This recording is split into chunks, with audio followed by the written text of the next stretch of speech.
greatest news. So Mrs. Caroline is here, so we're gonna start anytime soon.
Ah, ah.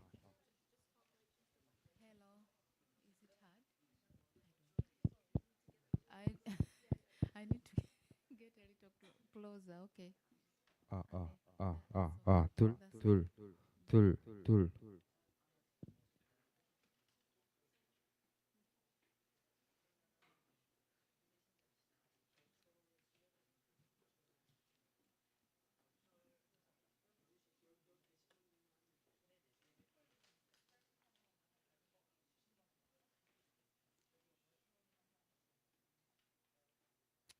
Ah, ah, tul, tul, tul, tul, tul, tul.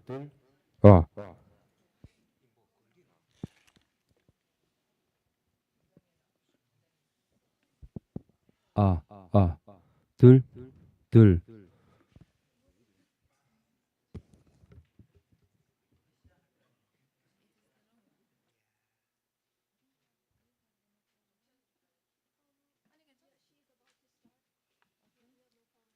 uh, uh,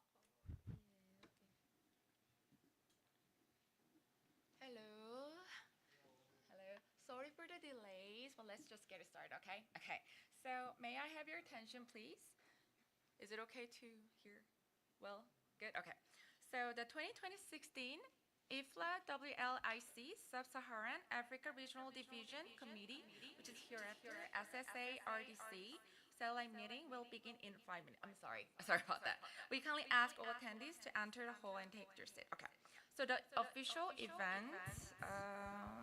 Sorry Ah, about ah, this. ah. Oh, sorry. Let's just get started here. So, distinguished guests from home and abroad, will now begin the 2026 IFLA WLIC SSA RDC satellite meeting.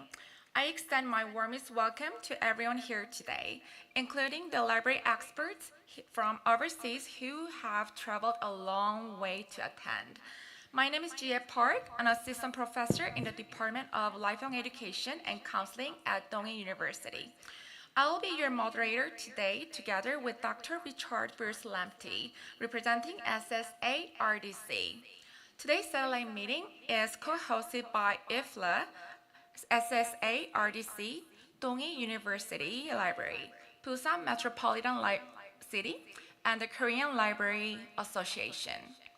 We are gathered here today to discuss the theme Epistemic Justice and the AI Frontier, African Libraries Driving Ethical Transformation. I look forward to a meaningful satellite meeting on libraries in the AI era. The presenters should use earphones and ensure that their own voice is not muted on the Zoom screen during the presentation. So firstly, let me briefly go over today's agenda. In the morning, we will have 2 academic sessions. After lunch, the third session will follow. Then we have a cultural experience program where we will make traditional Korean god keyrings. For the detailed schedule, please refer to the back of your name badges. I hope everyone has a fruitful and valuable day until the very end. So moving on with our schedule, I would like to introduce the distinguished guests who have graced us with their presence today. Please welcome them with a big round of applause, as they are called. A member of SSARDC who physically present, Dr. Caroline Ilko. Woo! All right. And Martin Hipangwa. Woo! Great, great. And also Dr. Florence Plucky. Woo! Great. And SSARDC members joining us virtually. William Resebo, Nomsa, Alan Mudenda, Melba, Dr. Buhule, to mention just a few. And we are also joined by 10 students representatives from the Department of Library and Information Science and librarians from our university library. Thank you. So now before we proceed further, we will hear the opening remarks from Director Young-Sik An, representing our host institution, Dongin University. Please give him a warm round of applause. Thank you.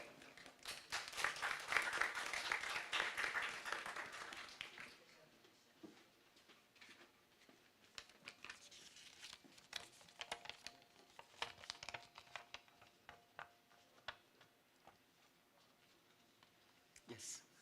Distinguished scholars and librarians and library professionals and esteemed guests from around the world, good morning.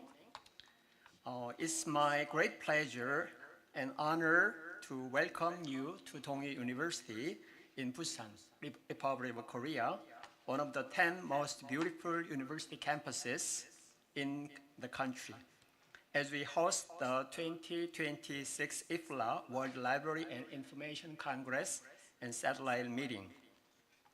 Above all, I'd like to express my sincere gratitude to all the scholars and librarians and library professionals from Korea and around the world who have joined us at Dongil University with a shared commitment to shaping the future of the libraries. The Dongil University Central Library has continuously strived to become a leading university library. In the age of artificial intelligence, we have built a robust digital scholarly information environment, expanded diverse research resources, and developed user-centered learning and collaborative spaces that support education and research. Today, a university library is no longer merely a place to store books. It is an open space where knowledge, information, culture, and communication come together. And it serves as the intellectual infrastructure that supports the educational and research missions of the university. For this reason, I find it especially meaningful that this World Library and Information Congress Satellite Meeting is being held in such an inspiring environment. The theme of this year's meeting, Epistemic Justice and the AI Frontier, the African Libraries Driving Ethical Transformation, presents an important challenge for all of us living in the age of artificial intelligence. As AI technologies continue to advance at an unprecedented pace, ensuring that their benefits are shared equitably, and that everyone has fair access to knowledge is a responsibility that the international community must address together. In meeting this challenge, the role of libraries and librarians has never been more important. I hope that today's satellite meeting will provide a valuable platform for sharing diverse experiences and best practice while exploring together the future role and the direction of libraries in the AI era. I'd like to extend my sincere appreciation to our distinguished speakers and session chairs for preparing such insightful presentations and discussions.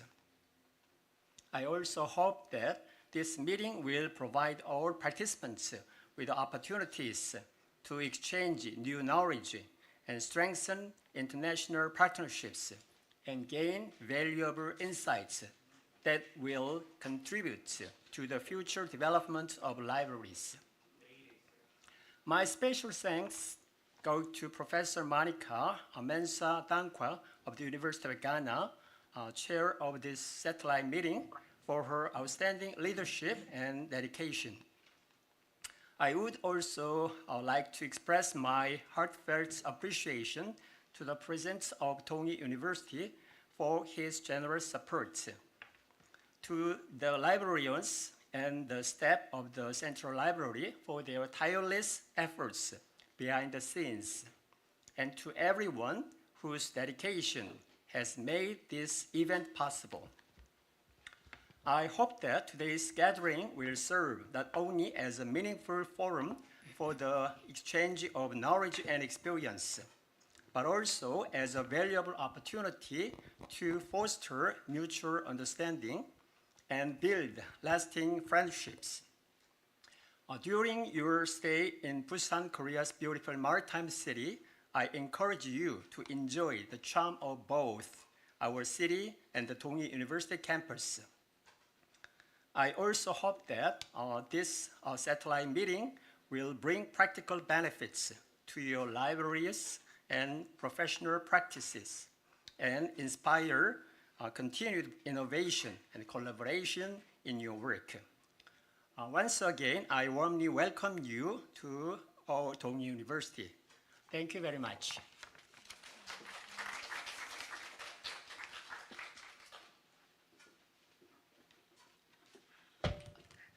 All right, thank you, Director An. So next we will have another special remarks. We will hear from Dr. Monica Mensah-Dankwa, the chair of IFLA SSA RDC.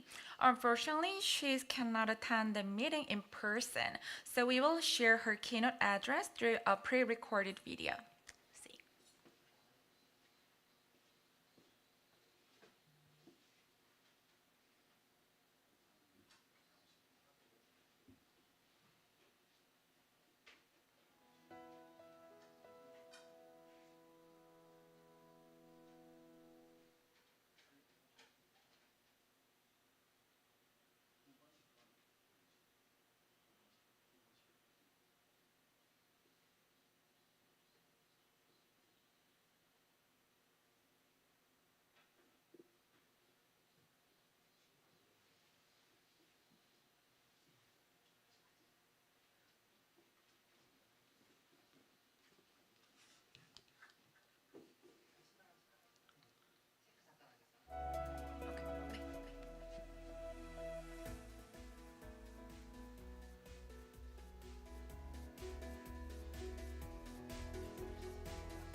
Hi again. Well, there is a tech issue, so we just skip it. Thank you so much for Dr. Monica doing the pre-recorded video. Well, then we're gonna just skip it through the session one, okay? So, So, this concludes the opening ceremony. Thank you very much for that. So we will now begin the main event, the 2016 WLIC SSA-RDC Professional Unit Satellite Meeting under the theme Epistemic Justice and the AI Frontier. I hand over the program to Dr. Caroline Ilko, the lead moderator for SSA-RDC. So the session 1 is AI, Knowledge, and Epistemic Justice, please. Thank you.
이게 우리가 받은 자료예요.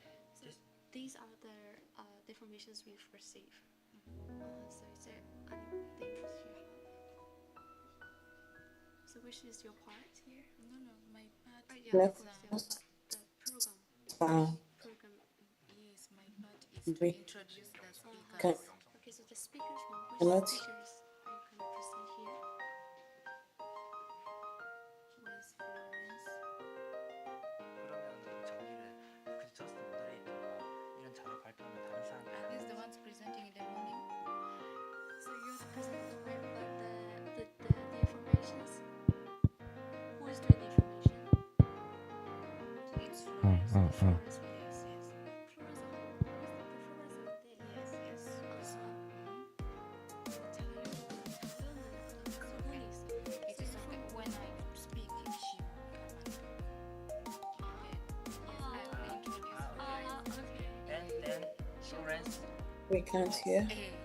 and other virtual meetings. There are other virtual meetings, yes, but they will come in later. Later. Then So I can talk. Good morning. Good morning.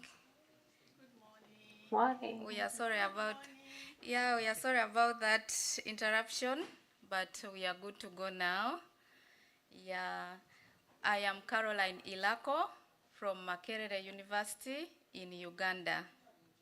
I am not sure you have heard of Uganda, but it's the pearl of Africa.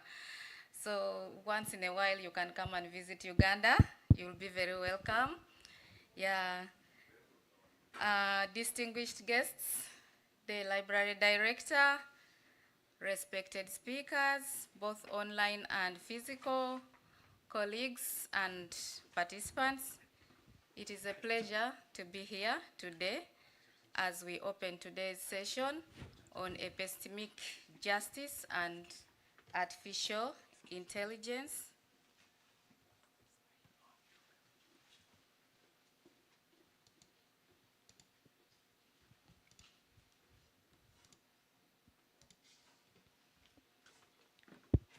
Oh, yeah, technology. Yeah, I was saying it's a pleasure to be here today as we open the session on African libraries, on epistemic justice and artificial intelligence. Thank you all for joining us for this promise and then for this session. As we all know, artificial intelligence becomes increasingly embedded in our societies, especially the library. So it is an aspect that we need to embrace, and it is transforming not only how we access information, but also whose voices are heard. When we talk about epistemic justice, it is about whose voices are heard. So what does artificial intelligence have in regards to whose voices are heard? Today we are fortunate to have an outstanding panel of experts who will be talking to us about this aspect of epistemic justice and artificial intelligence. And these experts will share their research experiences, insights from different aspects of life and respective libraries, and we expect that their contributions will help us explore both opportunities and the ethical challenges of developing AI in academic libraries.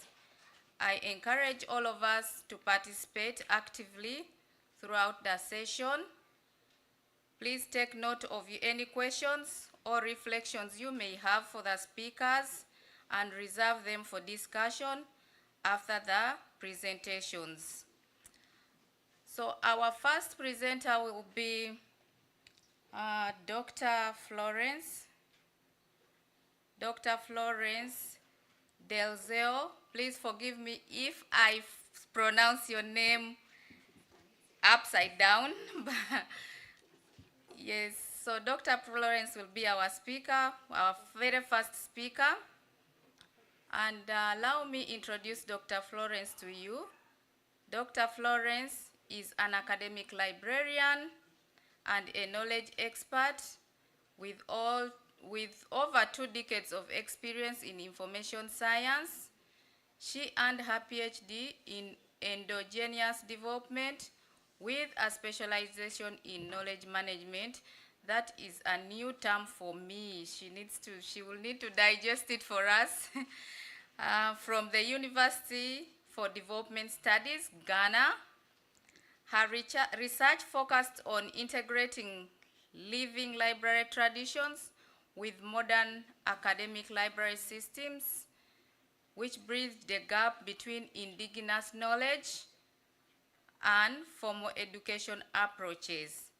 Dr. Florence also holds a master's in library science and a Bachelor of Arts in Information Studies with Swahili from the University of Ghana. Wow, that is a unique aspect of our speaker, where she graduated with a first-class honors. So Dr. Florence will be talking to us about the conceptual framework for Africa libraries, from indigenous knowledge, stewardship, to epistemically just AI. Colleagues, let's welcome Dr. Florence to the floor. Dr. Florence, please.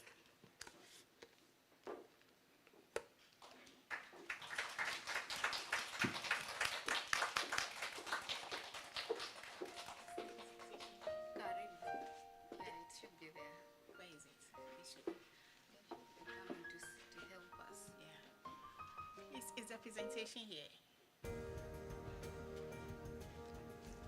I sent it to the email.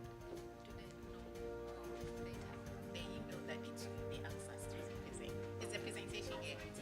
Yeah, it's there. I saw it on the result. Not Purity, Florence. Florence. Yes. Is the Let's repeat it. title. What's the title? Florence? This, Yeah. right? Yeah. This one? Okay. It is last.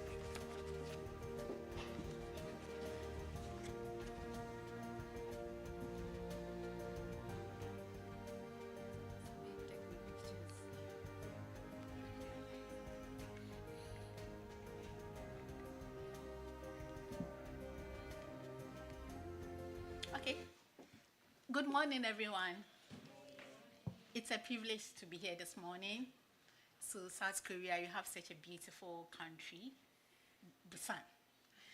Greetings from Ghana, University, especially University of Accra Technical University, Ghana.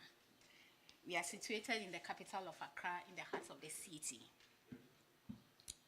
And I'm here to present on the topic Conceptual Framework for African Libraries, from Indigenous Knowledge Steward to Epistemically Just AI. All protocol observed. Good morning, distinguished colleagues, moderators, University library staff. We know that African artificial intelligence is transforming how knowledge is created and used.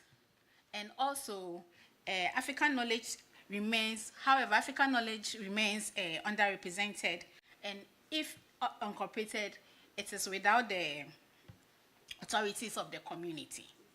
So this my work. I present to you a conceptual framework that positions African libraries as ethical stewards, building epistemic just AI.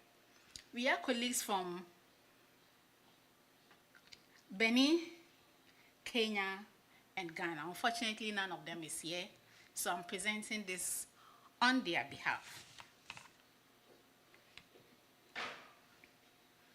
Yes, what is colonization?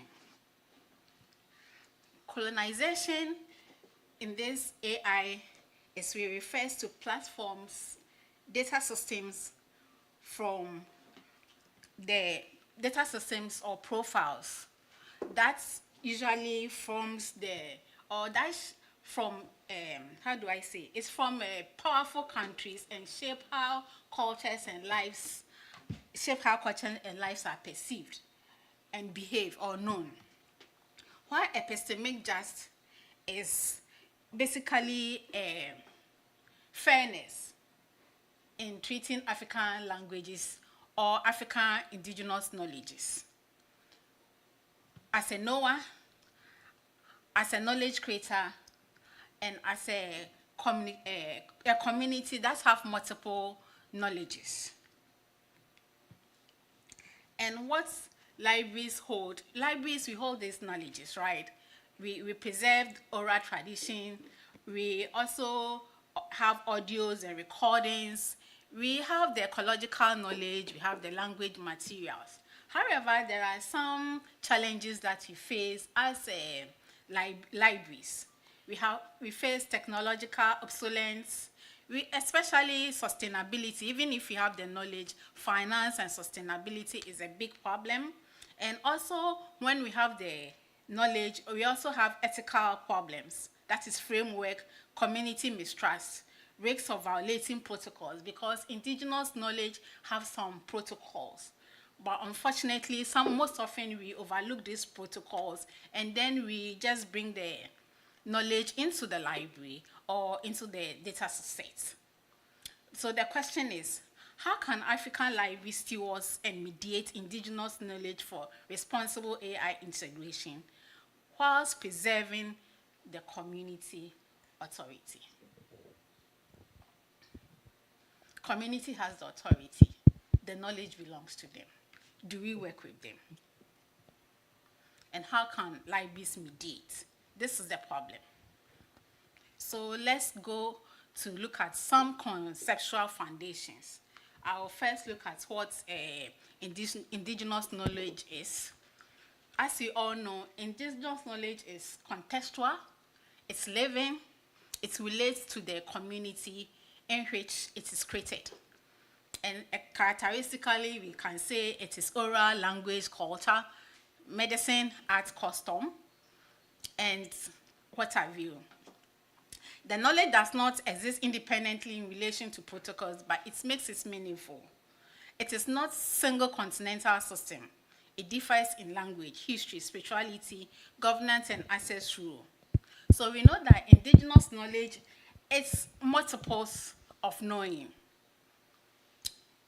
Knowledge from community A to community B differs. The holder relationship, so in putting into the AI system, it should be contextual, or in interpretation, we should interpret it in the context in which the knowledge is created. We would also look at epistemic justice. And in epistemic justice, we look at it in 4 dimensions. That is fairness in production, recognition, interpretation, and the circulations of the knowledge beyond numerical inclusion in the data.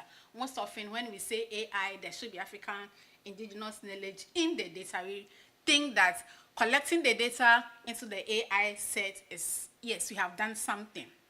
But forgetting that we need to recognize the multiple knowledge tradition.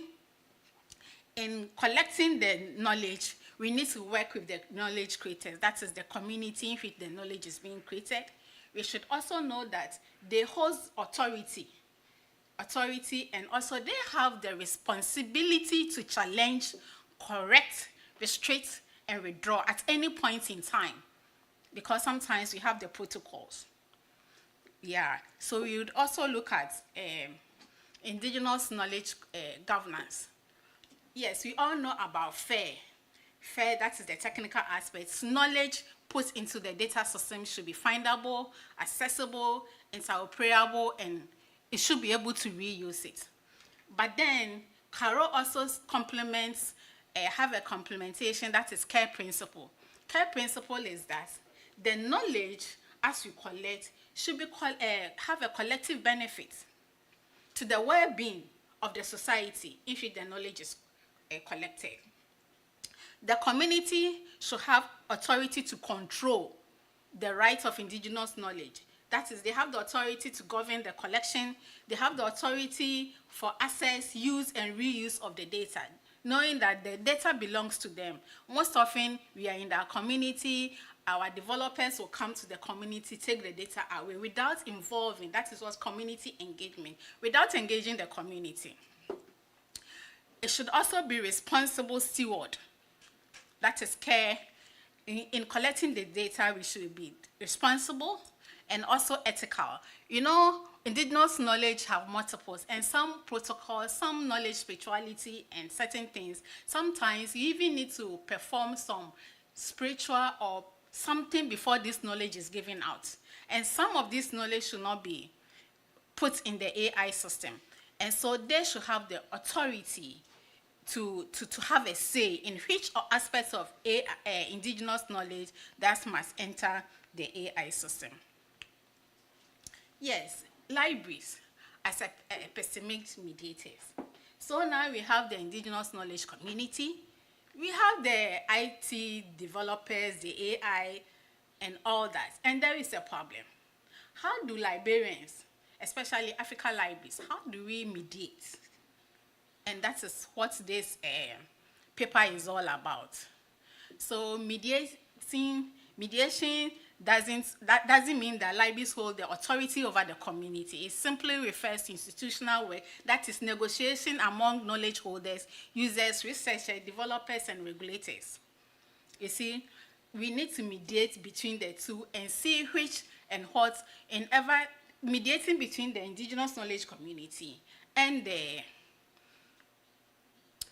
AI developers. Yes, let's look at some of the conceptual framework. The method used for this particular paper was a critical integrative conceptual synthesis. That is, literature was purposely assembled on the concept like indigenous knowledge, African libraries, data governance, metadata, colonial IA, and epistemic justice. And it was analyzed in 4 stages. One, we extracted this knowledge or this concept from reoccurring literature. We classify, we compare various agreements and tensions identified, and also organize concepts sequentially into governed framework. And all is grounded in scholarship. It is not just from, it's grounded, it's not just from perception or something, but all this was grounded in scholarship, literature that was available. So the framework, what are we talking about? Or what are we proposing for the framework? For the framework, we have 2 stages of community governed framework. We are talking about community health knowledge, community authorization, library as steward and mediation, rich context representation, responsible AI integration, and epistemically just. That is, in doing so, yes, we should know that we have RICs, and some of the RICs is extraction, decontextualization, misclassification, unauthorized access, and then exploitation. And so we need to handle, we should have this in mind, the risks in mind, and see how best we can handle some of these things. Yes, so first stage is the community health knowledge from the framework. We are saying that, yes, knowledge is for the community. Yes, and community here means members hold identical knowledge or equal authority to share. It doesn't mean that every member in the community have that hold that knowledge, but we have identified knowledge holders in the community. For example, you need to identify these knowledge holders, maybe the elders of the family, the clan, the healers, may be identified as custodians. And then some of this knowledge, as we say, are orals, performance, linguistic or spiritual, or ceremonial. Then we go to stage 2. Stage 2, we say community authorization. So community has the right to authorize which knowledge should be given out. Yes, we can't just go and pick the knowledge from there. And then we have 3. Stage 3 is the library as stewards and mediation. We need to identify the knowledge as librarians. We do our work, we document, we preserve, digitize these knowledges. But in doing this, we should know that the owners of this knowledge is for the indigenous people. We are just mediators as libraries. We are just stewards. Knowledge doesn't belong to us. We just provide access. We are community liaison or contextual descriptors. Then, when we are able to mediate well, that is why we after mediating and we know which knowledge is supposed to go into the AI system. That is where we are saying that the representation is fair. You see, then we talk about standards, we talk about metadata flow, then we create the metadata for these knowledges, or that is the tools, the vocabularies, the ontology, we develop classification, and then provenance record. Yes, in doing all this as librarians, then we know that, yes, now we have responsible AI integration, because from stage 1, the knowledge holders or knowers are part of the system, and library as a mediators. So in doing that, at the end of the day, we say we have epistemic justice. Epistemic justice means the knowledge community have the rights or say or ability to contest, ability to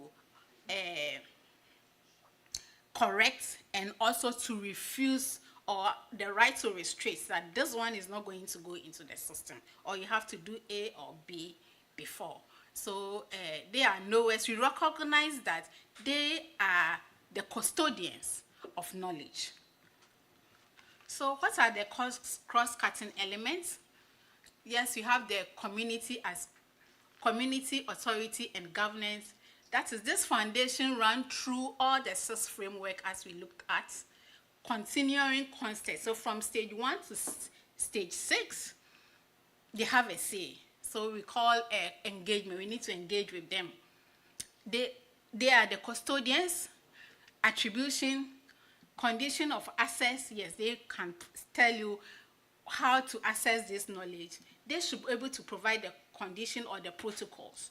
And then also, at the end of the day, it should be collective benefits for the society and then for the general public.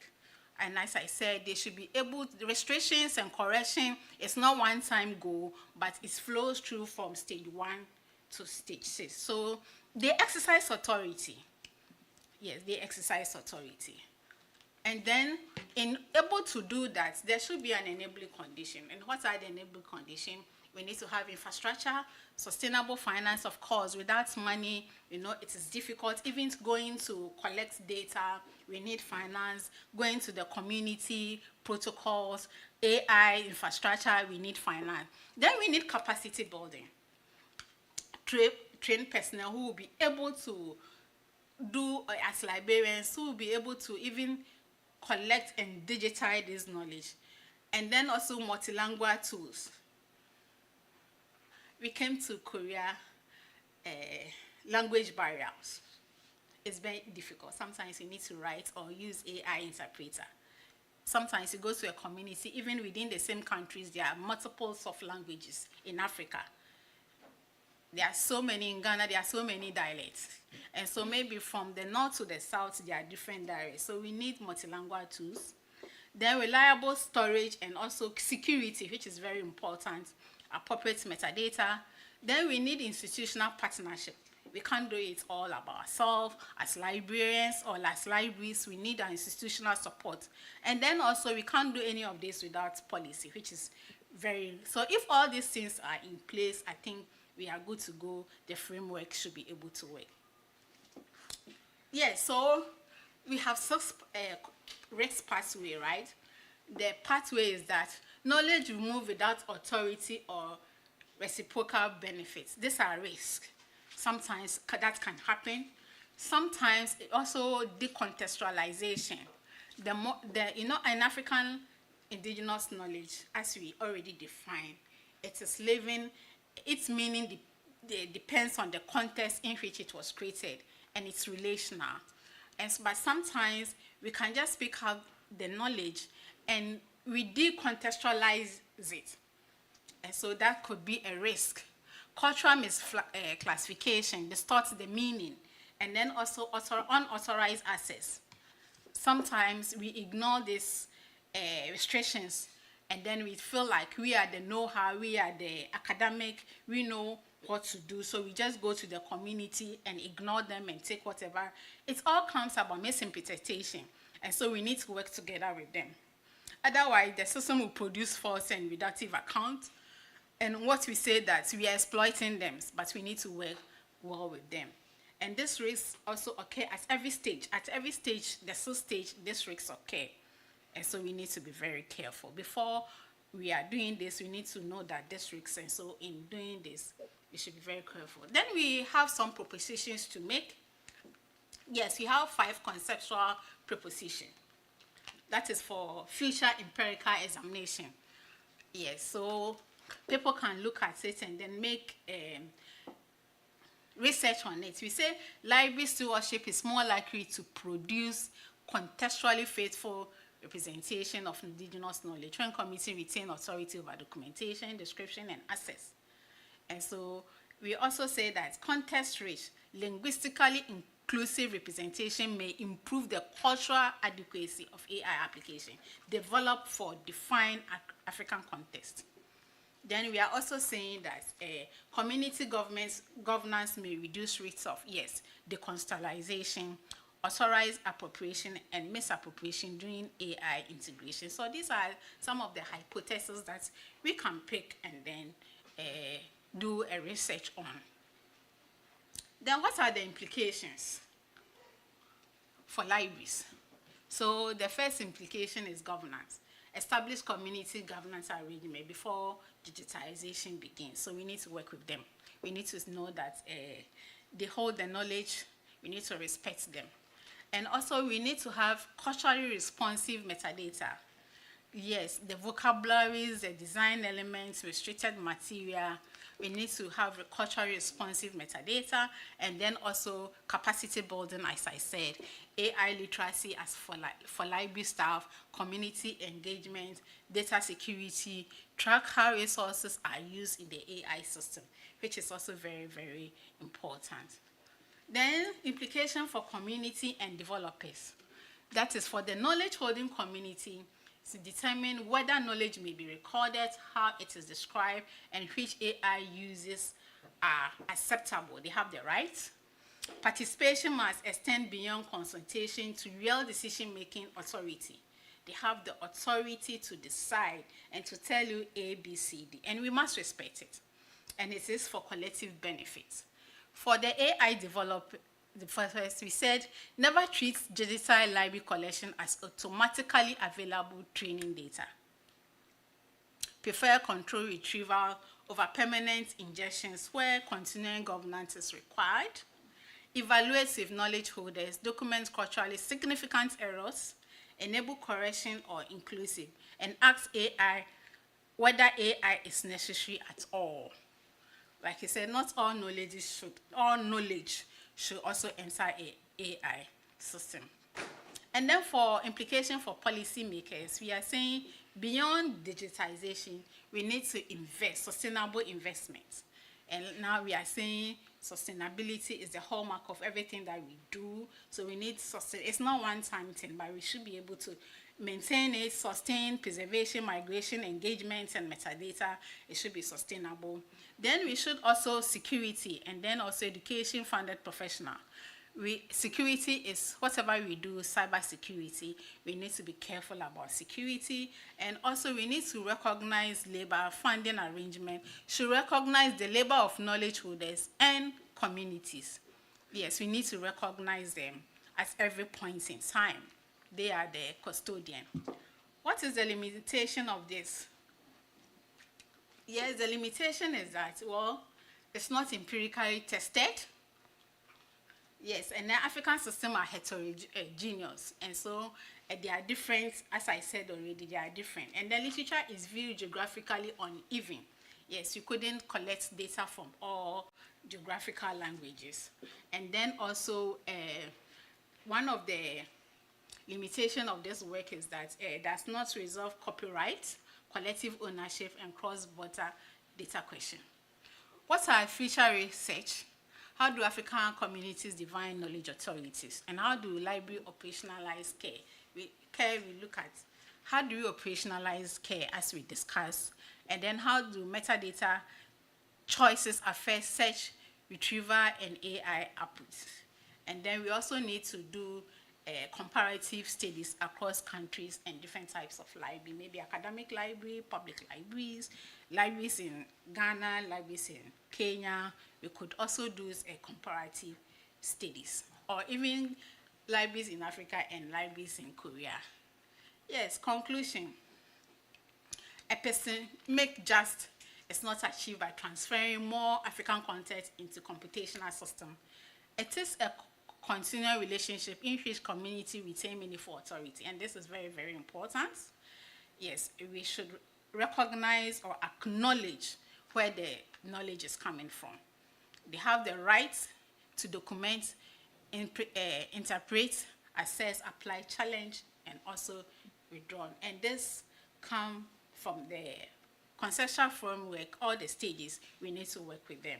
So we are saying that African libraries can become important institutional participants in that relations, but the real role must be built on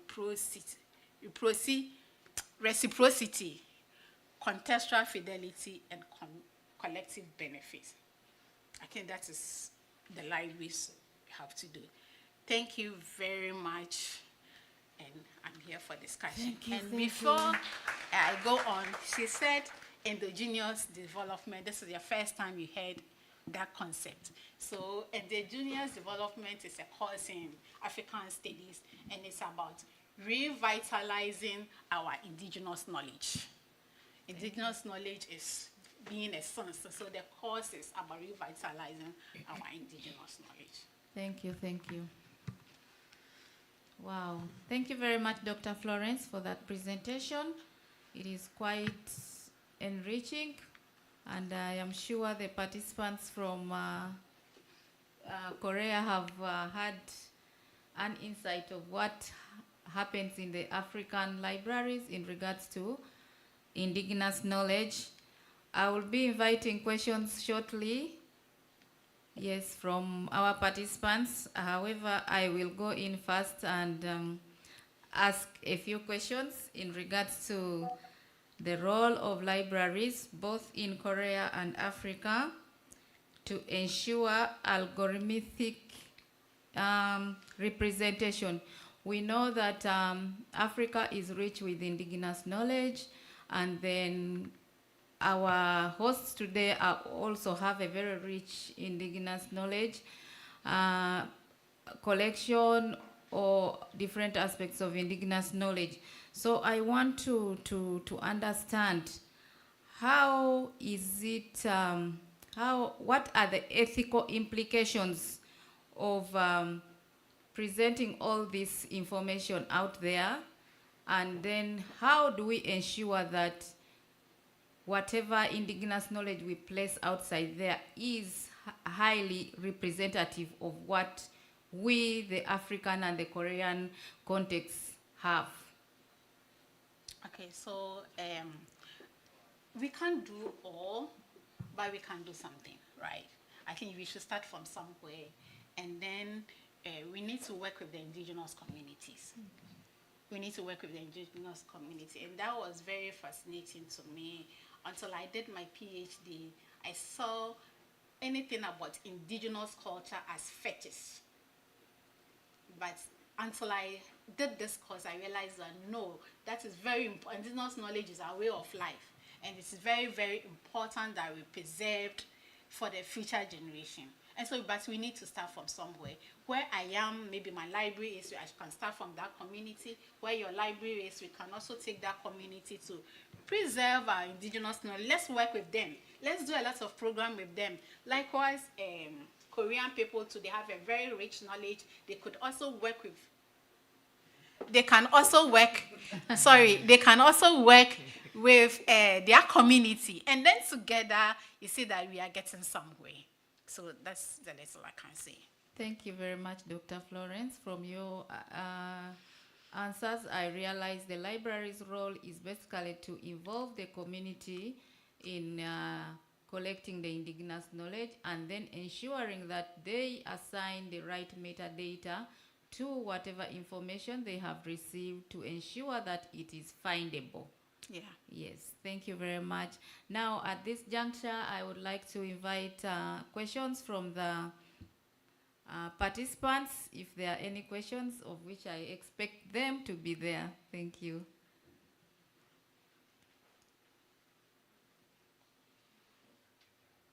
Do we have any questions from the participants?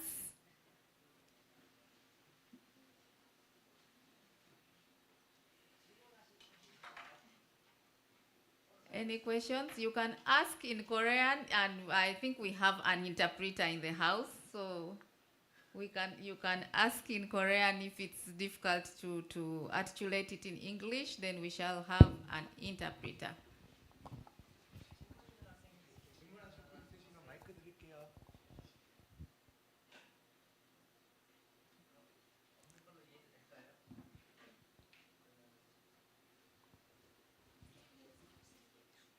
Oh, there are no questions yet, so I will assume everybody has understood what you were talking about. Hello. Questions from online. Sorry, someone is online? Question.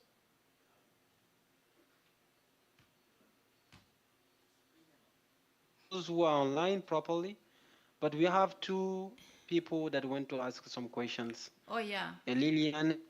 Okay, online. I had forgotten the online participants. Sorry about that. Online participants, do you have any questions for our presenter today? Yes. Hello, I don't know if I'm audible.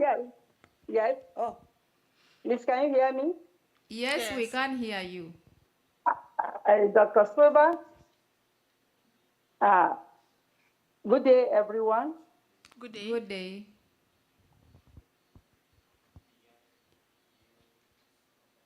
Silva Ajoke Busari, a lecturer at the Department of Library and Information Science, University of Abuja, Nigeria.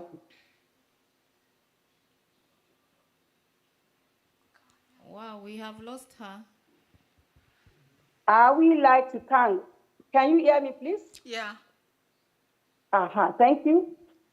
I said first and foremost, I would like to thank the presenter for the presentation.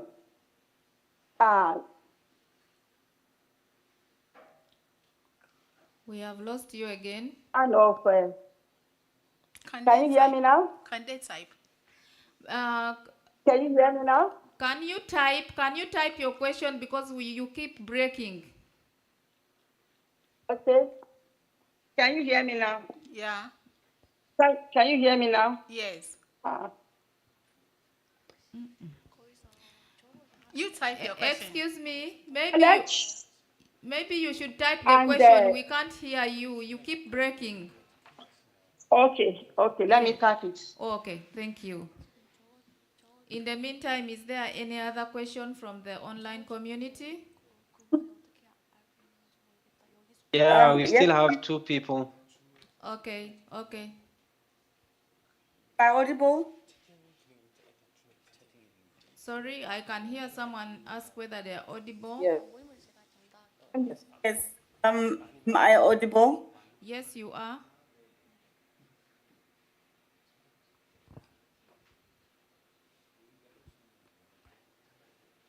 Good evening, everyone.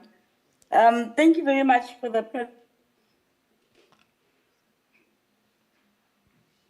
Can they type? comment. Hello. Hello. I think you'll have to type. Your network is really bad. Okay, no problem. I'll type it. Thank you. Yes, thank you, Lillian. Anybody else who is online, please type. It seems you have a really bad network. Hello, Carol. Can you hear me properly? Yes, I I can just want to hear make you. sure. Okay,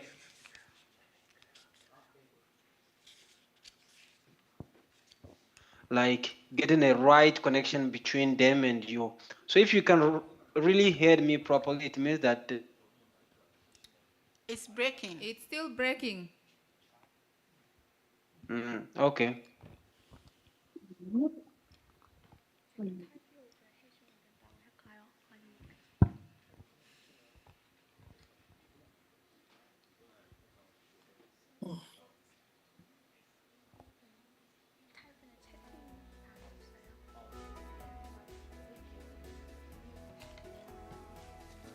I think then what we would suggest is those of online people who have questions should just type the questions on the chat box, right? Yes, that's what we are waiting for. Are the questions there? I will let you know when this okay. Okay. Sorry about that.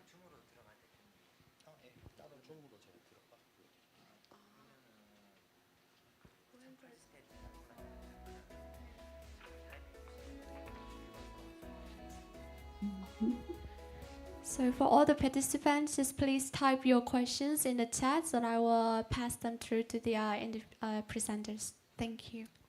Thank you.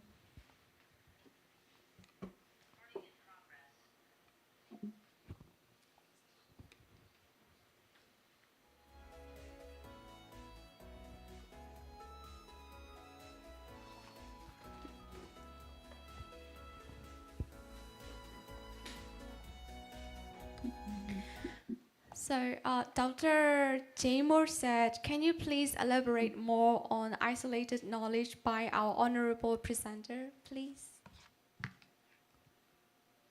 Isolated knowledge. Yes. Yes. So in our community, there are certain knowledge that is not shared. it belongs to a certain group of people or the knowledge holders. Even not everybody in that community should get access to that knowledge. It's very sacred, it's very spiritual. And so that knowledge, before you even have access, sometimes they need to perform certain rituals to be able to get or release or share that knowledge. And so as librarians, we need to recognize it and respect those kind of knowledges in our communities. I don't know whether I have answered the question.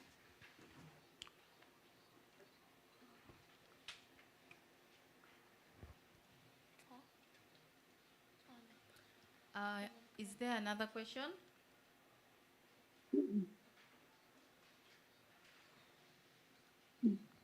Not yet, so So if there are no questions, or if in case they are coming, we could go to the next presenter in the interest of time. Thank you very much, Dr. Florence, for your presentation, and we hope to engage you further as time goes on. Thank you very much. Can we give a hand of applause? Thank you very much. Oh, I'm sorry. There is a question? Yeah, there's a questions pop up recently. Okay. Okay. So, Mrs. Lillian asks a thought-provoking presentation indeed, Dr. Florence. Congrats to you. And mine is not a question per se, but rather than an appreciation for the article. And I'm happy that it touched on metadata standards. And as a metadata specialist myself, I'm glad it touched on metadata standards capturing our indigenous knowledge in respect of our African context. So she says her regards to you, sir. Thank you very much, Lillian. Thank you. I really appreciate it. Thank you very much for the questions. So we move on to the next Umar, that one, I'm going to send the question. Can that Oh, person I'm going to send mute? you.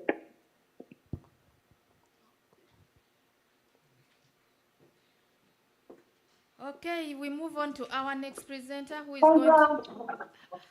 Online presenters, please. Dr. Sweba, please, can you switch? Dr. Sweba, please. Dr. Sweba. Mo ti type onu ya send it. Ó ti lọ.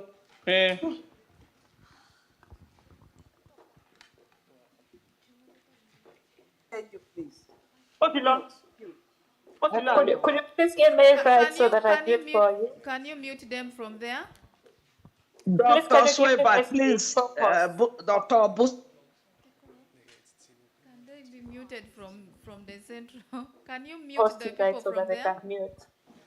Please keep co-hosting rights and mute them. Kindly. Co-hosting rights. Kindly. Is it now okay? Wow. It's okay, but if the host could give... All right, we are moving on to our next presenter, who is supposed to be online, and that is Dr. Adetum Ayelude. Please, I asked to be forgiven if my pronunciation is not the right one. And Dr. Adetum will be presenting on unlocking indigenous knowledge in Africa using AI. So we want to know how to unlock our knowledge in using AI. I will do a brief bio of Dr. Adetum. Dr. Adetum is the university librarian at Olusegun Agugo University of Science and Technology in Nigeria. She has taught part-time in the Department of Library, Archival, and Information Studies of the University of Ibadan, which is another university from where she is the university librarian. She is a member of the Nigerian Library Association, American Library Association, the International Literacy Association, and the International Association for Social Science, Information Services, and Technology. Dr. Ayelude is a fellow of the Nigerian Association since 2023, and she has 30 years of experience in librarianship. Her research interests are in the areas of library administration, metadata, gender studies, and indigenous knowledge preservation. She is widely published in both locally and internationally journals. Dr.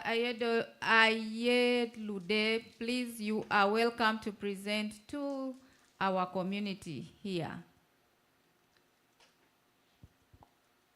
Thank you very much, everybody. I hope my slides are ready. Can you hear me?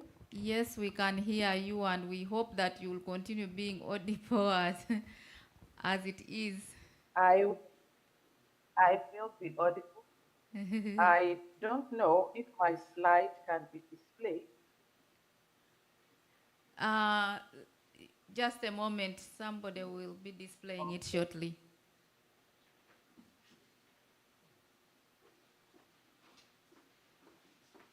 And my co-presenters, because this paper is actually written by... topic? Where is it? Is this right? No, it's not this. Have done this paper. No. The title is Enhancing Artificial Intelligence. This one. This one, right?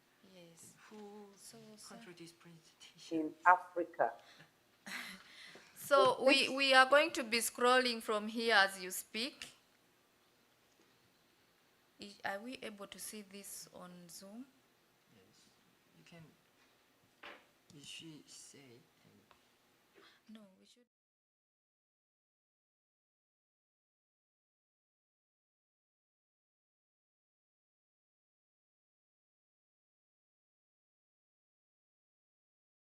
Paper, who researched it. I'm still on the first slide.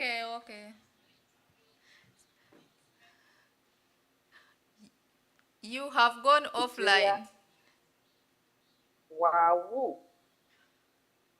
Okay, am I back online? Yes, you are. Okay, I have Tandeka Lamini from Eswatini, Winnie Seroni from Kenya. Again, you're lost. From Qatar, and Suebat Busari from Could the problem be here or there? Because next slide. We can. Doctor, somehow, I don't know whether you're using earphones. You may It's okay from our end. You may have to go live. Remove the earphones, please. Can you hear me better? Yeah, we can't hear you, but you keep going off. Phones. Can you hear me now?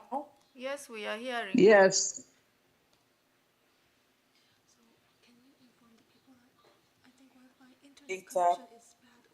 So we proceed. I was trying to say that They know the challenges we have. the terrain in Africa is one where indigenous knowledge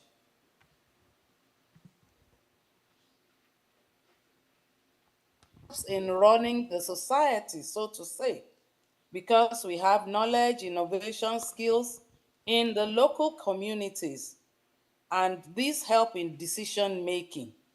Their oral traditions, they remain dynamic and provide solutions to contemporary societal challenges.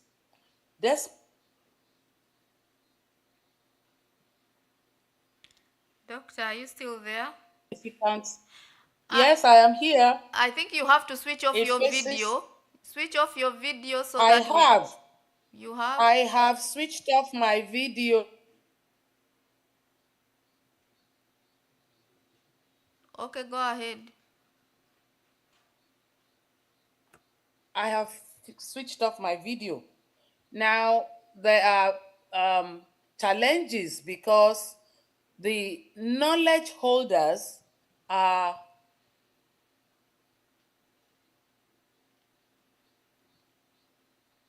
or have passed away, that knowledge dies. So we have the issue of maintaining and keeping the knowledge for future. The study we went through examined how artificial intelligence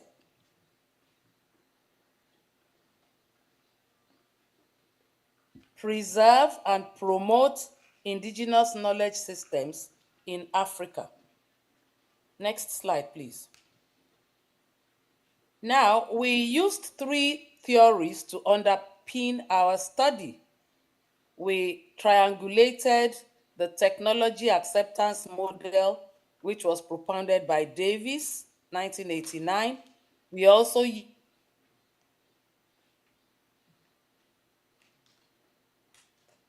and the decolonial theory as well in this instance for this study. The next slide.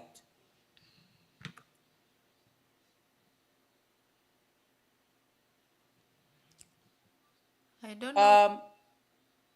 I don't know why we keep losing you. Can you hear me?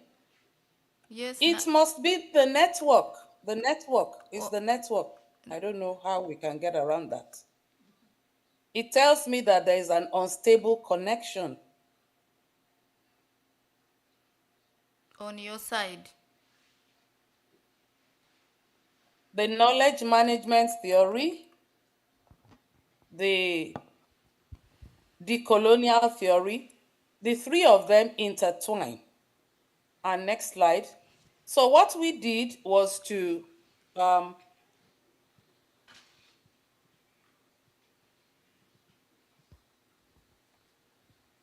literature review spanned 10 years. We looked at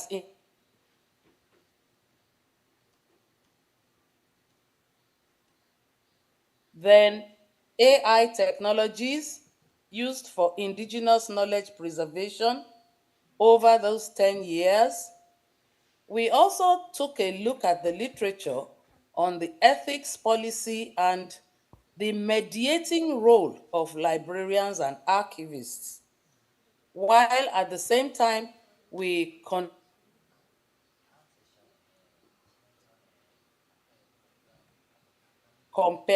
trying to compare. We had a qualitative research approach. We interviewed librarians, archivists, artificial intelligence experts,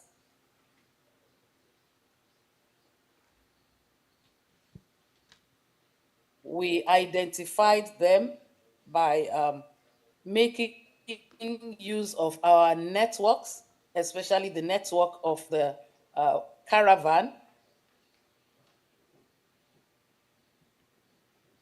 Information Network. And we found out that there were gaps in trying to use artificial intelligence to unlock the indigenous knowledge systems in Africa. We had technical gaps, institutional gaps,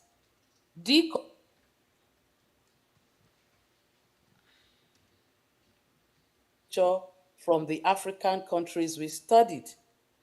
The full paper actually deals extensively with the results, because what we were able to come up with is raw data, so much raw data from the archivists, the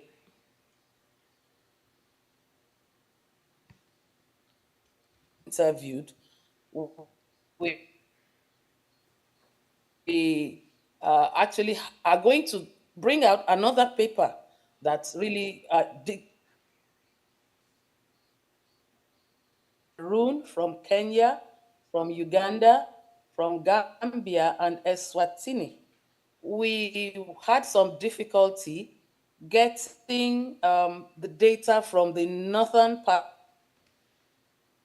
We also discovered that we had language barrier, where at a point we actually even had to just leave out that northern part, because the respondents the all the researchers, the six of us, none of us was an expert in French. We tried using translation and everything, but it was not, we were not able to really get the much data that we needed before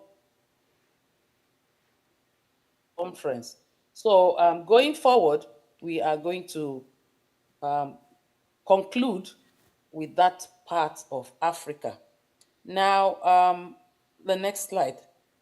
We actually found out,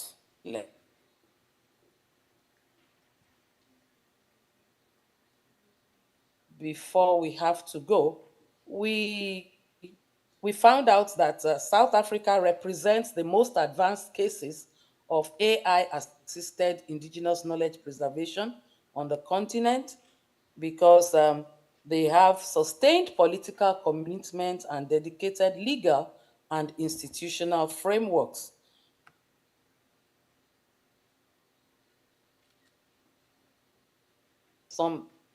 Ghana occupies like a midpoint,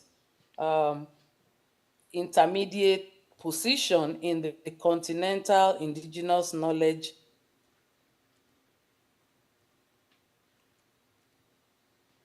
and professional awareness of the importance of indigenous knowledge preservation, particularly within university library systems. But resource constraints limit the scope and pace of. From the literature, found out that South Korea, we had to review it because we were using it as a policy benchmark. And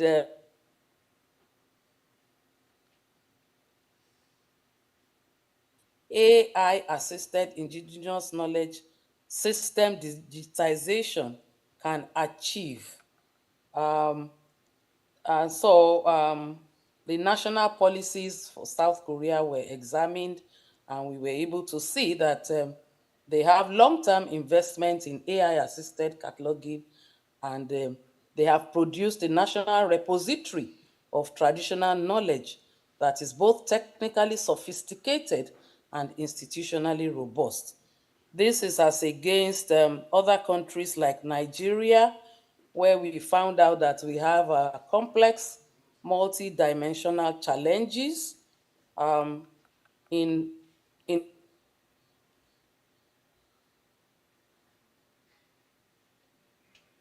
institutional heterogeneity. There are so many languages, and so there are problems in getting these languages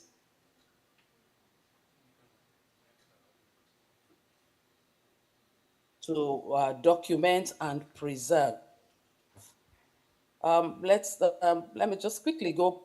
Eswatini has rich knowledge but limited infrastructure.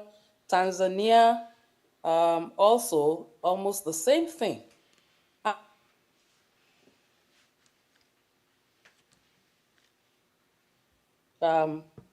Synthesize the research gaps, and we have come up with the decolonial.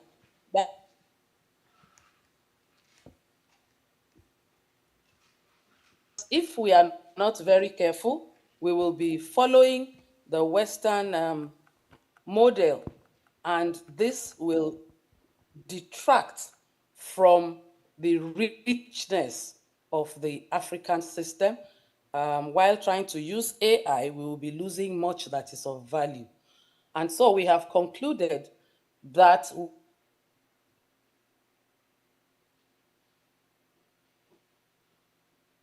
lots of challenges. We are saying that we have, just a minute, please. Yes, we have to make sure that we have policy-enabled institutions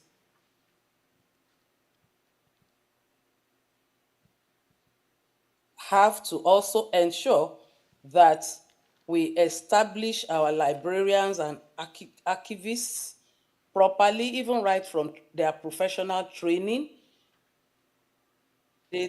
And also, we have to make sure that they are well funded, because it is when we have resources that we can use this AI and use it profitably.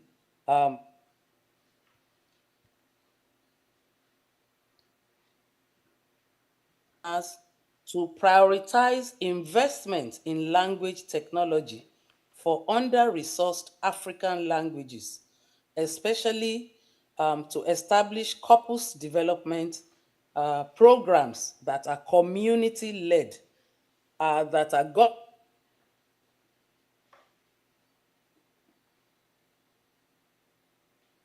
follow the ethics, we will be losing a lot. Library and archival training programs should integrate AI literacy, cultural metadata competence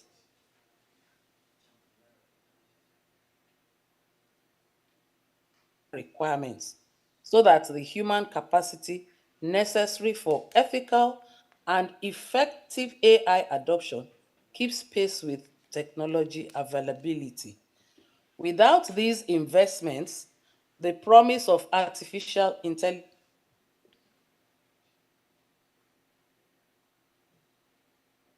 gain more of something potential than practice, and some of the continent's most irreplaceable knowledge will continue being eroded. We don't pray for that. Thank you very much for listening. Thank you very much, our presenter and participants. We apologize for the glitches in technology. Honestly. Yeah. So I will roll it out to the participants in case we have any questions. But in the meantime, maybe I would ask our host, the director, library services of where we are, if there are some knowledge he could share with us about how indigenous knowledge is handled in South Korea, and the role of libraries or university libraries in that aspect, because I know South Korea has a very rich indigenous knowledge collection, and we would be very grateful if we could hear from you, the library director, please.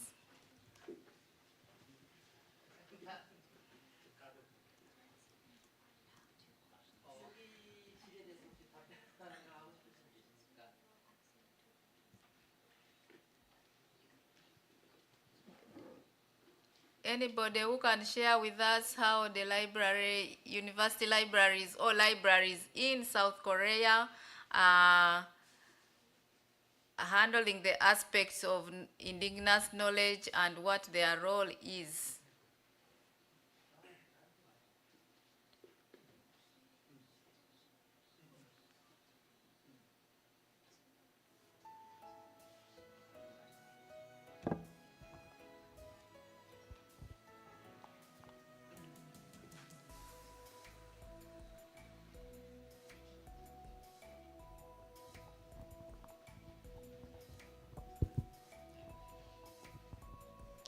Thank you very much for your presentation. Your presentation is very inspiring for us to know some AI and indigenous knowledge. In Korea also, we are concerned about the indigenous knowledge, how to develop and how to design for the peoples and for the students. As librarians, we are also concerned about AI because currently, according to the development of technology, we are going to apply AI and also our library, because indigenous knowledge is very important for us. Especially in Korea, we are also concerned about some culture. Our Korea is based on some Confucian culture. Also, we are going to use our indigenous knowledge, especially in Busan area. That's why we are going to apply those kind of indigenous knowledge.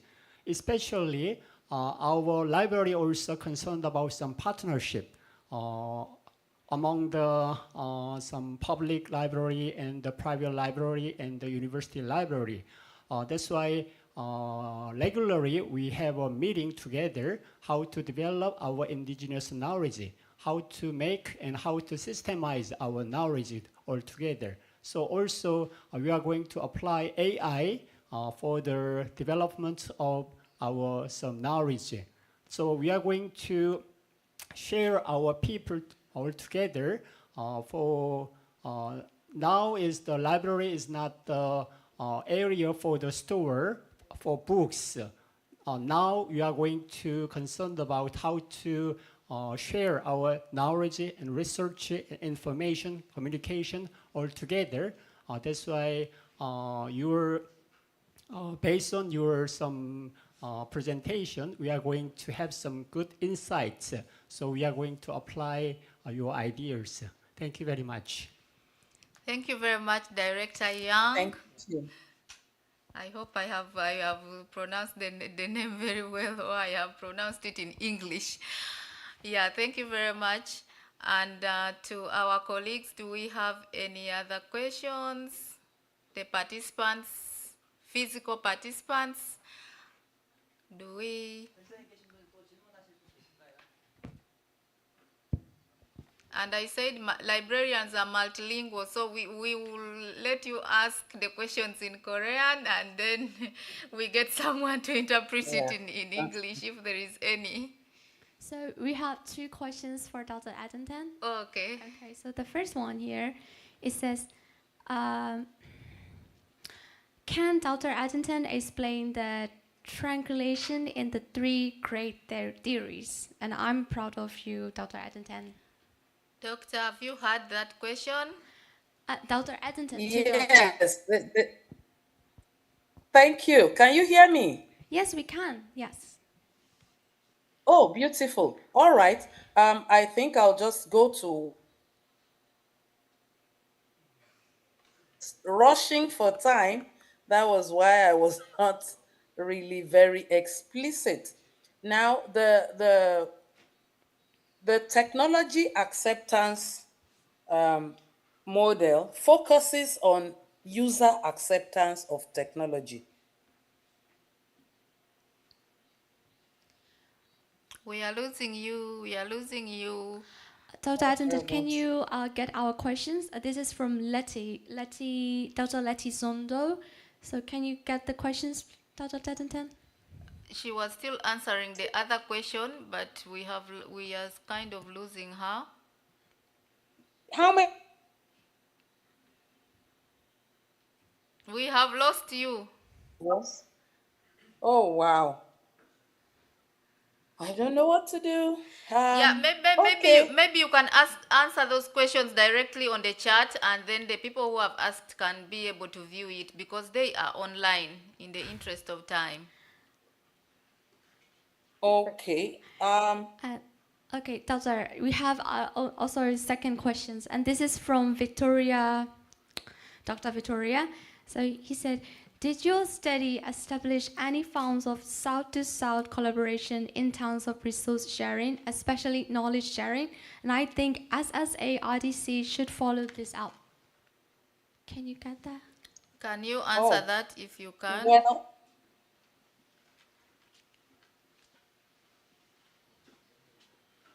of networking with African researchers across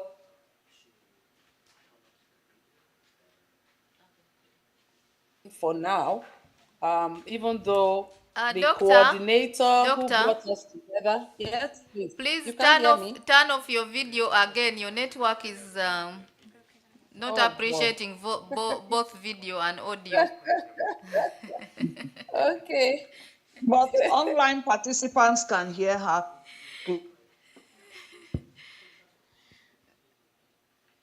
I have removed it, and what I'm saying is that there are individual, or can I say little pockets of collaboration, researchers, African librarians, archivists, and so on, especially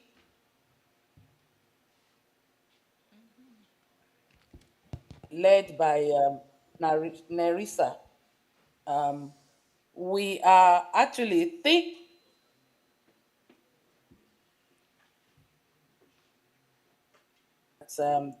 Nerissa is there in the committee, and we can work and expand this.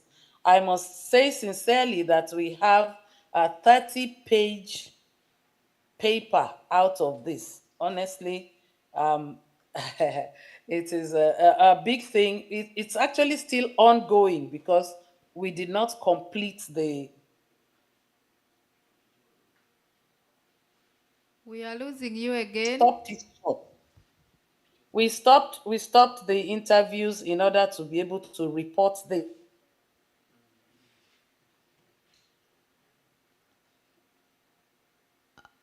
collaboration with the IFLA SSC RDC. Thank you very much. And Thank you. yes, of the table that triangulated the three. Thank you very much, Doctor. I think you can stop there in the interest of time. Online participants, thank you too. And then my participants here, physical participants, thank you for listening to Doctor as she articulated her research outcome to us.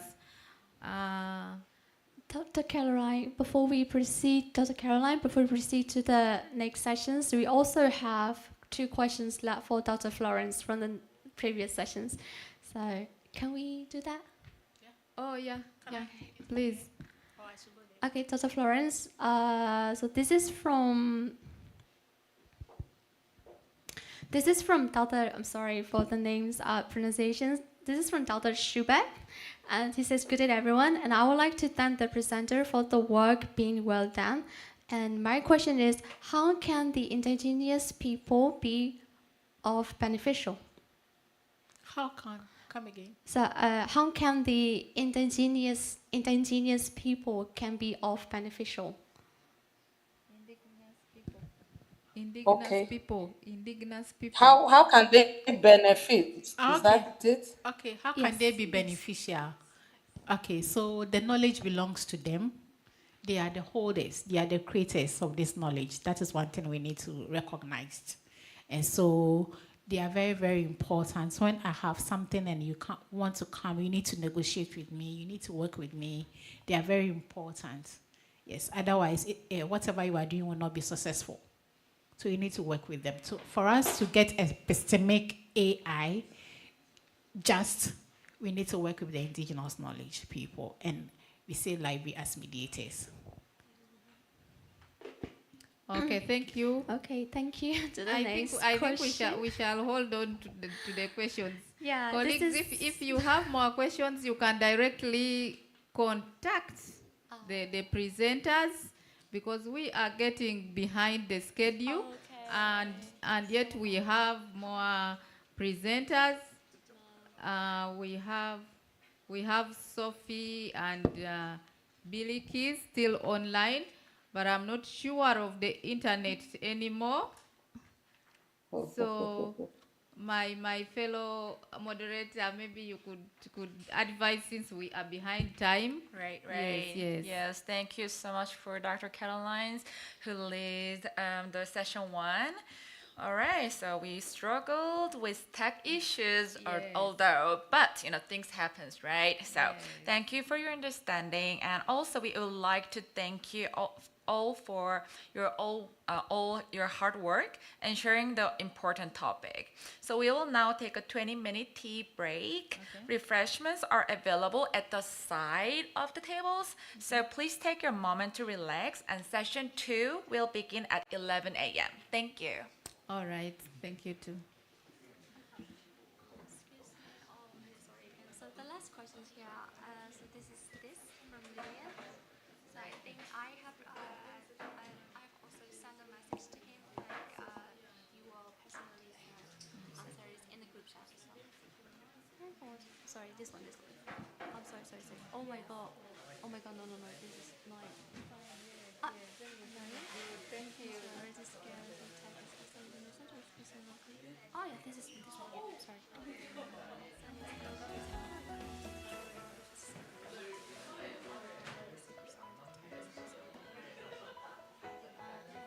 This is to Latin. So how do I get his answer? Okay. Okay.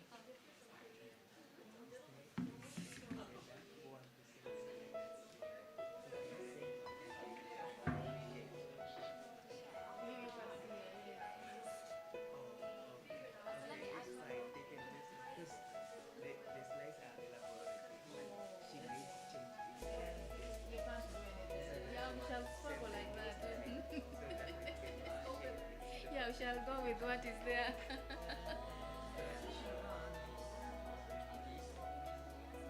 This one has presented. This one has presented. This one is pure online. They are virtual, but now we are late. I don't know how. Maybe they will be in the next session. The moderator is not around. so Florence will moderate this.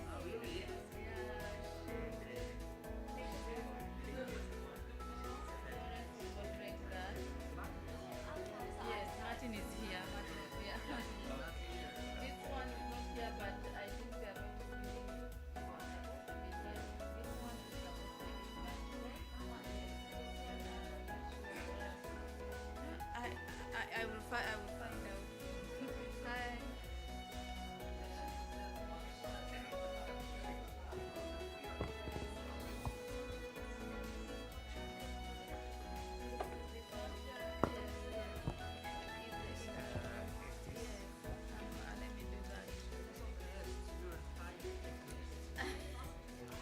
이거 이렇게. It's okay. Let me give you the name. I will give you back your yes.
I'm coming. I'll be there.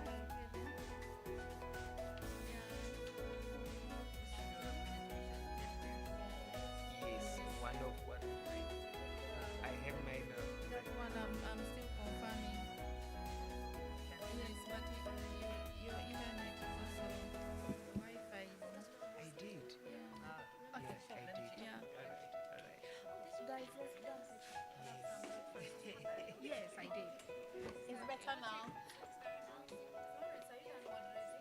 Yes, I think so. Let me see that. No, you did not moderate. You are the one moderating next. Next. She's the one moderating. Okay, let me see the program.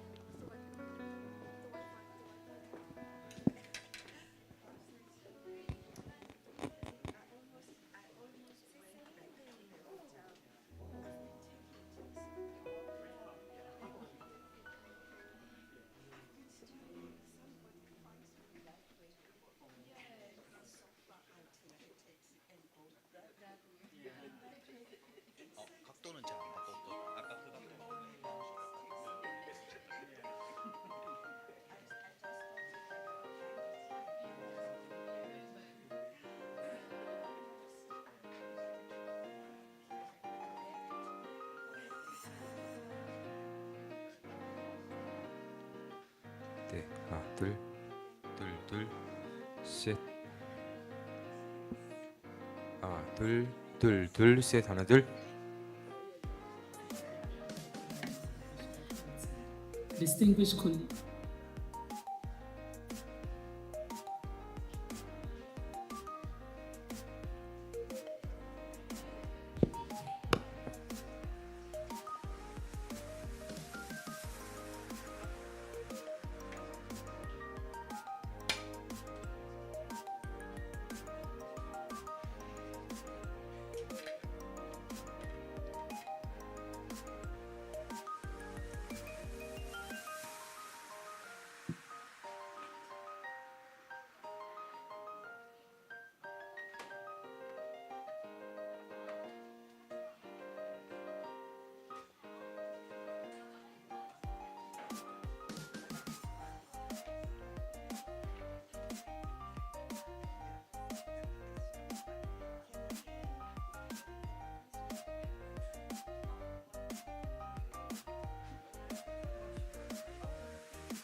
Clouds outside are playing like an orchestra tonight. Today hums a rhythm that I recognize. Something in the pattern brings that summer back to life. Lately every drop feels like a soft reprise.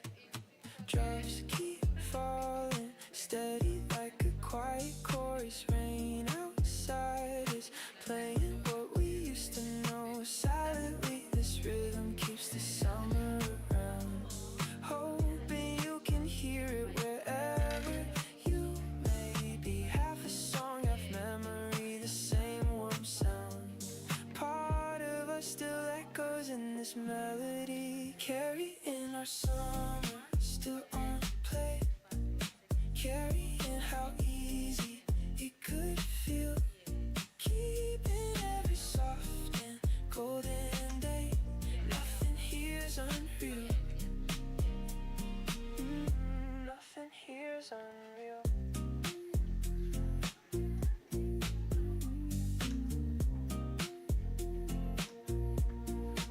Songs like this keep proving the rhythm never left me. Funny how a season turns into a song.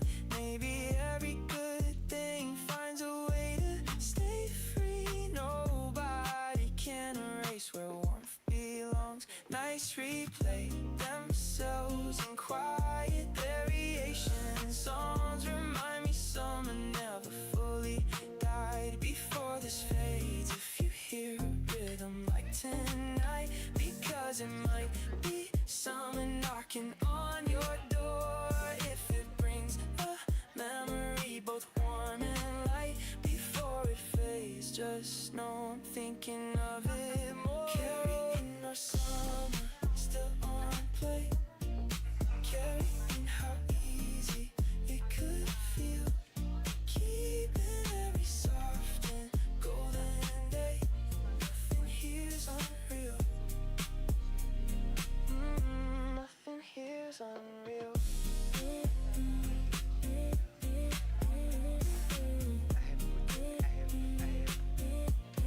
Oh, Eddie's out, let this song keep playing soft and slow. Just background music for a quiet mind. Forever glad our summer got to glow. Always somewhere playing left kindly behind.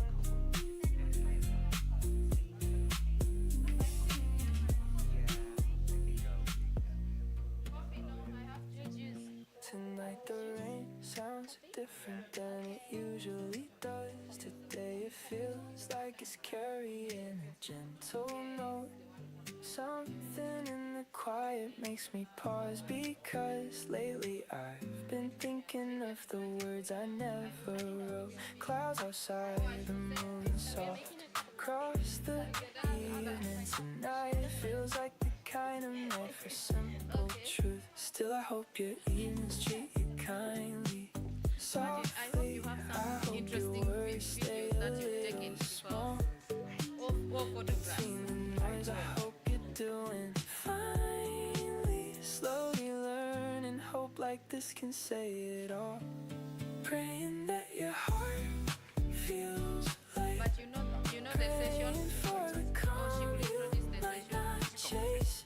Sending hope into The people, I'm trying to write them for you. wherever you find your place. Wherever you find your place. Nights like these make honesty feel easier. Everyone deserves a simple wish sent out for free. Nobody needs a reason to be a well-wisher. Days pass by, but hoping will comes naturally. Moments where I don't need answers, just intention. Songs I hum the quiet, prayers without a name. Wherever you're walking, I hope the road is steady. Wherever your heart lands, I hope it's soft. If life gets heavy, I hope you're ready. Before you know it, I hope the weight lifts off. Praying that your heart feels like. Praying for the calm you might not chase. Sending hope into the night. Wherever you find your place. Wherever you find your place.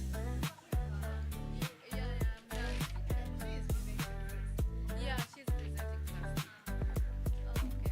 Until then, that's my honest hope. Plain and small, just a wish sent out without a single sound. Forever hoping good things gently fall. Always rooting quietly wherever you are found. Moderator, can you take some videos and you send it? The videos I sent to you. Suddenly your name just crossed my mind again today for no real reason, just a passing by. Something so casual, no need to over-explain. Lately curiosity is really all I've got. Skies outside look ordinary, nothing special showing. Suddenly I wonder what your mornings look like these days. Somehow your playlist crosses my mind these days. Somewhere you're probably living your regular life. Still I catch myself just curious in small ways. Between old habits, wondering feels alright. Just wondering how your days unfold. Just curious, nothing heavy, nothing deep. Remembering the version I once knew. Simply wondering, simply wondering. Moments like these turn into an easy kind of question. Everyone gets curious about people that they know. Nobody needs a reason for the small reflection. Nights like this just bring up thoughts of you. Moments of curiosity feel light as air. Pictures of your life appear then drift away. If curiosity is all that this amounts to, wherever you are now, I hope it's simple too. Whatever life you built, I hope it's kind and true. Before I close this thought, I'm glad I still think of you. Just wondering how your days unfold. Just curious, nothing heavy, nothing deep. Remembering the version I once knew. Simply wondering. maybe that's it. Just a passing curious thought, just checking in inside my own quiet head. Here's hoping life gave you the things you sought. Now back to my day. Yes. With a little smile instead. So I mean then in this one. Rain is tapping soft against my window. Nothing dramatic, just an ordinary sound. Today the gray outside looks kinda gentle, like the sky remembered where we used to hang around. Funny how a small thing turns into a feeling. Rain is falling and you're on my mind. Maybe it's the sound, maybe it's the light. Wonder if you're catching the same weather tonight. Half of me is smiling at the thought of you. Half of me just wants to know you're doing fine. Hope you're somewhere warm and dry today.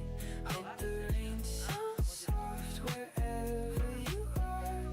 Thinking back to easier days. Hoping you're not far. Hoping you're not far. Sometimes I forget how long it's really been. Even though the memory doesn't feel too old. Funny how the weather brings you back again. Maybe rain just knows the stories it once told. Nothing's changed about the way this feeling lands. Everyone moves on, but some things kinda stay. And if you happen to be listening to rain right now, because I hope it makes you think of easy days. If a little part of you remembers how when we didn't need a reason, just the haze. Hope you're somewhere warm and dry today. Hope the rain sounds soft wherever you are. Thinking back to easier days. Hoping you're not far. Hoping you're not far. So here's a thought I'm sending through the rain, and maybe you can catch it if you try. Still glad that summer wasn't lost in vain. Just glad I got to know you, rain or shine. Something about your laugh still plays inside my head. We are starting at Today you hit me sitting quiet in the rain. Something so simple, nothing ever had to be said. Lately I notice how that memory stays the same. Drops on the glass keep tapping out a gentle rhythm. Something about that summer never really left. Somewhere between the noise I still can find it. Hoping that smile of yours still looks the way it did. Still picture sunlight catching on your face. Part of that moment never really got hidden. Wondering if you smile that way.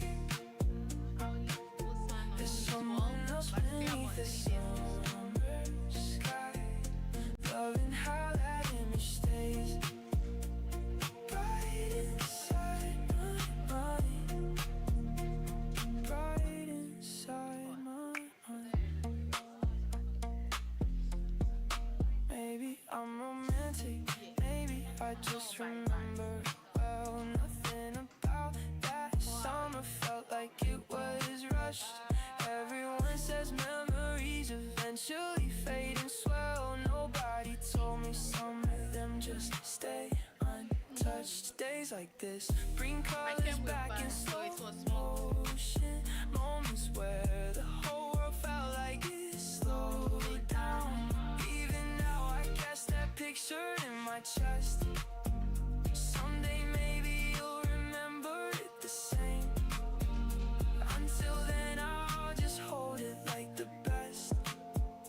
After all this time it never lost its name. Wondering if you smile that way. There's someone else beneath the summer sky. Loving how that image stays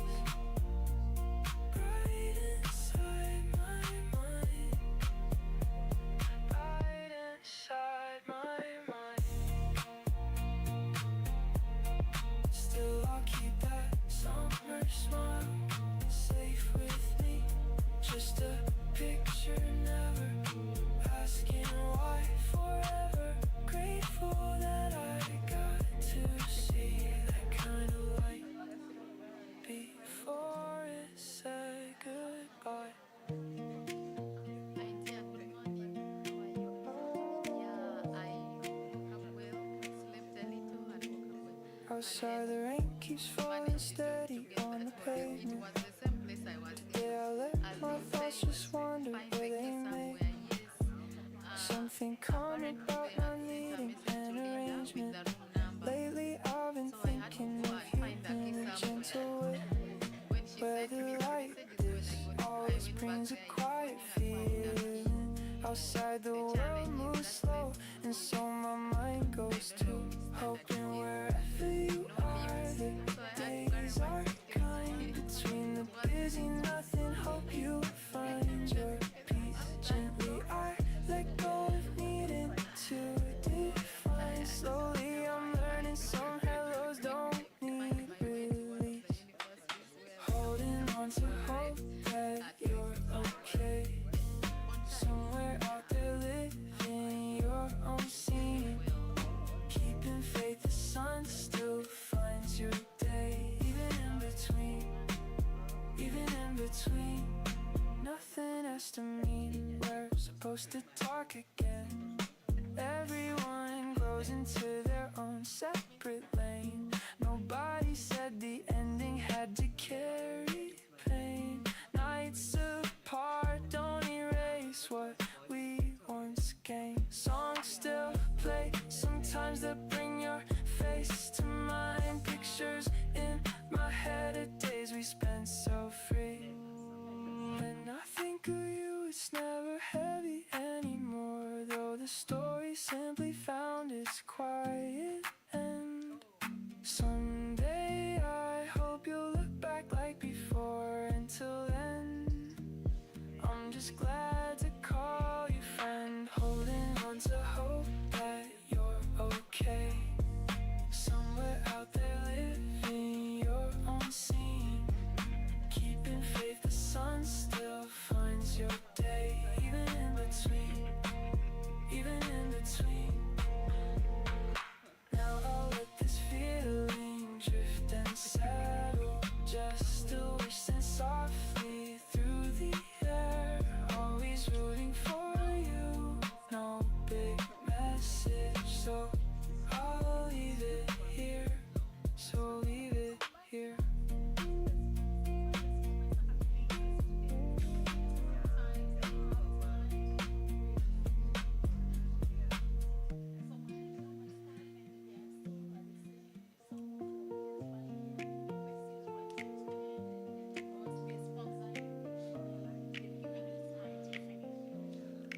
Windows fog up slightly from the rain outside tonight. Today missing you feels lighter than it used to be. Something changed about the way this feeling feels alright. Lately I can hold it without needing to be free. Skies are gray, but somehow this feels kinda gentle. Windows show the rain and I don't mind the view. Gently the mist turns into a kind of peace. Gently I've learned this feeling doesn't need to hurt. Still I find a calm inside the small release. Part of missing you now feels more like dessert. Remembering you without the ache. Remembering warmth instead of pain. Loving how this feeling changed its shape. Soft here in the rain. Soft here in the rain. Nobody warned me missing someone could feel like. Everyone assumes it always hurts to hold. Maybe missing well just means you got it right. Nights like this prove old feelings turn to gold. Days keep teaching me that warmth can stay behind. Pictures in my mind don't ache the way they did. So I used to think this feeling meant I'm stuck. Even missing you can be a gentle art. Someday I'll look back and simply say thank you, luck. After all this time, it's soft inside my heart. Remembering you without the ache. Remembering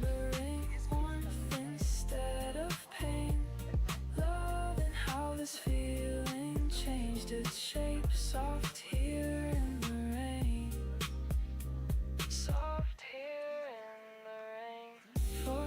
Forever, this kind of missing feels calm and easy, just warmth without the weight it used to. All right. All right, please take your seats. We are now beginning session 2. All right, yeah, okay. So thank you so much for your patience. And how was your tea break? Was it good? Yeah. Good? Yay! Good. All right, so I have a quick announcement for those who are on Zoom. So there are time gaps between Korean and African Zoom time, so there are delays and tech issues. All right, so please understand the situations, those who are on the Zoom. All right, so and then before we begin session 2, do you all remember the pre-recorded video that we skipped because of the tech issue earlier? Do you all remember? Yeah. Yes. I heard that's ready, so let's just watch it first. Okay. Dear esteemed members of the IFLA Sub-Saharan African Regional Division Committee, distinguished colleagues and friends, good day to all of you. My name is Monica Mensah Dankwa, and I'm the chair for the IFLA Sub-Saharan African Regional Division Committee. Although I'm unable to be with you physically in BUSAN, please know that my thoughts and best wishes are with each and every one of you as you gather for another memorable edition of the IFLA World Library and Information Congress.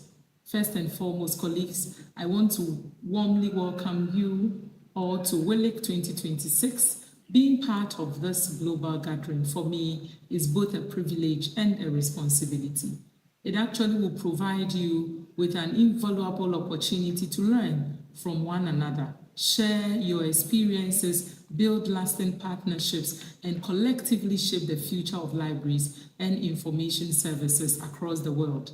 As representatives of Sub-Saharan Africa, you carry not only your individual institutions and countries, but I think that you also carry the aspirations of an entire region. So over the years, our committee has actually demonstrated that African libraries are innovative, African libraries are resilient, we are collaborative, and capable of making significant contributions to the global library profession. I have no doubt that you will continue this proud tradition as you are in BUSAN. I encourage each of you to make the very most of this Congress. Attend the sessions with curiosity, ask questions, engage in meaningful discussions, and be open to new ideas and perspectives. More importantly, colleagues, take every opportunity to network. Introduce yourself to colleagues from every corner of the world. Exchange contacts, initiate collaborations, and build relationships that will extend far beyond this week in BUSAN. Many of the most impactful opportunities, colleagues, begin with a simple conversation. So have conversations. Remember, however, that every interaction is an opportunity to tell the African story. Not only the challenges that we continue to face as Africans and African libraries, but more importantly, the remarkable renovations, our transformative initiatives, and inspiring success stories that are emerging from our libraries and communities. So let us proudly showcase the creativity, the scholarship, the leadership, and resilience that define our region. So as you participate in these meetings, colleagues, and the presentations and exhibitions and social events that would happen in BUSAN, I encourage you to support one another as well. Celebrate each other's achievements. Attend sessions where fellow African colleagues are presenting, and continue to strengthen the spirit of unity that has become a hallmark of our regional division. Together, our voices are stronger, and together we can amplify the impact of African libraries on the global stage. So colleagues, while the Congress is a place for professional growth, I would say that it is also a celebration of our international library family. So take time to experience the culture, take time to experience the hospitality and the beauty of BUSAN, create wonderful memories, connect with old friends that you would meet, make new ones, and enjoy every moment of this remarkable experience. Some of the most meaningful lessons and lifelong friendships are formed outside the conference hall. So I would encourage you to take opportunity of all those. I would also like to express my sincere appreciation to every member of the Regional Division Committee for their unwavering commitment, their dedication and service throughout this term, especially to my Vice Chair, Nerissa, to my Information Coordinator, Richard Seglo, and to some of the members who have been part of this satellite meeting, Lillian, and to mention just a few. I am very grateful for your unwavering support and all that you have been doing as far as WLIC 2026 is concerned.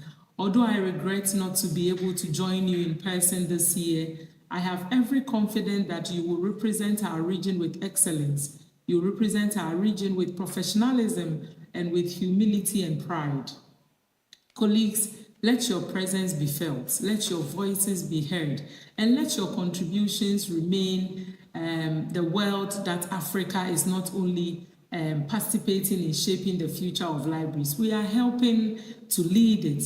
As you embark on this exciting week, I wish you enriching discussions, meaningful collaborations, as I've already stated, and safe travels throughout your stay and coming back or going back to your various countries. So I'll leave you here and say go confidently, learn generously, and network internationally and support one another. Have fun, and above all, make Africa proud as you always do. Thank you all, and may you have a truly rewarding and memorable IFLA WLIC 2026. Bye-bye.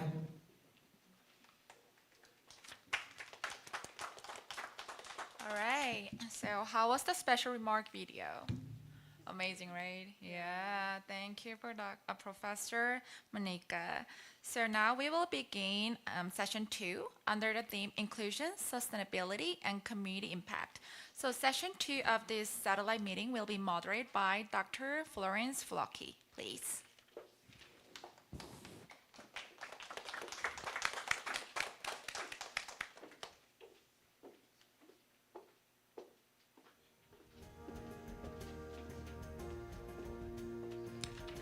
Hello, once again, everyone.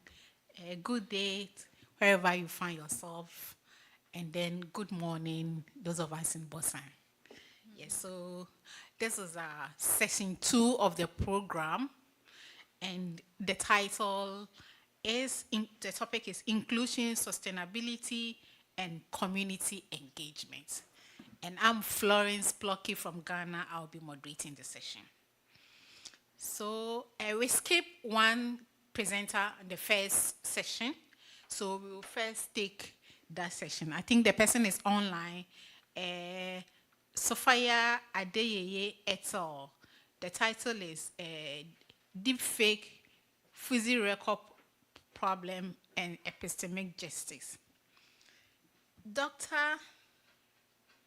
let me take the bio, please, before we start.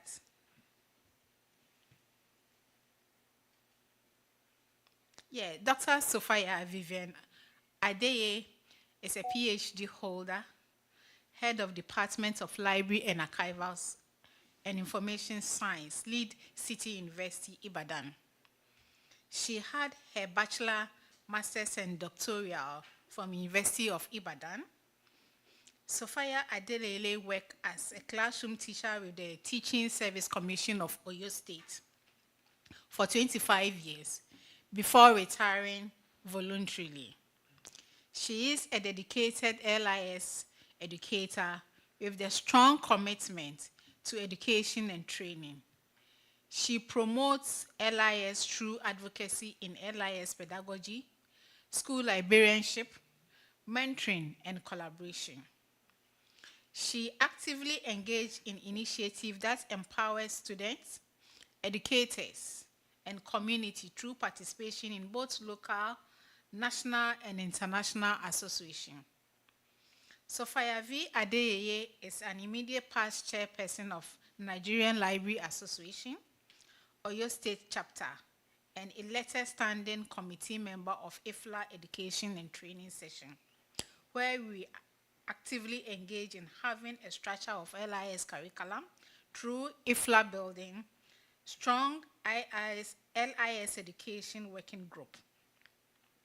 As an advocate for LIS, she works towards policy development, professional training, and awareness campaign that highlights the importance of libraries in education. With that much ado, I would invite Dr. Sophia to take the floor. She's online. So Dr. Sophia, if we can hear me, please, this is Yes. your audience. Thank you. Please. Do I need to turn off my video? Is the network good? Please turn off your video.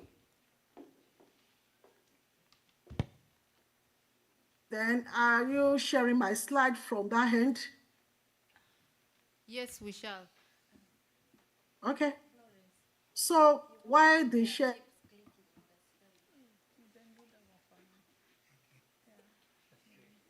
I'm here to present on behalf of four other people.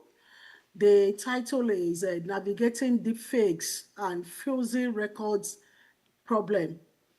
That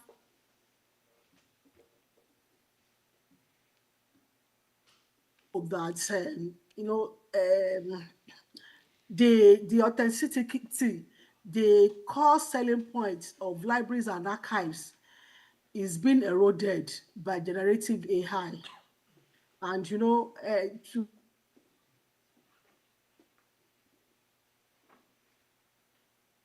of being a librarian or working in a library, and this trend is being challenged by the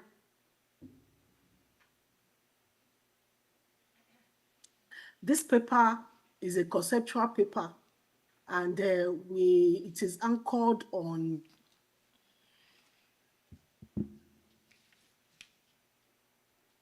Sadiat Adetoru from Nigeria, Grace from Kenya, Melissa.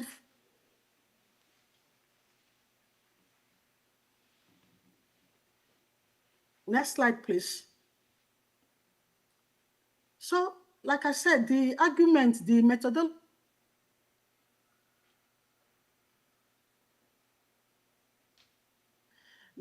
makes it cheap for us to fabricate text, audios, videos, and it's very hard now, very difficult to detect the fabrication. And this is what we call fuzzy record problem. And it's so difficult to detect those problems. Very difficult, even beyond it.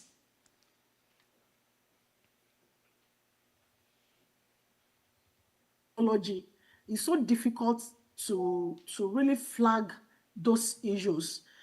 And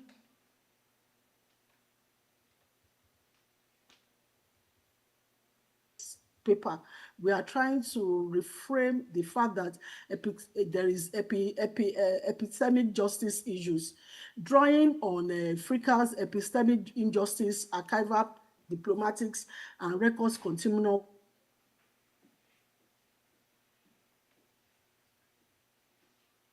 This is a conceptual paper, and like I said, it's built on a theoretical framework. This study is based on 4 papers,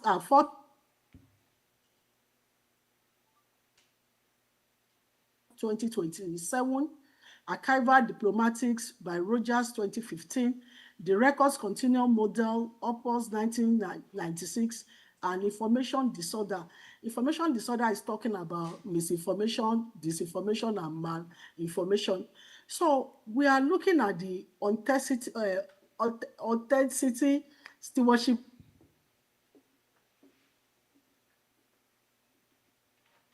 fuzzy records problem. What are they? We're actually looking at a situation in which the evidence status of records are being distorted, even from reputable sources. We can no longer presume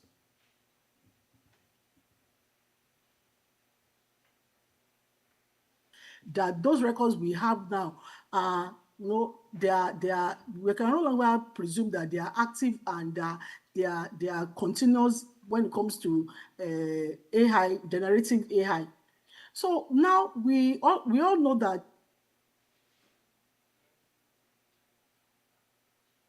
they've entered into the library and they have affected the way we stock our archival collections.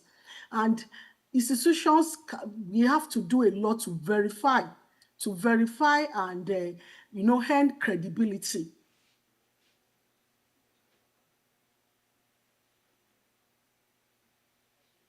Covered in an otherwise credible collection, then it dismisses the genuineness of all the pack. Once we are able to, once a fake is discovered within the pack of informations that we have, then the genuineness of that pack becomes a problem. So we have to do a lot to confirm if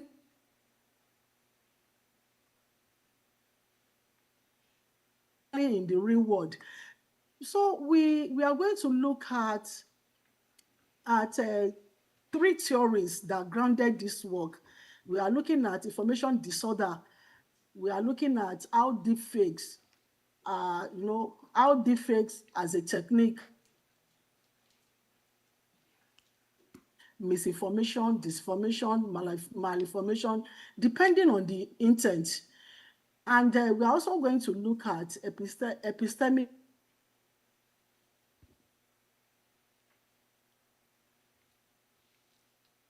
this is what sets up the justice framing that differentiates this paper from the purely technical detention paper. We're also going to look at the archival, diplomatics, and record continuum theory, which surprised the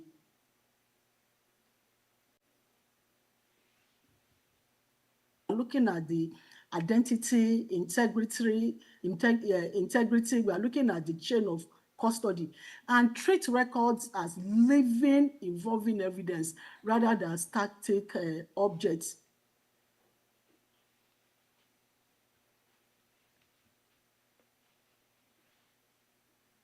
Trying to look at the traditional forgery and the deepfake today. Under these two categories, we are looking at the cost of fabrication. Within the traditional forgery, it requires skills, exquisite skills, and expensive equipment. But with deepfake, nowadays, it is free. It is free. It is open source tools and no real.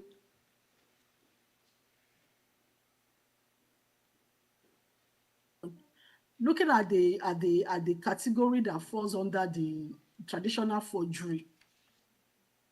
Forgery under the traditional forgery is we have fewer records, we have fewer problems when you consider the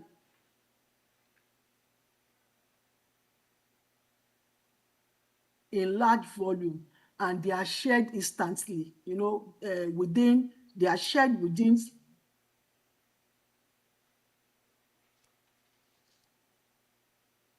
how we are able to detect it. Under the traditional forgery, it is not easy.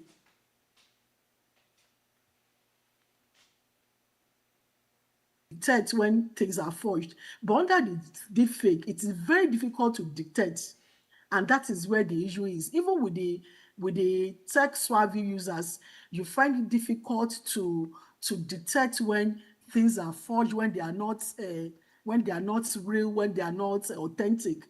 So we move on.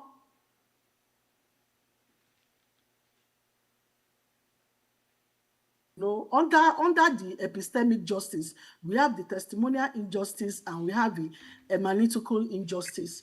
The testimonial injustice is there are records that are produced by certain groups that are disconnected simply because they come from that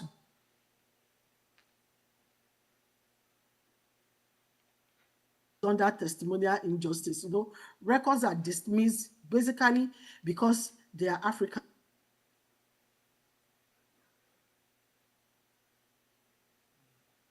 deficit.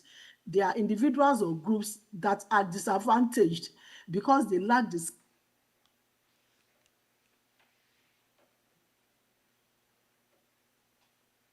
So with this study now, what we discovered was that African records suffer testimonial injustice through structural credibility deficit. The African communities faced hermeneutical injustice through a lack of interpretative and technical resources to name and contest what is that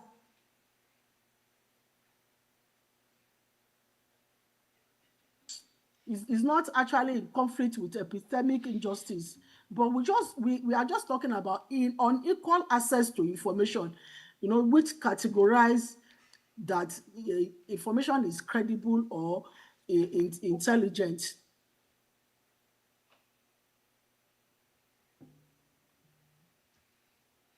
Looking at the African context, compounding a pre-existing injustice.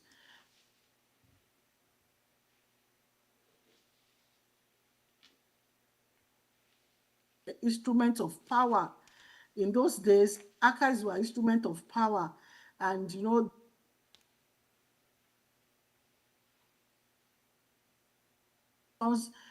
denied evidentiary standing.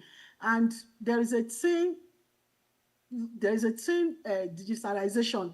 Few authentic African records exist in digital form, creating a signal to noise gap that synthesize content quickly. This thing. Then we have the politics induced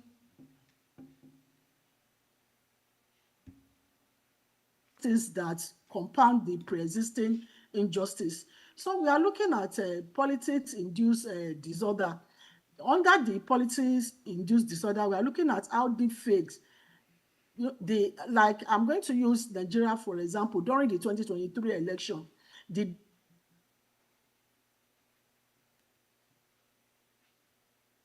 it's so difficult to differentiate between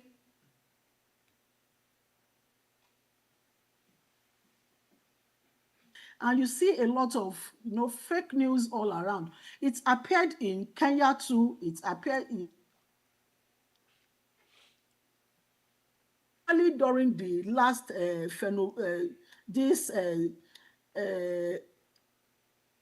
this issue that happened between when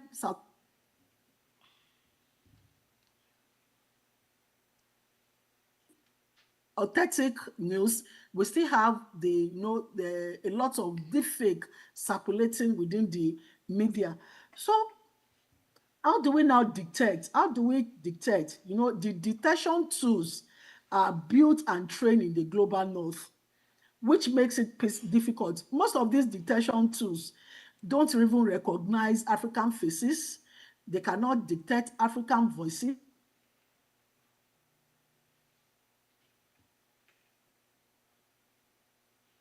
Issues when you look at the tools that they use to verify, those tools were not built for Africa.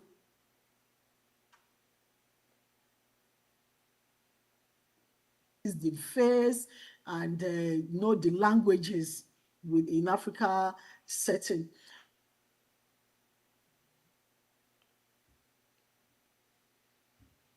Looking at those tools that we used to verify, like I said, that they were not built. And I'm going to make example of Face Forensic Plus Plus. That is a leading deepfake detection tools. And it shows a 10.7% error rates when analyzing African.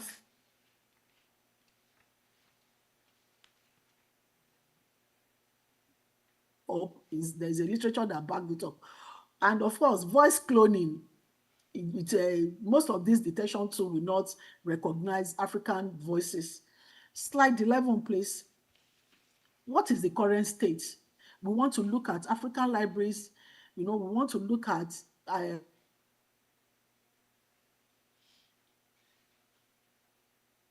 IFLA positioning of libraries as trusted hub against misinformation.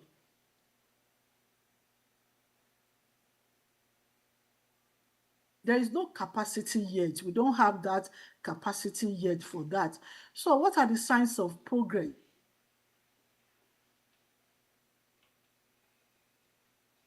Wikipedia editing, as well as Nigerian librarians. There is this collaboration within Wikipedia editing and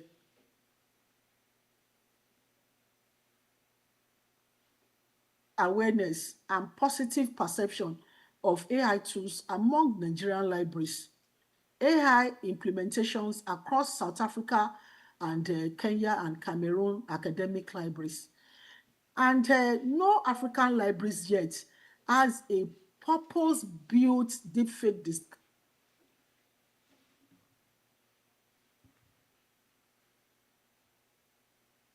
literacy programming is fragmented and focused mainly on ethical use rather than synthetic media. And the issue we are talking about is around synthetic media that is actually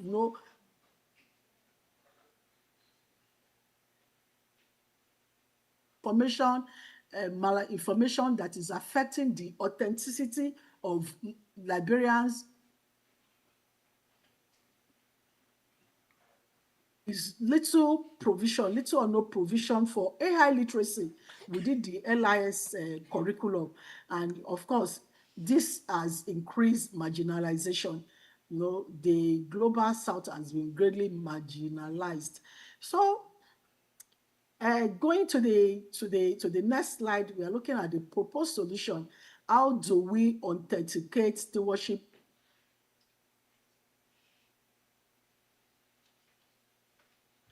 Paper, we propose 4 pillars, and the first one is authentication rules. Librarians as experts should be given authentication rules.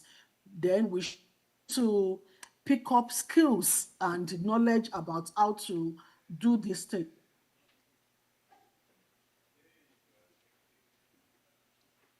AI literacy as information literacy.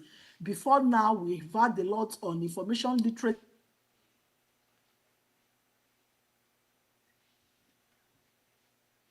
Because AI has come to stay, AI is going nowhere and is better as librarians and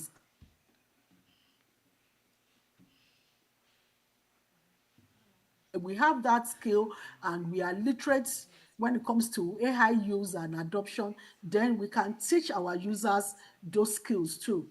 And the third pillar is talking about community verification infrastructure. Madam That Sophia, is library. please, you Yes? have about, kindly run up. Your time is almost up. Public verification tools. And of course, the implication, what are the implications? What does this mean for practice policy and education? For library practice, we should reorganize our operation around the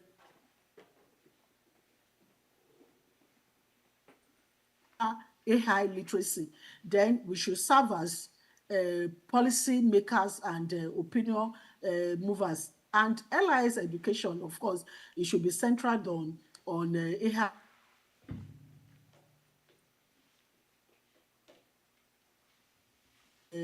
Misinformation, malinformation, and other things.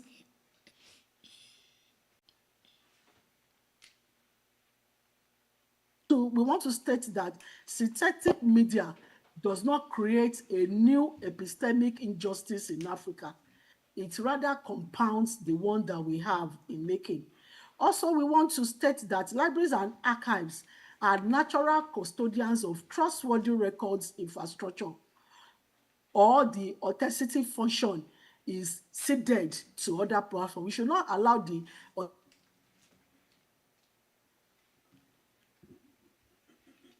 platform whose incentive is engagement and not evidence. As librarians, as libraries, we know that we work with it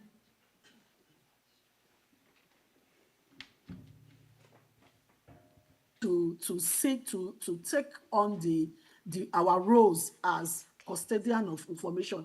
Also, there is a call to action. We should be able to acquire the skills to authenticate and steward digital records alliances with fact checkers. We should be able to have that skill to fact check. We should be able to work with technologists and policymakers and advocate for LIS curriculum so that it could fit into the 21st and century roles that is expected of us. And of course,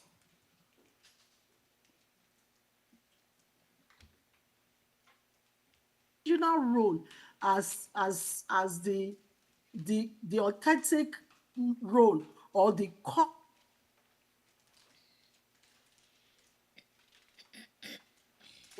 Thank you. Thank you very much, Madam Sophia. It's deepfake. We all know the problem of deepfake, and especially people using people's voice to do a lot of things, and that is becoming a bit of worrisome. So thank you for your paper, and it's really on point. And at this venture, I would ask those on the line and those here if we have any question, any clarification. Let's ask. You can chat those on the line, please. Can you have a chat? We will read for you because of the internet. First, Madam Sophia, thank you so much for this presentation. So first, we will take the questions from the audience, and if there is any questions from the audience, we will proceed to the questions from online. Okay, let's proceed to the questions from online. No, there is some. Oh, okay. Thank you very much, Doctor, for that presentation. My question is, I have a question on the concept that you presented, thin digitization. How do we overcome it? How do we overcome thin digitization without redoing the damage that has already been done?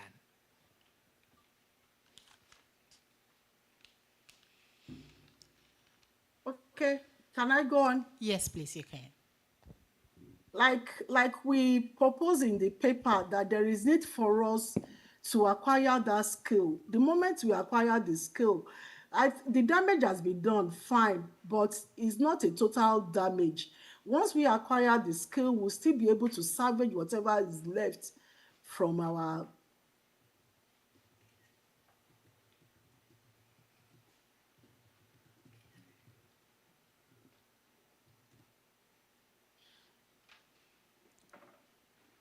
Please, are you done?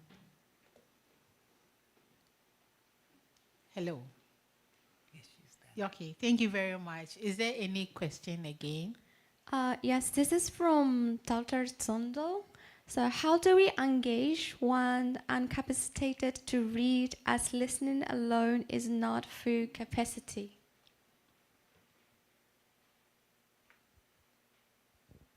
Please, did you hear? Can I repeat this again? Yes, please, maybe. Okay, so this is from Dr. Zondo, and he asks, how do we engage one incapacitated to read as listening alone is not full capacity?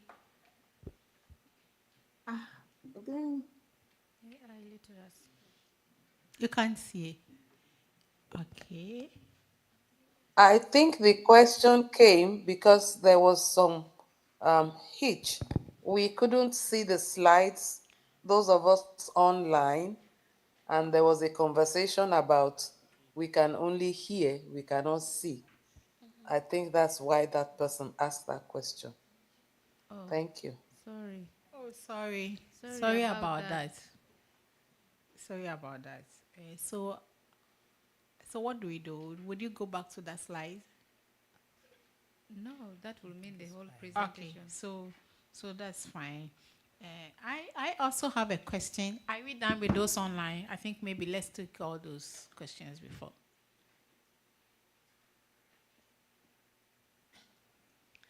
Oh, sorry. Okay, so this is only one question we have. So Okay. if we just do it, okay, sorry. There's another question. In SA, we have Archival Discord. How do you, in your scholarship, align archival libraries and contemporary libraries, and how do we address misattributions?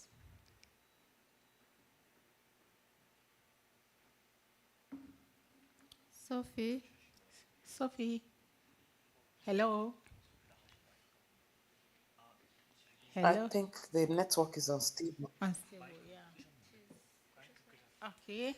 Also, your mic is off, Sophie. Dr. Sophie? Dr. Sophia, your mic is off. I'm not sure she can hear you. Okay. Dr. Sophie, you have a question. In South Africa, they have archival Discord. How do you, in your scholar,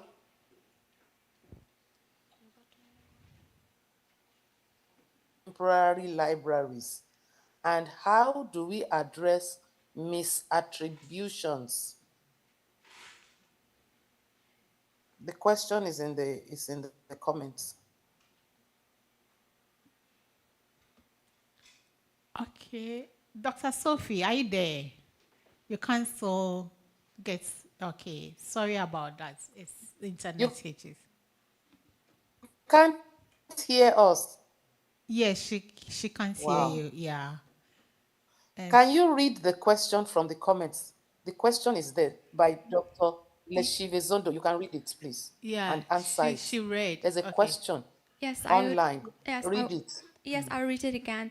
So in SA, we have archival Discord. So how do you, in your scholarship, align archival libraries and contemporary libraries? And how do we address misattributions?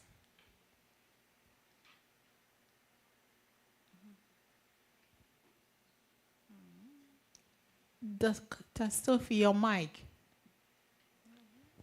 Her mic is on. Her mic is on. Her mic is on. We just can't hear. We cannot hear you. We cannot hear you, Dr. Sophia.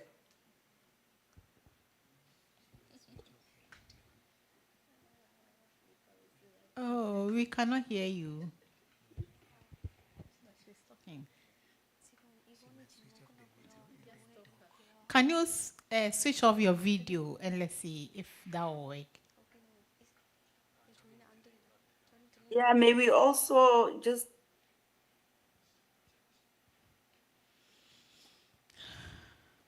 it's smoother. Thank you. Okay. Okay, we have two more questions. Okay.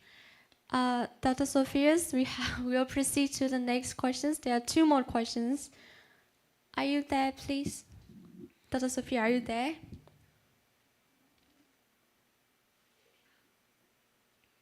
Dr. Sophia?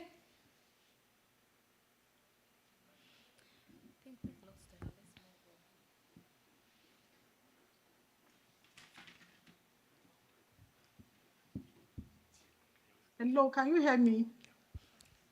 No, we now can't Due hear to you. the internet connections, unfortunately, we will need to proceed to the next session, I guess. So all the questions in the comments will be answered, I think, separately in the comments by the presenter. So unfortunately, we are very sorry about the internet connections. So due to the time restraints, we will continue the next sessions. Okay. Thank you very much, Dr. Adiyeye and your team for a very insightful presentation. I also had a question, but unfortunately, I couldn't ask because of the internet. Yes, our next presenter is Mr. Martin on the topic. What's the topic?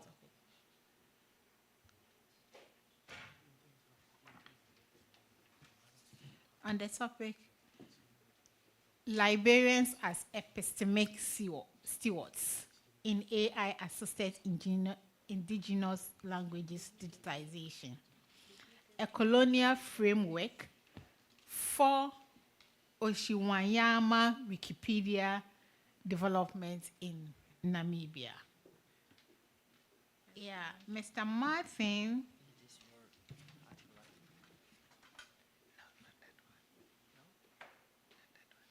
And Mr. Martin is a research librarian with Masters of Library and Information Science, specializing in leadership and management in LIS and digital curation from University of Cape Town. Martin is currently a PhD and information science student and a recipient of the prestigious National Research Foundation and Nelson Mandela Institute of Development Scholarship. He served as a research librarian at the Ministry of Industries, Mines and Energy, Namibia. He founded Open Access Knowledge Foundation, a not-for-profit organization in Namibia which strive for the advocacy of digital literacy and open access knowledge platforms in Namibia. Mr. Martin, the mic is for you. Thank you, Doctor. Good morning, everyone, and to all the distinguished guests, or the librarian in the house, and everyone. Thank you very much for the opportunity. Today I'm going to talk about librarian as epistemic stewards in AI-assisted indigenous language digitization.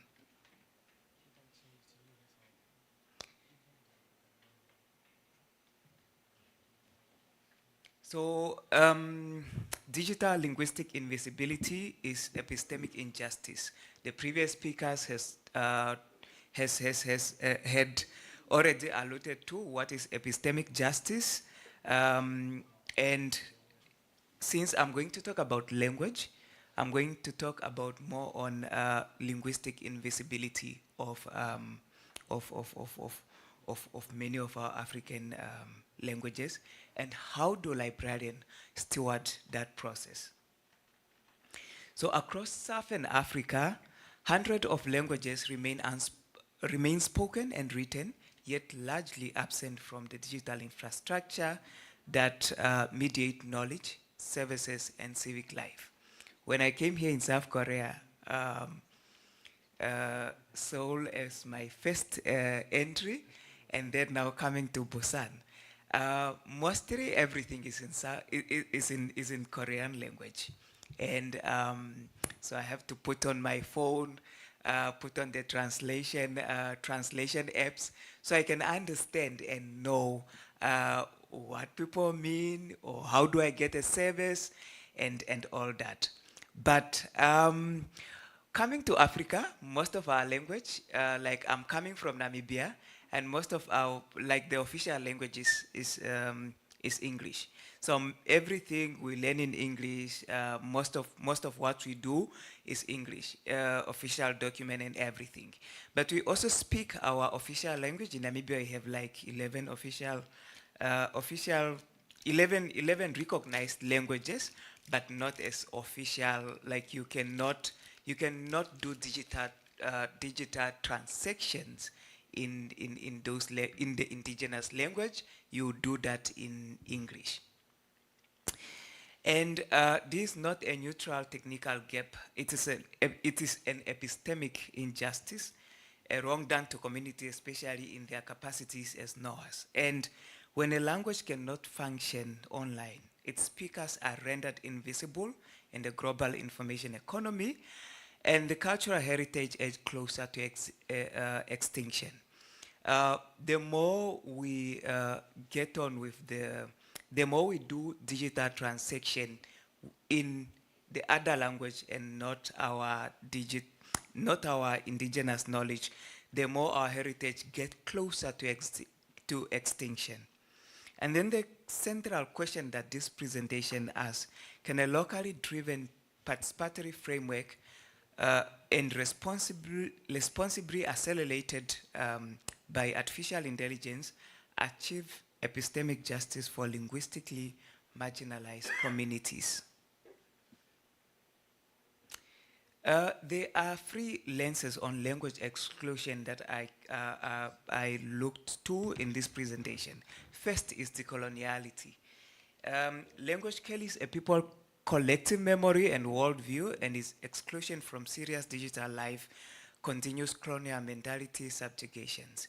Like if I can't learn and do digital transaction in my own language, I tend to lose a lot of my culture and my heritage. And then the epistemic freedom uh, requires that African languages will only be free when we are also doing digital transaction in our own indigenous languages.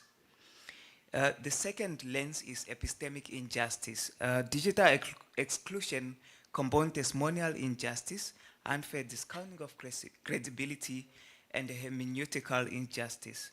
No shared resources to interpret one's own experience. Like in terms of experience, you wouldn't really be able, let me say I want to express myself freely. At some point I would not be able to do it in English, but I'll be able to do it in my own native language.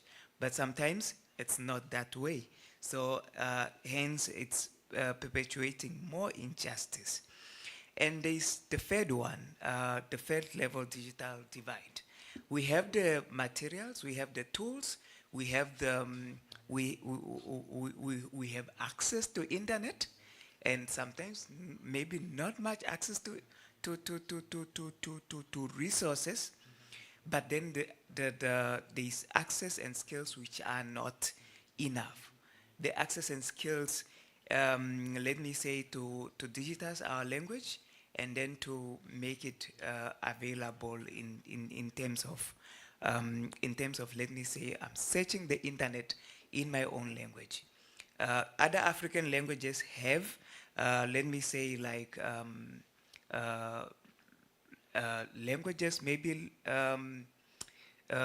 isiZulu that is in South Africa, or Luganda from Uganda, or Kinyarwanda from Rwanda. We have some of those languages, they have a digital presence. Or Swahili, they have a digital presence, but not Oshukwanyama, and that is what I speak. So, and this is another lens, which is the third level digital divide.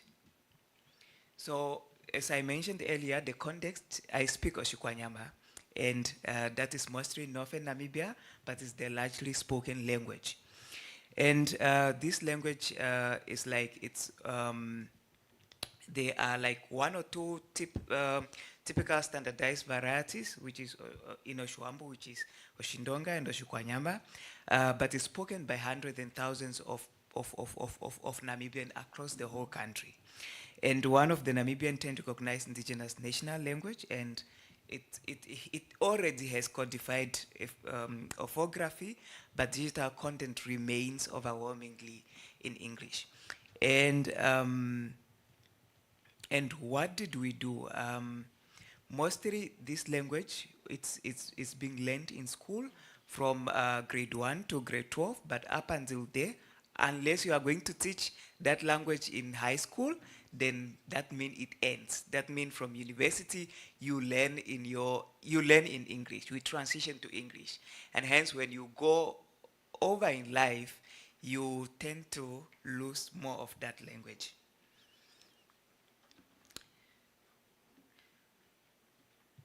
So what can librarians do as epistemic stewards and not just as facilitators? Mostly in Namibian libraries, librarians are facilitators of information, communication, technology skills or digital skills, teaching computer literacy, but I think they can do more. They can be more epistemic stewards of this language.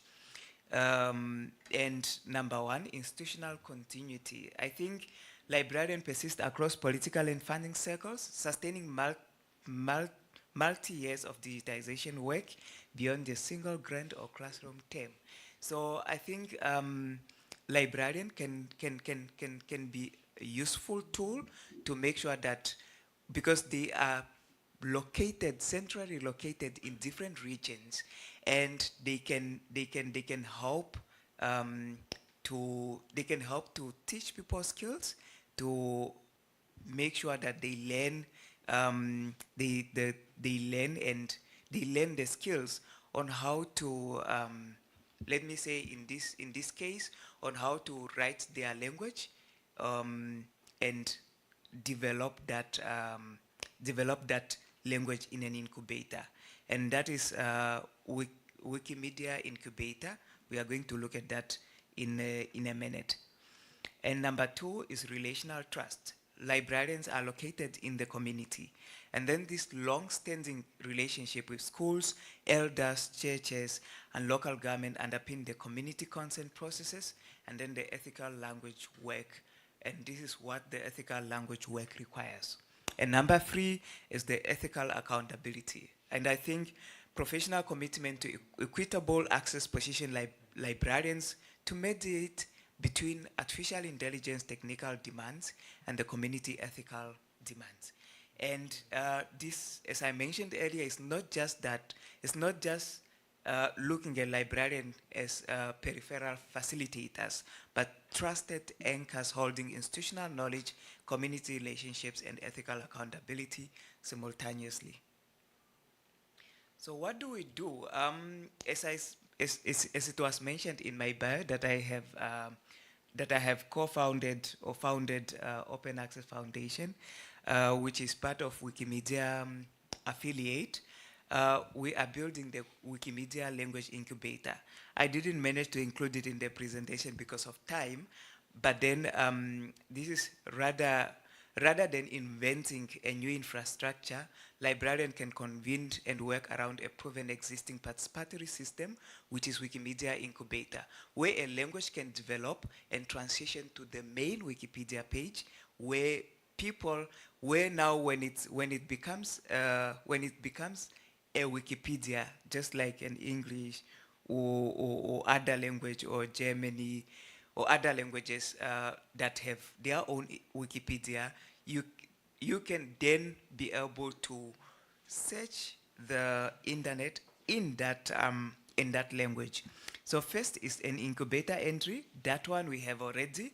And then the Language Diversity Hub, a hub where people come together. And this happened mostly in most of the countries, let me say South Africa, and the other that I mentioned, Zambia, Uganda, and Rwanda. They already have this happening. And mostly in Africa, let me say also Nigeria, they have a Language Diversity Hub where they develop their language, and then they also develop content translation tools, and then they can come up with an independent Wikipedia edition. And this is a community-driven project, a participatory project, and not just a project that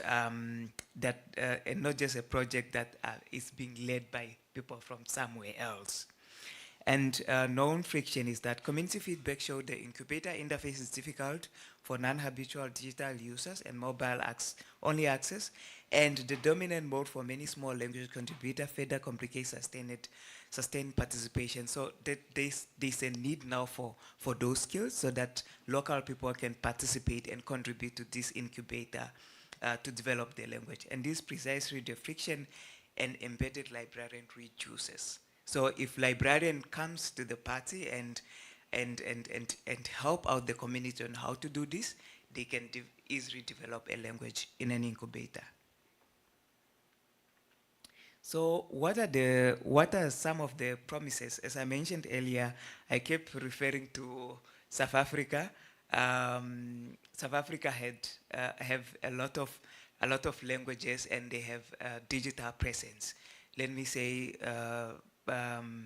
isiZulu, isiXhosa, and other languages have digital presence now, and people are still working toward developing those languages in their Wikipedia. Some of them, they are normal in incubator, but they have independent Wikimedia or Wikipedia encyclopedias. So there's a grassroots research community which reject the idea that low resourcedness is only a data problem. African language speakers act as a co-researchers and not data sources. And model can cover, this model can cover 30 plus African languages through structural community participation.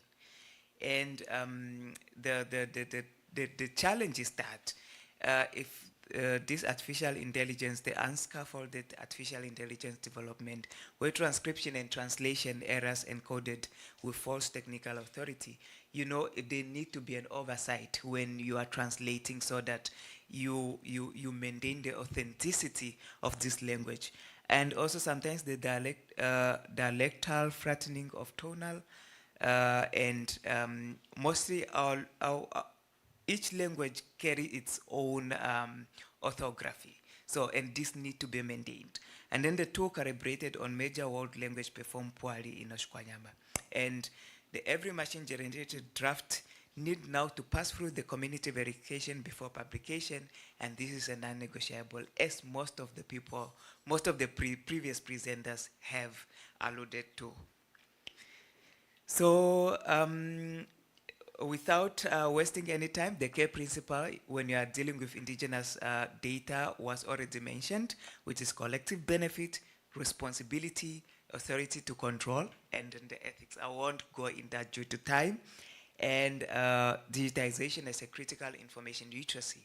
So I also look at this as a critical information literacy because the process becomes a sort of community education and not only the end product in its own. So the workflow stage is that verifying AI transcribed audio where the community interrogate the reliability and the limits of AI outputs, and also then negotiating the orthographic standards where we engage critically with colonial era orthography history. Most of those things that were already written by the colonial, mostly by colonial era, so we need to rewrite that to represent the true picture of what is there and contributing Wikipedia article. Now getting the community to contribute and also to have the understanding of how an encyclopedic knowledge is structured and contested, and how it is a community and everyone has a responsibility to add, to subtract, and to develop articles. So this is a community-centered 5-stage model that I looked at, where you have relational groundwork, where you build trust and relationship, the governance by the care model that I mentioned earlier, where you also have the technical onboarding, Wikimedia Incubator as a platform, training and support, and also the community verification, community editing and feedback, and this we see mostly in the encyclopedia, which is Wikipedia, and ensure the cultural accuracy, and this is by the community members themselves, and AI-assisted drafting, AI-assisted translation memory, and drafting initial content. This is the framework that I have looked at, that librarian can become steward by looking at this process. And in conclusion, in saving a language digital place is defending the right to remain knowers of that language. And digital invisibility is not inevitable. It is the product of infrastructural choices that privileged metropolitan languages such as English, and it can be reversed through equal deliberate ones. If the other countries have done it, why not us? I think we can still do it. And librarians, they are positioned by institutional continuity, community trust, and ethical accountability, where we are uniquely suited to convene that reversal. And I think there are as much as this is a community project, I think librarians need to take up that position in the community and be the people to do this reversal. So with artificial intelligence that we have now, when deployed as a community governed, accelerant, and bounded by indigenous data sovereignty, can shorten this path from digital absence to digital presence without really repeating the extractive pattern of the colonial archive. And a locally driven participatory framework is responsible for, which is responsibly accelerated by artificial intelligence as we have now, which will achieve epistemic justice for linguistically marginalized communities. And I think with that said, thank you very much for listening to this presentation, and I welcome all the questions.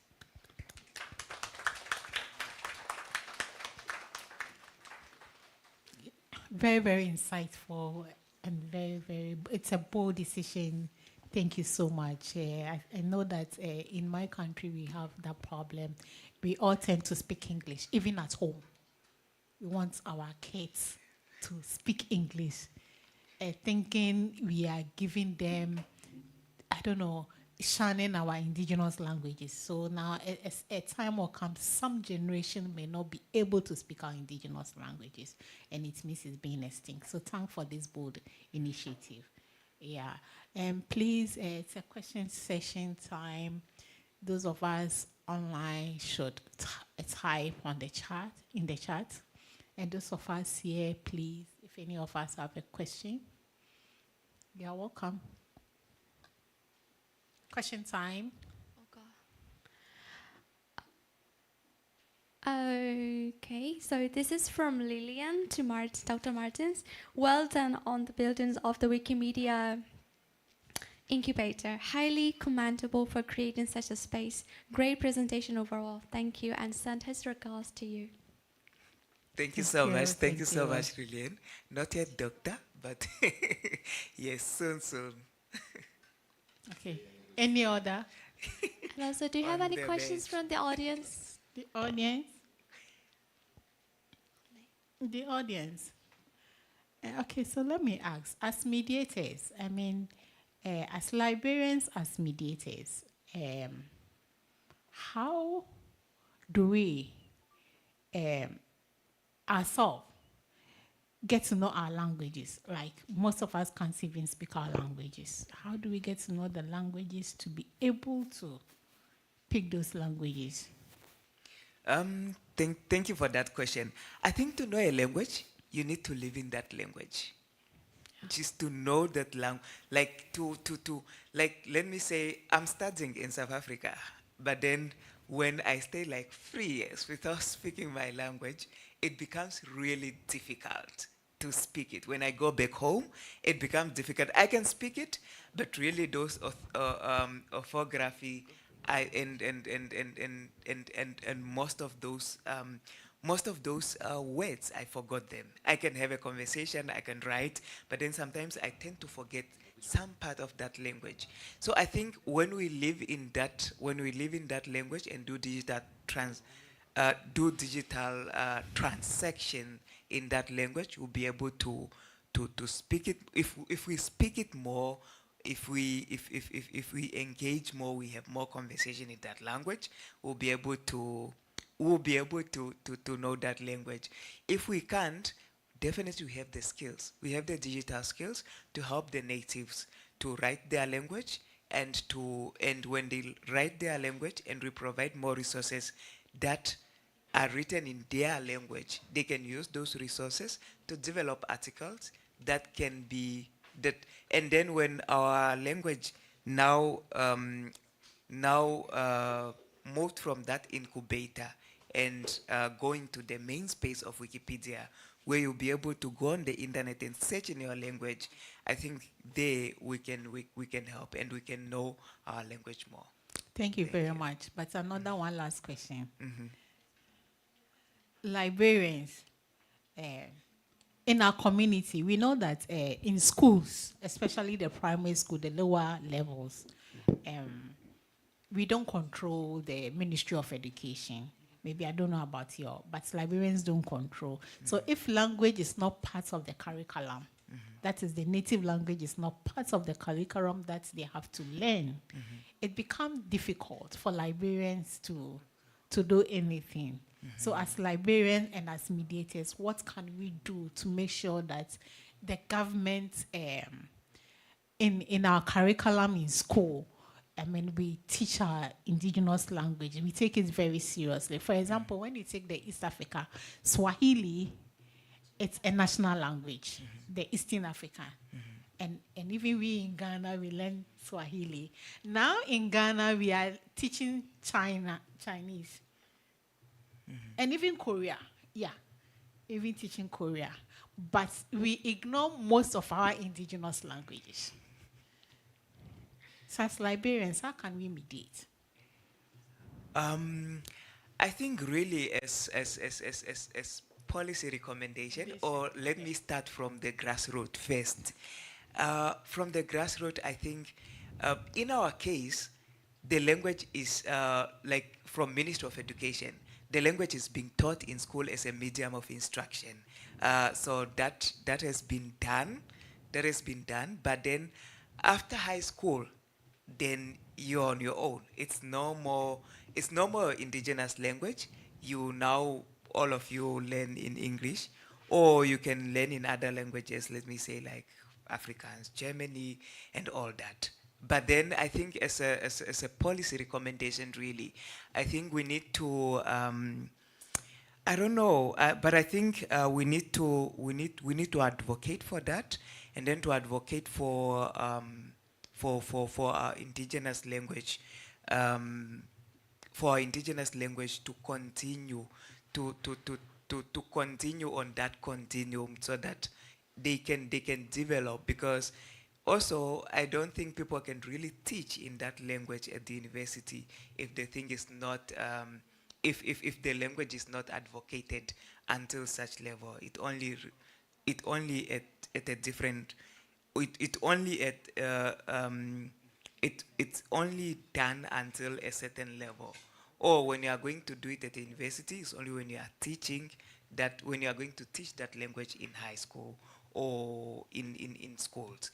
I think, let me say in South Africa, and I think I'm grateful Mr. Kepi Madumo is here from South Africa, and he has been the national librarian. He has more knowledge on how the SWIP project have developed to develop different South African languages to reach that stage where they develop from an incubator to the main space of Wikipedia. I think if he can in 1 minute or something, just to highlight that, and I think that will be grateful. I'm not really sure what else we can do, but I think there is so much we can do, even at the grassroots, because this project is at the grassroots. It doesn't have anything, but I think from there we need to advocate from, let me say, intergovernmental organizations, UNESCO to buy in the idea, the Ministry of Education, the journalists, people who write, so that we can start writing in this language and it can develop. Yeah. Yes. Mike.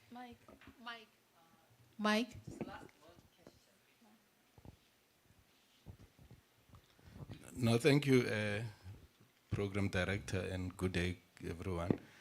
Yeah, I think it's the whole debate around decoloniality of education. And in South Africa, I think we have been fortunate because issues of languages are part of our constitution. So we have 11 official languages, which are all having equal status, and we have included the 13th one now, the 12th one now, which is sign language, which also recognizes those with disabilities.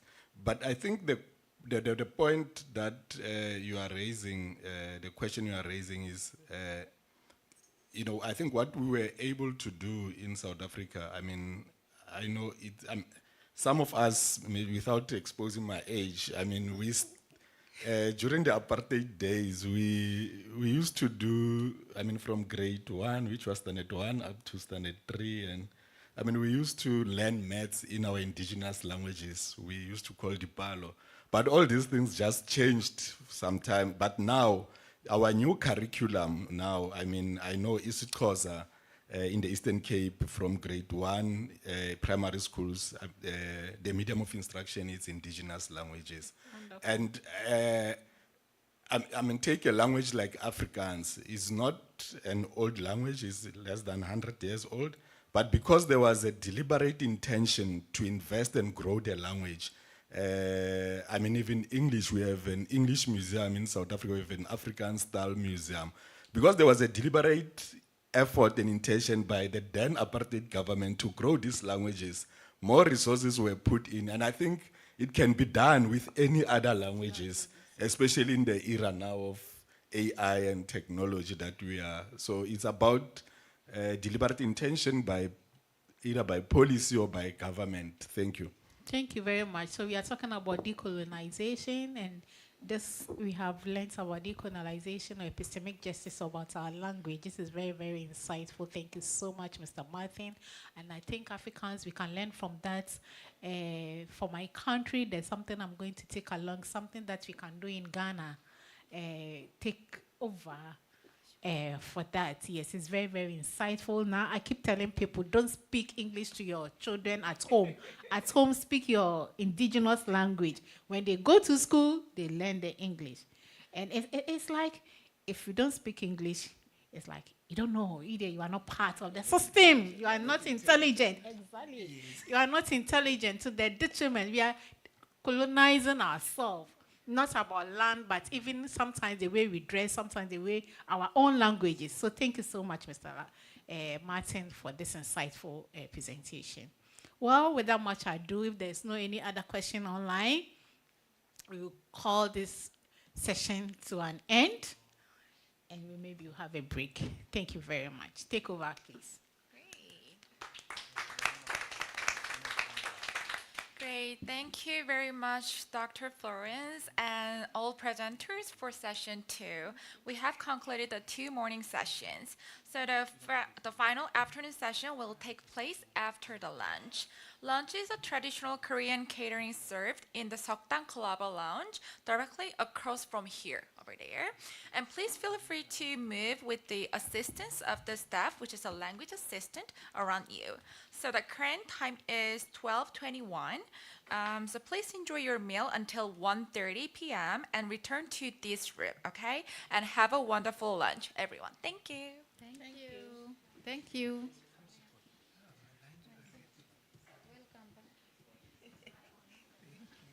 We need to work together. This incubator is really interesting. But I wanted to ask you the issue of how do we choose which language? I should follow you. Okay. We can leave our things behind. We can leave our bag behind. We leave them. We should leave it. It's okay.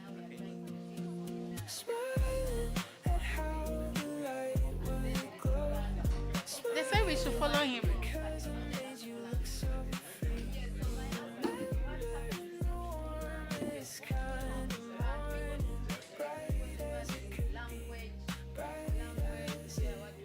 What did I write it? Language divided.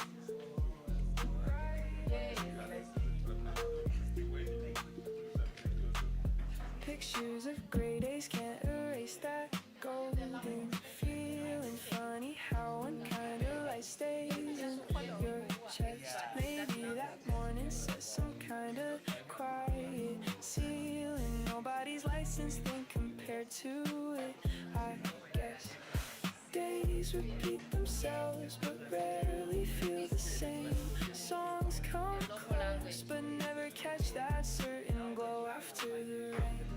It's nothing like that morning did. Even rain can't take the color from my mind. Someday maybe light like that will find me again. After every storm, some sunlight's always kind of smiling. And how the light would glow, smiling because it made you look so free. Remembering the warmest kind of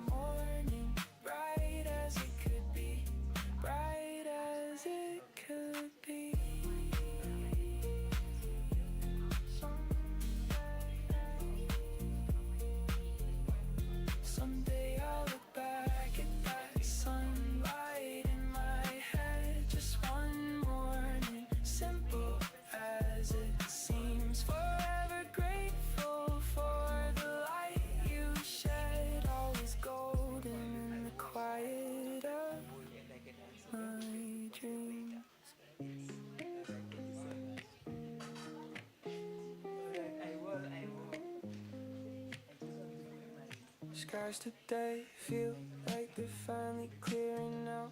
Something about the storm makes all things settle right.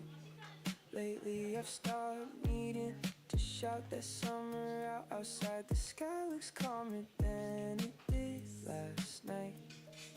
Clouds are finally parting after all this weather.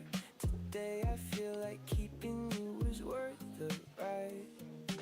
Softly enough, I don't need to say it loud. Wonder if that's just how good memories should stay.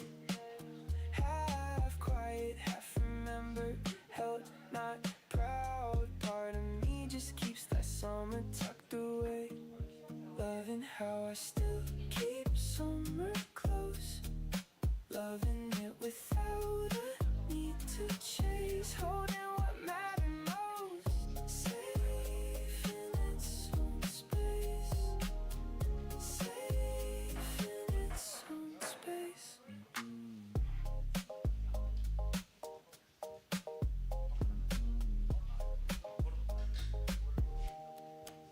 People assume that keeping something means forever. Even distant memories can still feel warm and near. Funny how the good stuff doesn't need to sever. Nothing has to end in something we call fear. Days like that just live inside a quiet corner. Songs remind me gently, never asking why. Until I stop, I don't need a reason to hold on, because some memories are simply meant to stay. Though the season's over, it's not gone. Even quiet keeping counts as its own way. Loving how I still keep summer close. Loving it without a need to chase. Holding what mattered most. Safe in its own space. Safe in its own space. That's how I'll keep this feeling folded soft and neat. Just something warm I carry on my own. Forever glad I gotta keep it sweet. Always mine. A summer fully grown.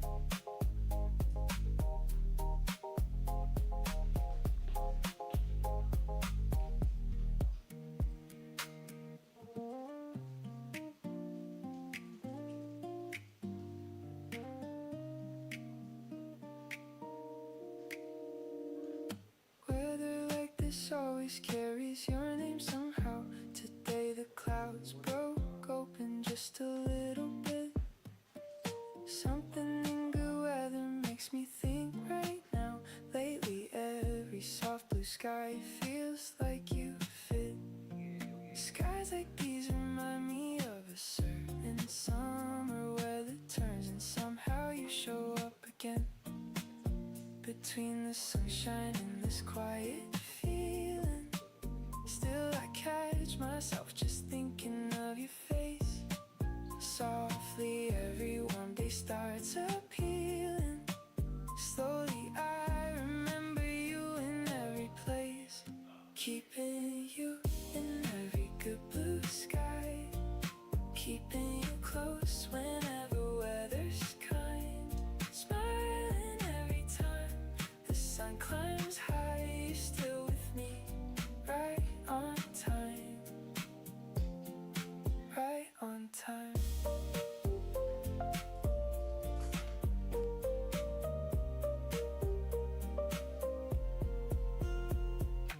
Everyone has weather that just feels like someone.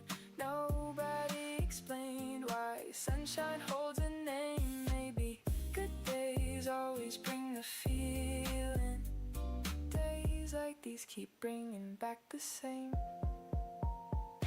Nights don't do it, only sunny weather can. Moments turn to you and skies decide to clear. Someday maybe weather won't remind me so. Until that day I think I'm kinda glad. Before I let this quiet feeling go. every storm, you're still the thought I've had. Keeping you in every good blue sky, keeping you close whenever weather's kind, smiling every time the sun climbs high. You're still with me, right on time, right on time.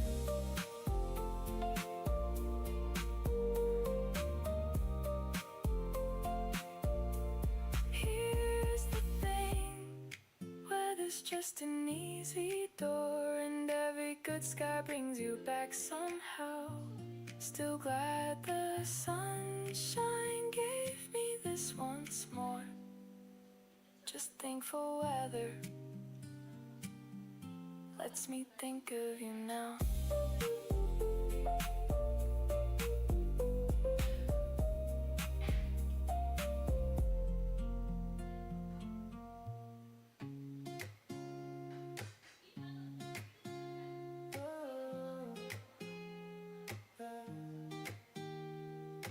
Lately every gray day makes me think of yellow. Today the rain feels colder than that summer glow.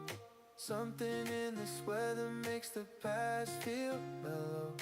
Outside I trace the window like an afterglow. Clouds keep rolling by like scenes from something golden. Lately I keep replaying how that summer felt. Half of me still lingers in that season. Softly I remember how the evening stretched so long. Still I feel the warmth without a reason. Between the rain and memory I hum that quiet song. Missing how the summer used to feel. Missing easy laughs and open sky. Loving that the warmth was real, even in your eyes, even in your eyes.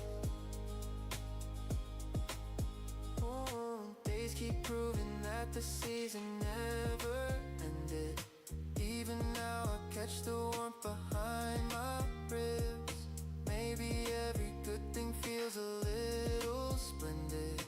Nobody explains why certain feelings stick. Nights we spent just talking until morning. Days that blur together in the best kind of way. Though the calendar moved on without a warning. Even when I couldn't take that feeling out. Someday I'll look back without any morning. So I'll keep the warmth alive without a doubt. Missing how the summer used to feel. Missing easy laughs and open skies. Loving that the warmth was real, even in your eyes, even in your eyes. Just even now on days is gray and slow. This one memory keeps me kind of bright. That's the season I was lucky to know. Always warm somewhere behind the light.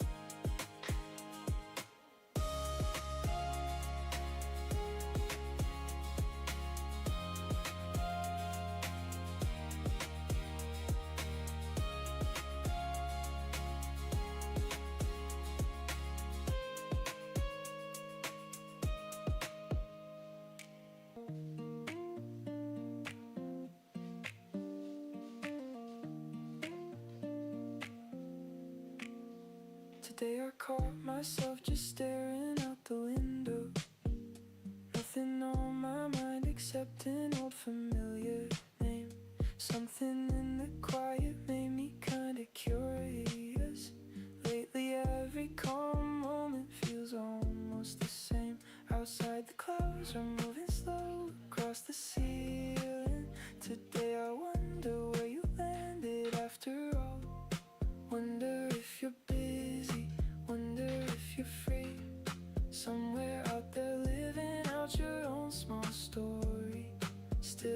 catch myself just wanting to know.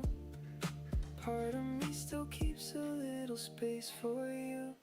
Wish I could just casually ask, how's your heart, how's your day, how's your view? Cheering quietly from far away, wishing well for you, wishing well for you.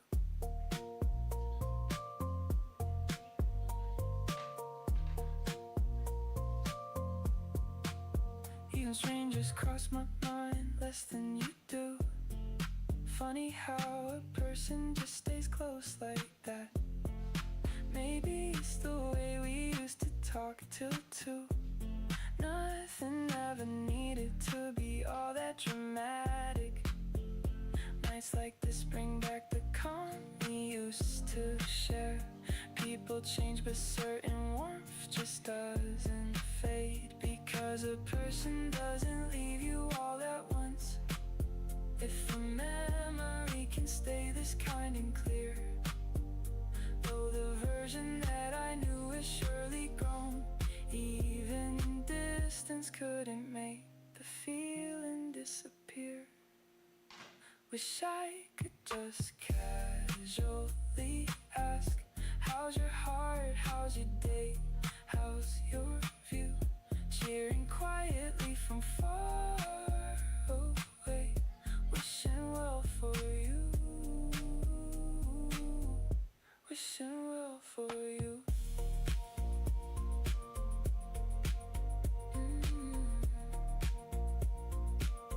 And that's the honest truth of how I feel. Still curious in the gentlest kind of way.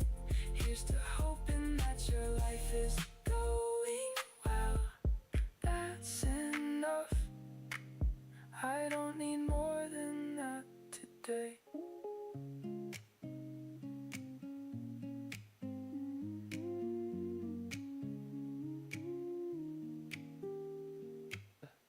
Drops are racing down the glass in front of me. Today they look like little clocks that lost their time. Something in that pattern sets my thoughts free. Lately I trace shapes and think of you in rhyme. Windows always hold a story if you watch them. Drops keep sliding slow, tracing something bright. Quietly the rain keeps a rhythm going gently. It reminds me of a softer year. Still I find your name inside it, flowing. Part of every raindrop somehow brings you near. Sending out a thought into the rain, sending it wherever you might be. Praying you're not carrying much pain, just staying carefree, just staying carefree. Funny how an oak glass window holds a memory. Nothing about rain used to feel this soft before. Maybe it's the calm, maybe it's the scenery. Nobody taught me weather could reopen doors. Moments come in waves like weather passing through. Pictures form again each time the sky turns gray. Whatever season finds you, I hope is kind. Wherever this rain travels, let it find you well.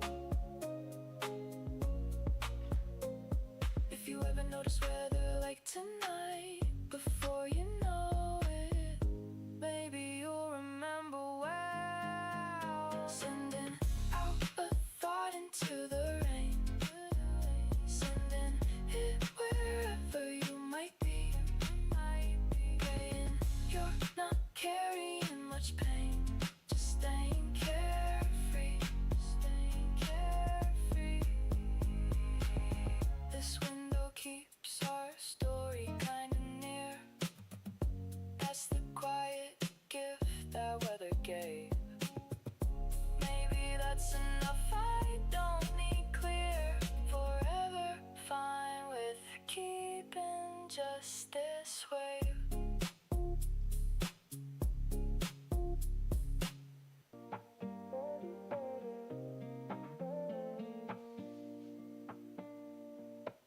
clouds outside are playing like an old cassette tonight.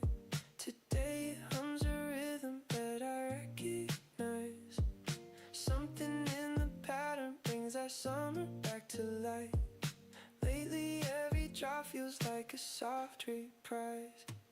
Drops keep falling, steady like a quiet chorus. Rain outside is playing what we used to know. Silently this rhythm keeps the summer around.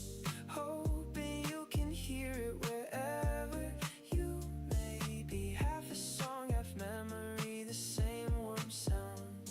Part of us still echoes in this melody, carrying our summer still on play.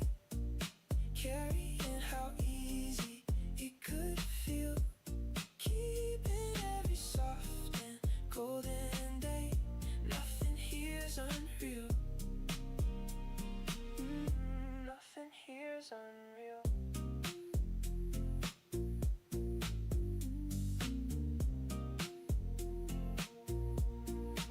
Songs like this keep proving the rhythm never left me. Funny how a season turns into a song.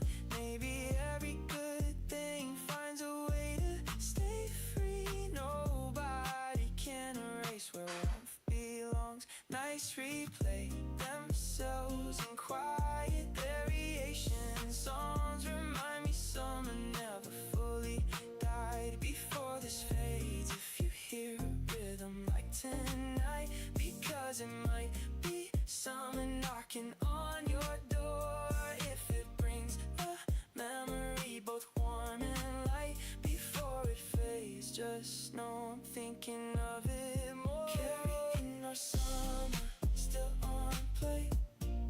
Carrying how easy it could feel, keeping every soft and golden day. Nothing here's unreal. Nothing here's unreal.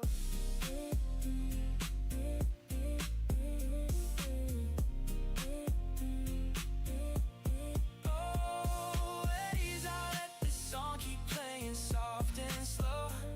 Just background music for a quiet mind. Forever glad our summer got to glow. Always somewhere playing left kindly behind.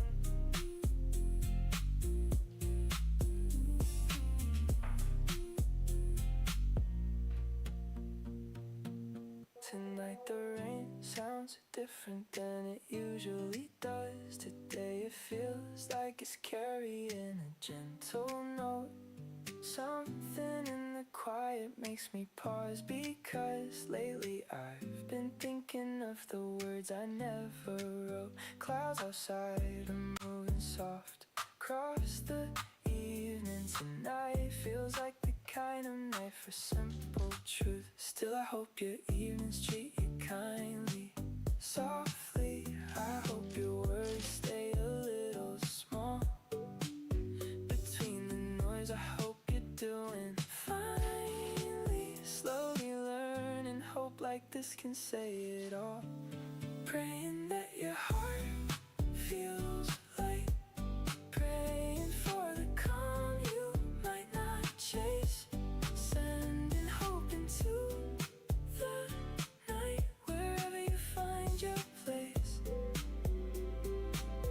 Wherever you find your place. Nights like these make honesty feel easier. Everyone deserves a simple wish sent out for free. Nobody needs a reason to be a well-wisher.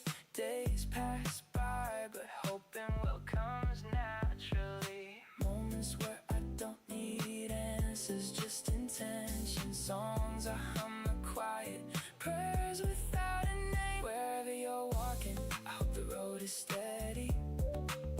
Wherever your heart lands, I hope it's soft.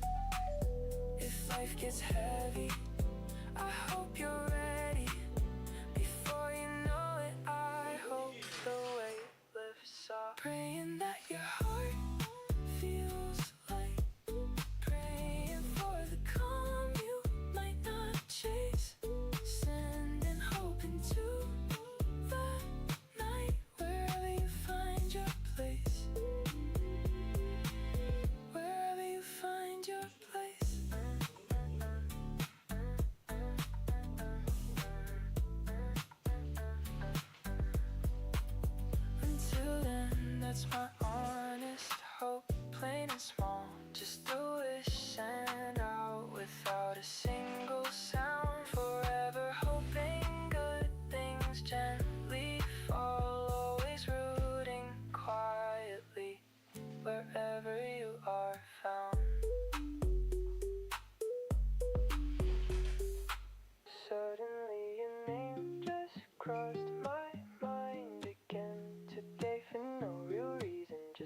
something so casual, no need to over-explain.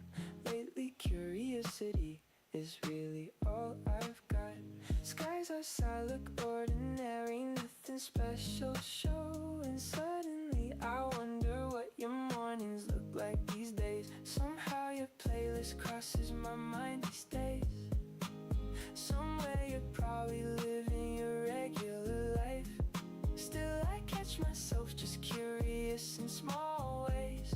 Between old habits, wondering feels alright. Just wondering how your days unfold. Just curious, nothing heavy, nothing deep. Remembering the version I once knew. Simply wondering, simply wondering. Moments like these turn into an easy kind of question. Everyone gets curious about people that they knew. Nobody needs a reason for the small reflection.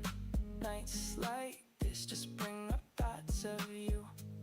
Moments of curiosity feel light as air. Pictures of your life appear then drift away.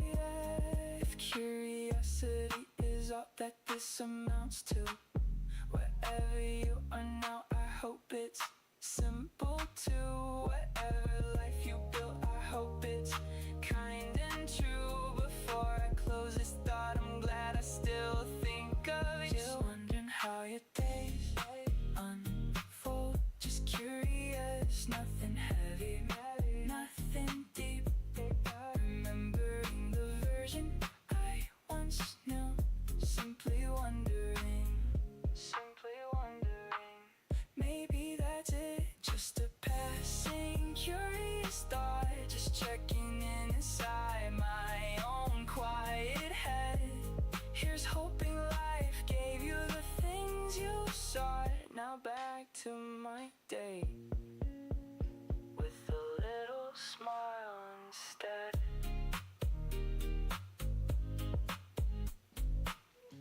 Rain is tapping soft against my window. Nothing dramatic, just an ordinary sound. Today the gray outside looks kinda gentle, like the sky remembered where we used to hang around. Funny how a small thing turns into a feeling. Rain is falling and you're on my mind. Maybe it's the sound, maybe it's the light. Wonder if you're catching the same weather tonight. Half of me is smiling at the thought of you. Half of me just wants to know you're doing fine. Hope you're somewhere warm and dry today. Hope the rain sounds soft wherever you are. Thinking back.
Bo ba ite?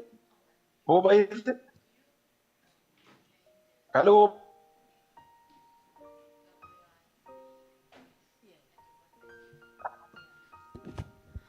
Hello, sorry. So, is yes. Bo ba ite? The program hasn't started until 1:10 p.m. at Korean time. So I think it's only like 3 to 4 minutes left. 3 minutes left.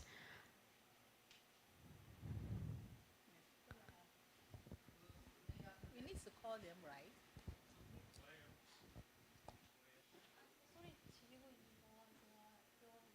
You have a beautiful country.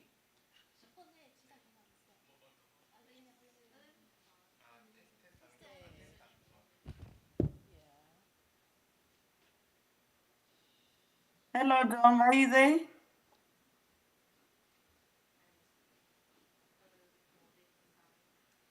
Yes, a little bit cold inside. I wasn't feeling well this morning. Yeah. I need to get some drugs after here. Cold, headache, and fever.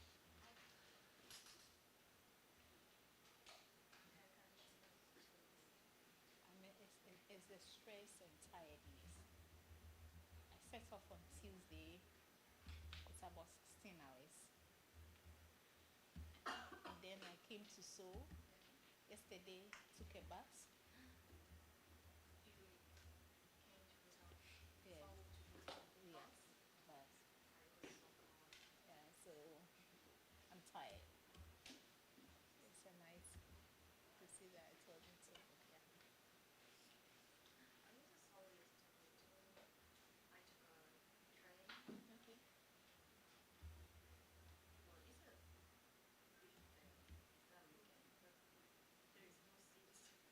Oh. Ooh. People are coming for the conference.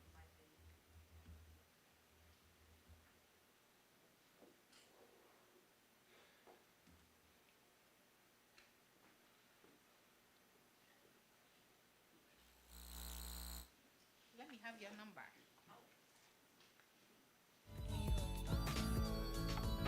Sometimes I forget how long it's really been. Even now the moment doesn't feel too long. Funny how the weather brings you back again. Maybe rain just knows the stories it once told. Nothing's changed about the way this feeling lands. Everyone moves on, but some things kinda stay. And if you happen to be listening to rain right now, because I hope it makes you think of easy days. If a little part of you remembers how when we didn't need a reason, just the haze. Hope you're somewhere warm and dry today. Hope the rain sounds soft wherever you are. Thinking back to easier days. Hoping you're not far.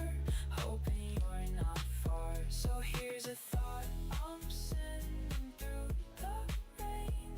Maybe you can catch it if you try. Still glad that summer wasn't lost in vain. Just glad I got to know you, rain or shine. Something about your laugh still plays inside my head. Today it hit me sitting quiet in the rain.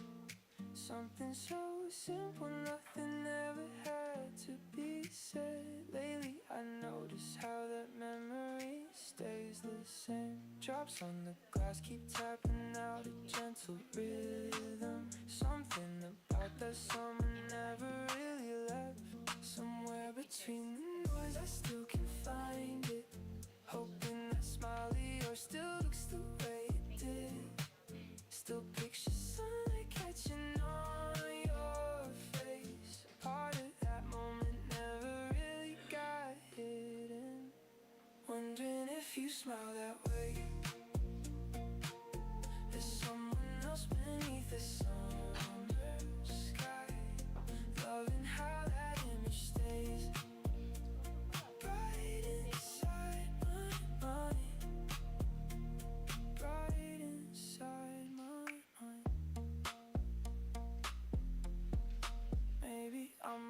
romantic. Maybe I just remember well. Nothing about that summer felt like it was rushed.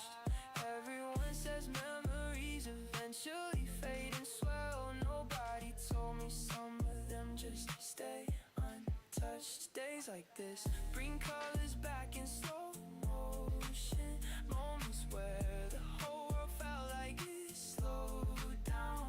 Even now I guess that picture in my chest. Someday maybe you'll remember it the same. Until then I'll just hold it like the best. After all this time it never lost its name. Wondering if you smell that way. There's someone else beneath the summer sky. Loving how that image stays bright inside my mind. Bright inside my mind. Still I'll keep that summer smile safe with me. Just a picture now, asking why. Grateful that I got to see that kind of light before it said goodbye.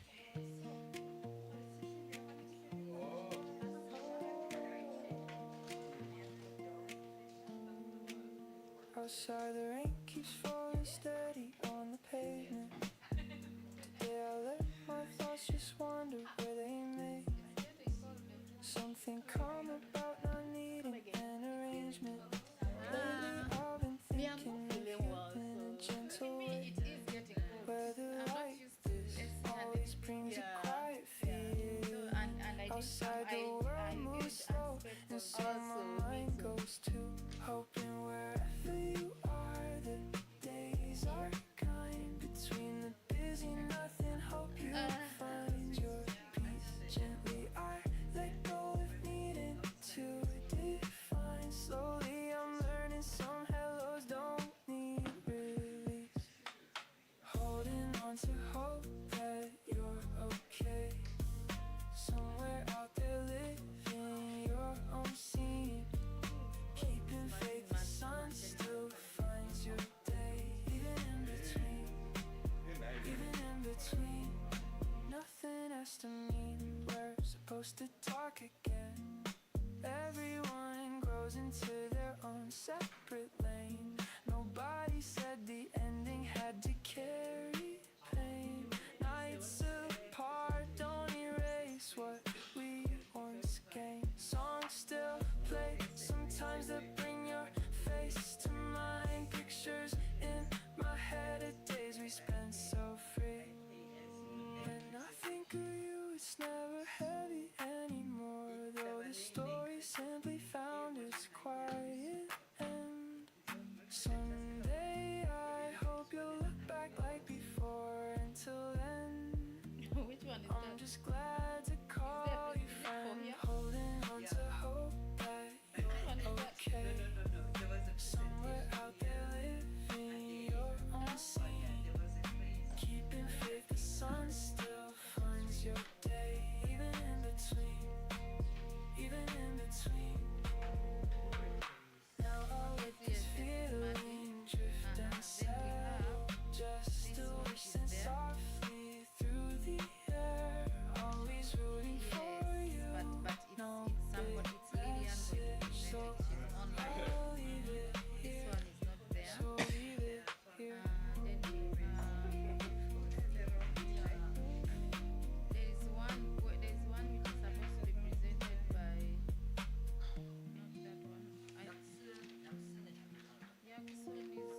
I don't know if it's the one.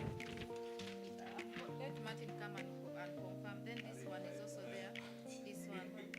Windows fog up slightly from the rain outside tonight. Today missing you feels lighter than it used to be.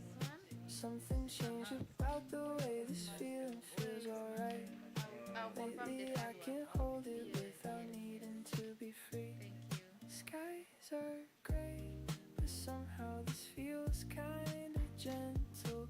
Windows show the rain and Gently the mist turns into a kind of peace. Yes, when I read you, I not read when I read University for the Government Studies, I'm like, oh. Find a calm inside the small release. She too is coming. I thought she'll be here today because I saw her name. They played left her. Oh, really? They missed their flight. Martin, which presentation are you presenting? How this feeling changed its shape. Soft here in the rain. Soft here in the rain. Nobody warning this, and someone could feel like everyone assumes it always hurts to hold. Maybe missing well just means you got it right. Nights like this prove old feelings turn to gold. Days keep teaching me that what can stay behind. Pictures in my mind don't ache the way they did. So I used to think this feeling meant I'm stuck. Even missing you can be a gentle art. Someday I'll look back and simply say thank you, luck. After all this time, it's soft inside my heart. Remembering you without the hate. Remembering warmth instead of pain. Loving how this feeling changed its shape. Soft here in the rain. Soft here in the rain. Forever this kind of missing feels calm and easy.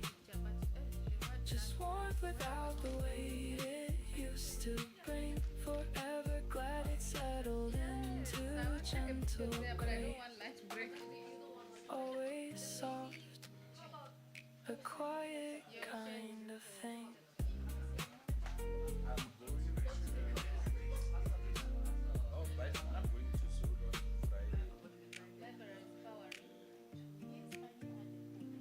Who are the authors? But was it on the program?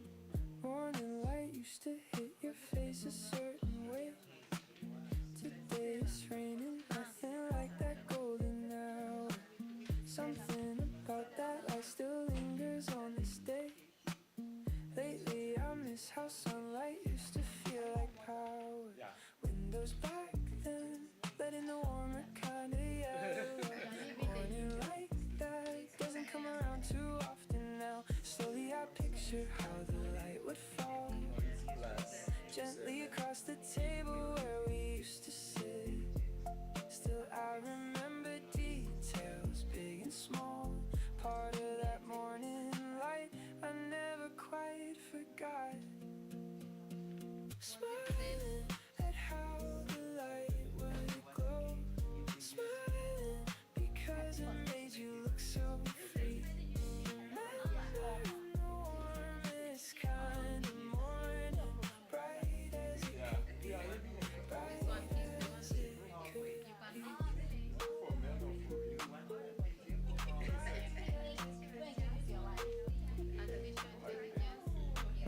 Pictures of gray days can't erase that golden feeling. Funny how the kind of light stays in your chest. Maybe that morning said some kind of quiet ceiling. Nobody's license thing compared to it, I guess.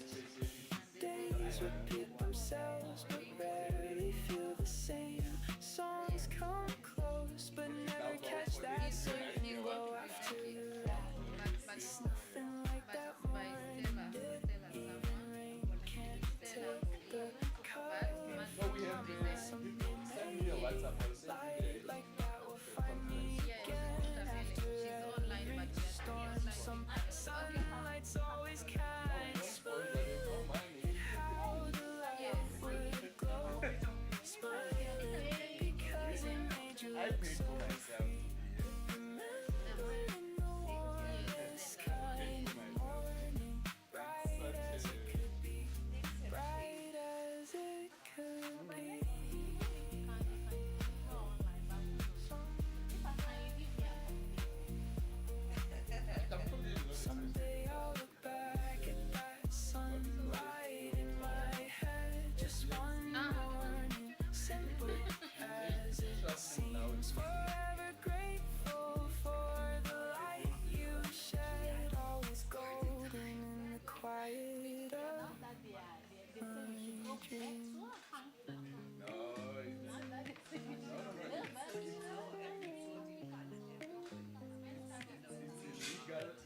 stars today feel like they're finally clearing out. Something about the storm makes all things separate. Lately I've started needing to shout that summer out. Outside the sky looks calmer than it did last night. Clouds are finally parting after all this weather. Today I feel like keeping you was worth the ride. Softly enough, I don't need to say it loud. Wonder if that's just how Now the let me be memory should stay. let me be serious. Held not proud, part of me just keeps that summer tucked away. Loving how I still keep summer close. Loving it without a need to chase. Holding what mattered most. Safe in its own space. Safe in its own space.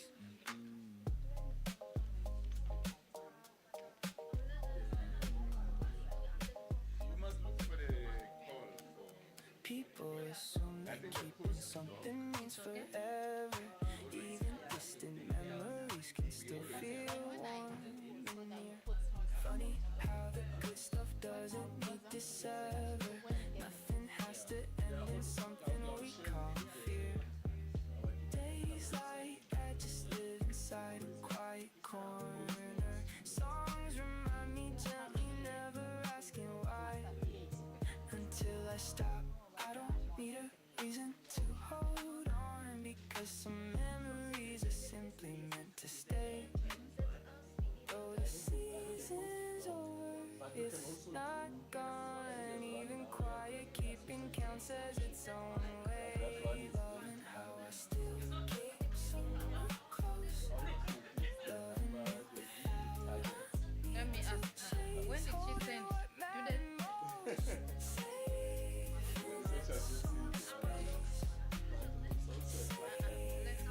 Let's first present this. If there is time, then they will present. That's how I'll keep this feeling folded soft in me. Just something warm I carry on my own. Forever glad I got it, keep it sweet. 14. So we are starting now. A summer fully grown.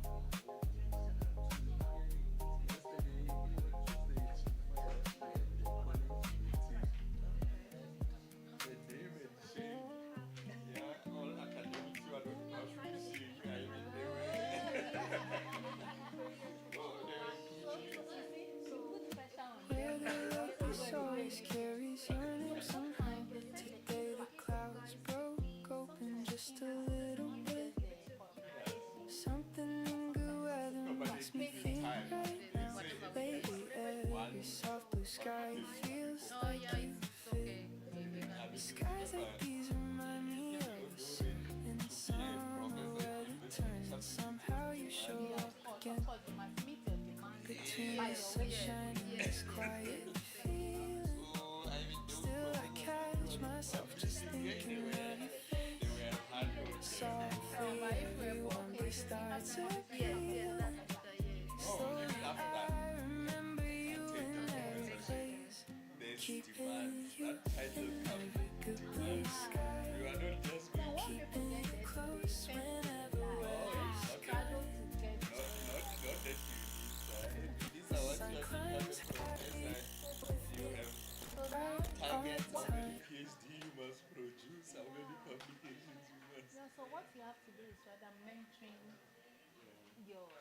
a lot of people. So you don't really need to do it, but you mentor people to do the research. There's weather that just feels like someone nobody explained why. Sunshine holds a name, maybe good days always bring the feeling. Days like these keep bringing back the same. Nights don't do it, only sunny weather can. Moments turn to you and skies decide to clear. Someday maybe weather won't remind me so. Until that day I think I'm kinda glad. Before I let this quiet feeling go, After every storm, you're still right high. Keeping you in every good blue sky. Keeping you close whenever weather's kind. Smiling every time. Sun climbs high. You're still with me. Right on time. Right on time.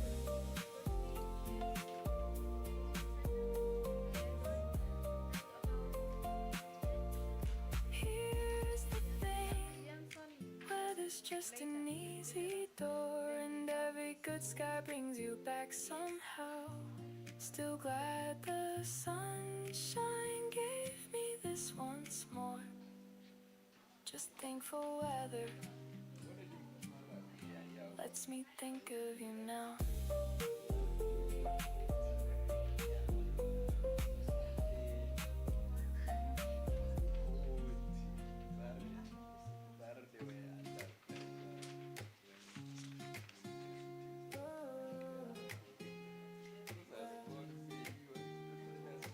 Lately every gray day makes me think of you.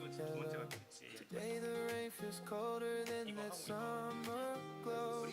Something in this weather makes the past feel mellow. Outside I trace the window like an afterglow. Clouds keep rolling by like scenes from something golden. Lately I keep replaying how that summer felt. Half of me still lingers in that season. Softly I remember how the evening stretched so long. Still I feel the warmth without a reason. Between the rain and memory I hum that quiet song.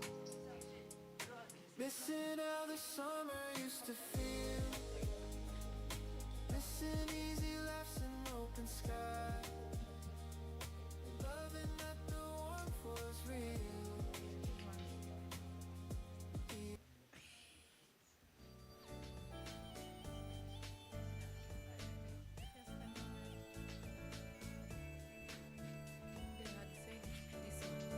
All right, hello everyone again.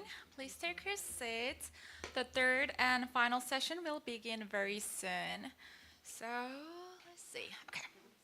After much consideration by the host committee, we prepared a Korean meal that our overseas guests might not have frequent opportunities to try. I hope you all enjoyed the lunch. Did you guys enjoy the lunch? Yes, we Yes, did. yes, We yes. did. It's great, great. So we will now begin the presentations for the final session, themed Global Perspectives and Philosophical Approaches. The final session will be moderated by Martin Hipangwa. Please.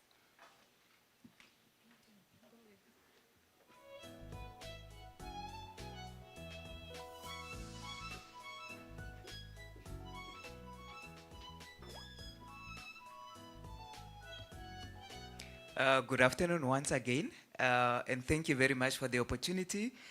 Welcome to the third and last, not last session for us who are here physically, but I think last for those that are attending virtually. And thank you once again for joining us. And the next session is titled Global Perspective and Philosophical Approaches. Since we have some of the presenters joining us from the previous sessions that didn't get a time to present, I don't have the bios with me, but bear with me. We are going to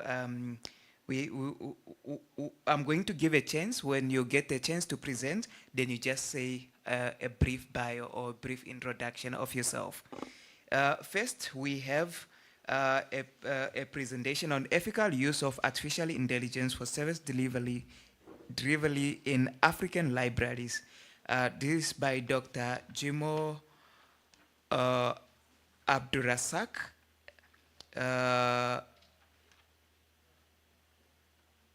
And others. And if you are online, please, the floor is yours.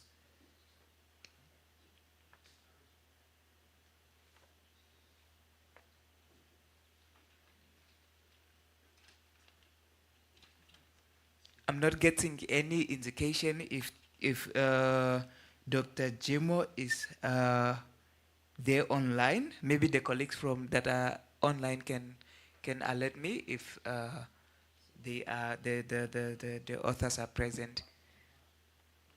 But if not, I'm going to go on to the next presentation. Good morning. Yes, good morning. Good Good morning and good morning. How afternoon are from this you? side.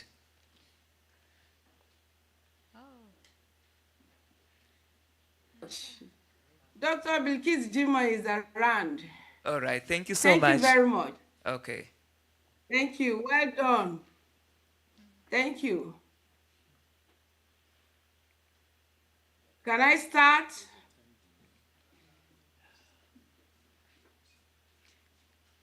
Just 1 second while we are sharing your slides. Okay.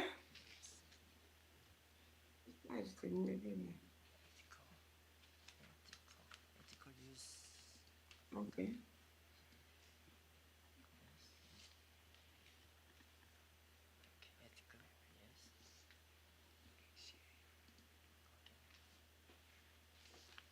All right, thank you very much. You can proceed with the presentation.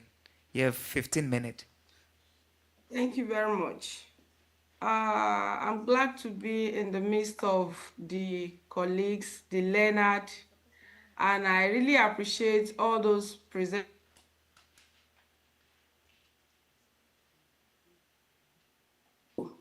My paper today, I am Dr. A.B. Jimo from Alikima University in Ilorin, Nigeria. So the paper to be presented today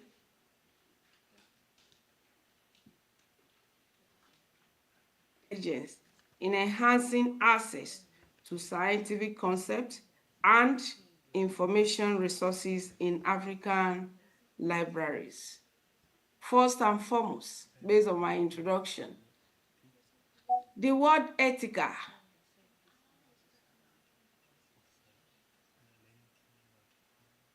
word. The sciences, we have our own phenomena. The librarian, we have our own phenomena. Those in educational technology, we have our own ethical principle. So therefore, the rapid advancement of digital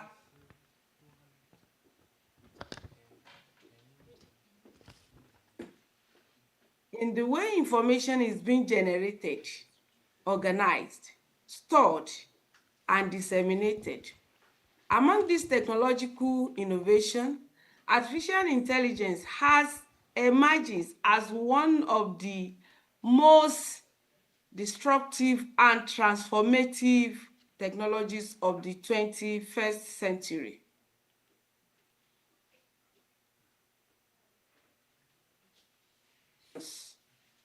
In healthcare, education, agriculture, transportation, finance, and information management, thereby redefining traditional mode of service delivery.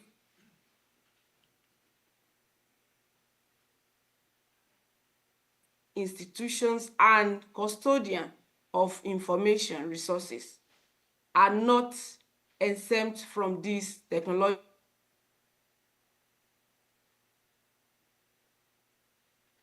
Are increasingly integrating the AI technologies into their operation to improve information retrieval, enhance users' experiences, automate repetitive tasks.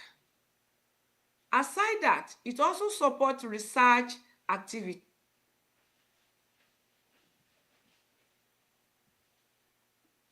Constitutes an indispensable requirement for the sustainable development. Innovation and knowledge production. Therefore, the scientific knowledge contributes significantly to advancement in medicine, agriculture, environmental management. Martin, ask her to switch off the camera. Critically to socio-economic development. Can you switch off your video and Because you are Okay. cutting a bit. Yes, switch off your video and then just speak without the video on. Okay.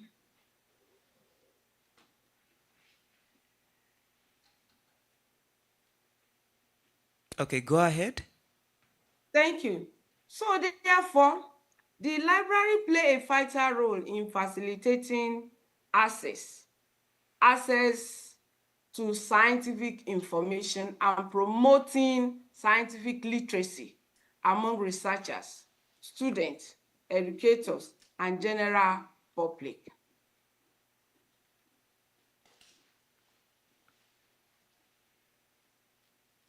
That we can elaborate more on how this scientific aspect really affects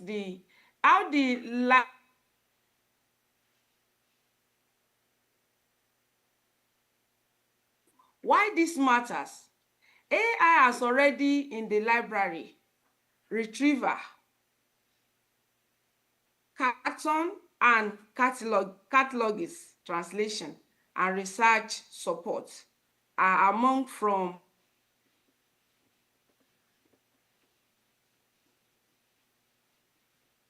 libraries. So this AI, it has its own ethic, which is optional. Therefore, the AI promise outspaces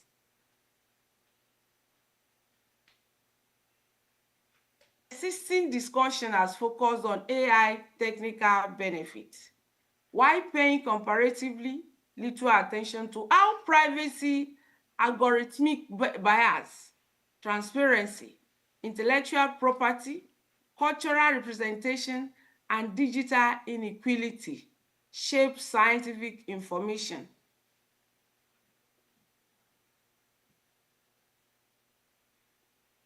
Therefore, the risk of epistemic inclusion. What do I mean by risk of epistemic inclusion? That is, the most of AI systems are built under data sets and assumption that underrepresent African languages, cultures,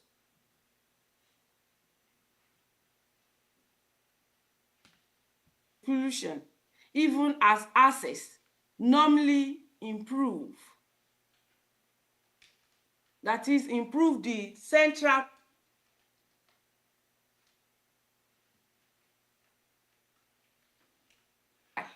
but how AI can be adopted in a manner that expand access to scientific knowledge while protecting human dignity, privacy, intellectual property, cultural.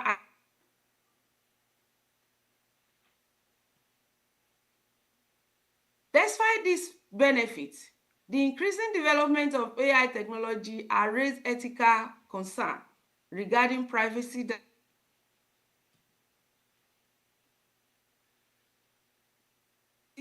misinformation, intellectual property rights, and digital exclusion. Many AI systems have been criticized for reflecting Western-centric assumptions and failing to adequately represent African languages. Based on what other colleagues have said,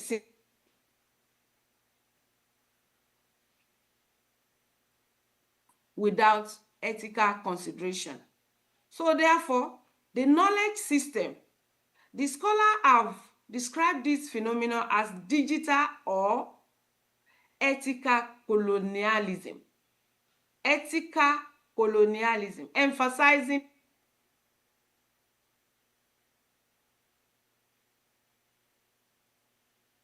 the ethical use of AI in Africa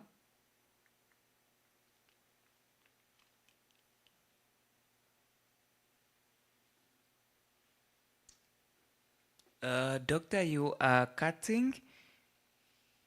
Hello? Yes, we can hear you. Hello, can you hear me? Yeah, we can hear you. Thank you very much. And So you therefore, have, just before you continue, you have 3 minutes to go. 3 minutes to go. Yes.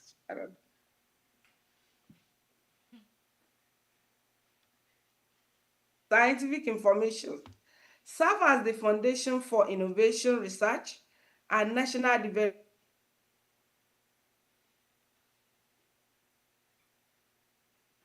Continue to experience numerous challenges that limit access to scientific concepts and information resources. So therefore, these challenges include inadequate funding, poor technology,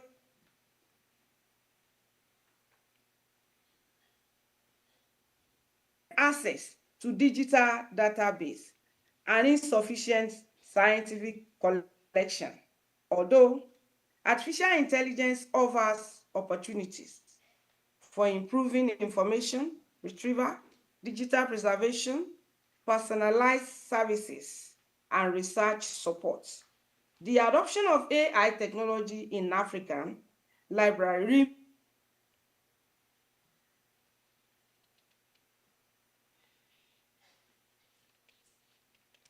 The next slide, okay. So therefore, my literature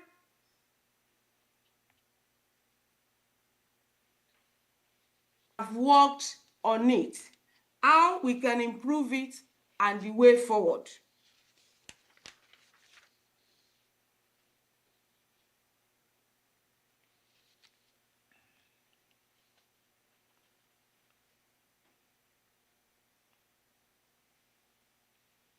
We Hello? have lost you a bit. We have lost you a Hello? bit there. Yes, we can Hello? hear you. Okay. Yes. So there are 7 ways AI is already at work. I have intelligent information retrieval. I have chat.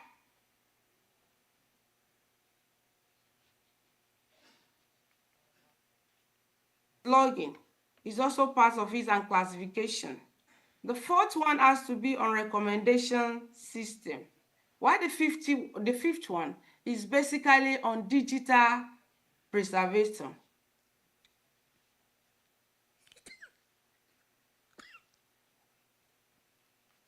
It's on research support services. So each application carry a peer ethical consideration. What are those peer ethical considerations? That is from the algorithmic bias in retrieval to attribution risk in preserving indigenous languages. Language. Based on the use of AI cannot replace indigenous language. It is better we, the African,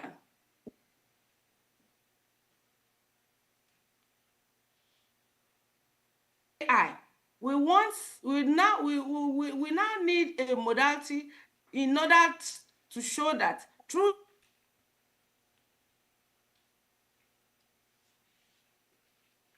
indigenous knowledge, especially in scientific concepts. I am a biologist.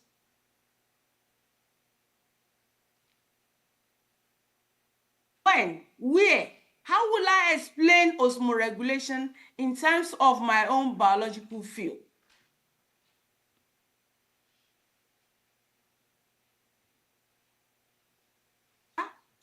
The blood, salt, and sugar content without using AI to get the meaning of that osmoregulation. I think it is very, very important because this paper is based on conceptual framework. Thank you very much. Thank you very much. Thank you very much for that presentation. We really appreciate. Looking at the presentation I have in this session, there are like 4 presentations. So I'm going to take another presenter, and then we can please take down your question, note your questions, Okay. and then people can ask questions later because of the amount of Okay. presentation that we have. Okay. Yes. And colleagues, bear with us in terms of the network. There's a bit of cuts when people are presenting, but I hope people online, you can hear properly. And also that some of the people, when due to time difference, some of the people were not available in the earlier sessions, but they are now available. That's why I'm not taking the questions right now. So the next presenter, the next presentation is titled Artificial Intelligence and African Indigenous Knowledge Systems, Opportunities, Challenges, and Decolonial Preservation. This is by Dr. Stella Masango. Dr. Stella, are you there online? Yes. All right, thank you so much. We'll share a presentation in a Can moment. you hear me? Yes, we can hear you loud and clear. So we are going to share a presentation right now, and then you can take it from there.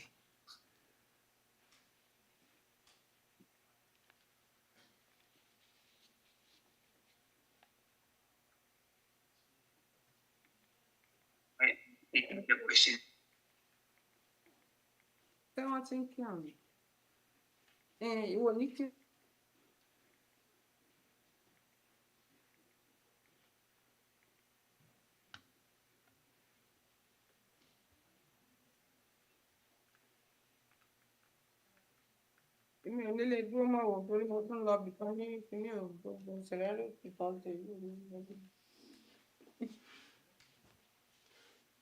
For the colleagues that are joining us online, can you please just mute? We are just sorting out a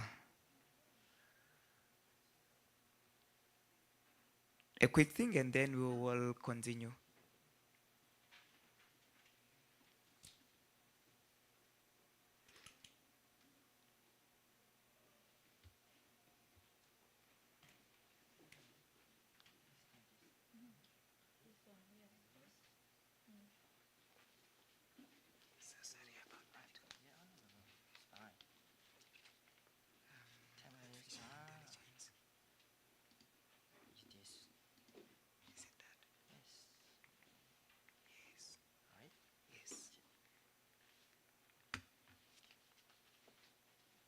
Stella, are you there?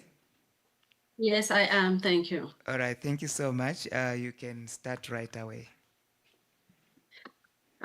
Good afternoon from your end and good morning from my end. It's about 6:50 a.m. in Cape Town, South Africa. Thank you so much for the opportunity.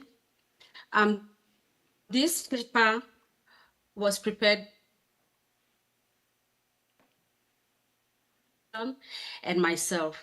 And because he is somehow committed, I'm taking the presentation, but he'll be on standby to respond to questions.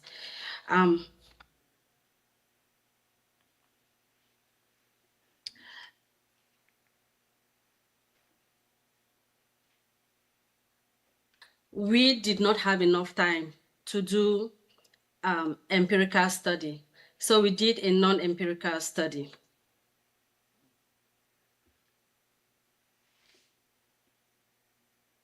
Empirical results or research that we carried out. So within African context,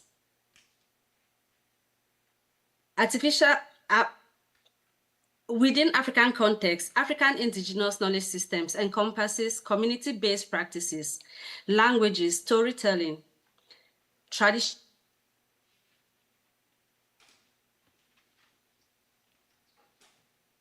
developed over generations, largely transmitted orally and underrepresented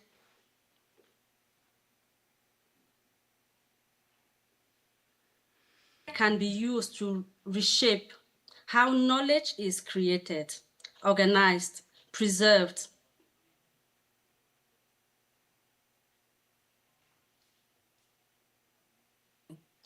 cultural resources, and improving information retrieval. They can also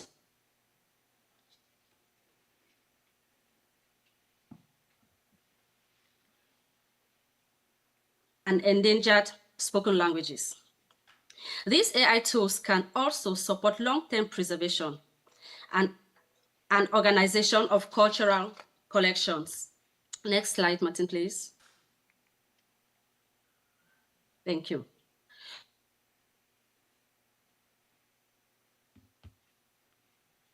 And indigenous knowledge systems, such as globalization and urbanization, which is contributing to the erosion of local practices.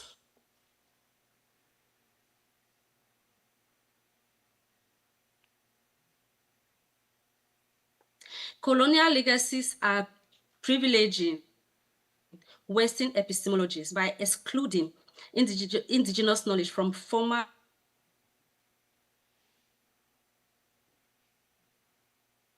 by enforcing language laws. Many of our colleagues have spoken about language laws and the need to reintroduce indigenous languages in schools and in family settings. That means language is a very big thing. With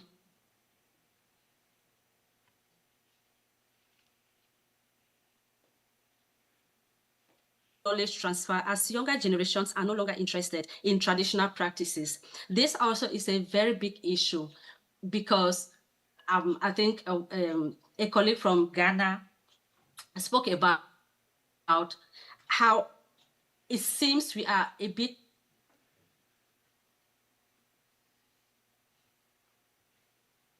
belonged if we speak English or French in some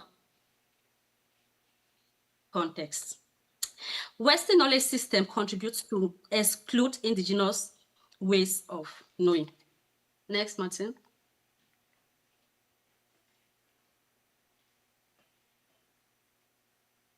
Those scholarship on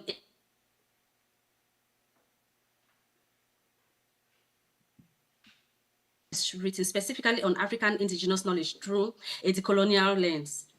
Most existing work focuses on what technology can do rather than on questions of representation. Through a critical interactive literature review, the paper examines the opportunities and challenges of AI-enabled indigenous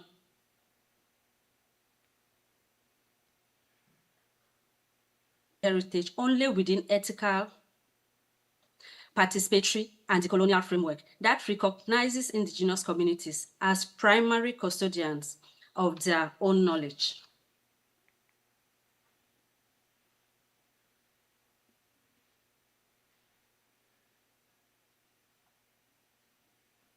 Systematic search with critical decolonial analysis of the study.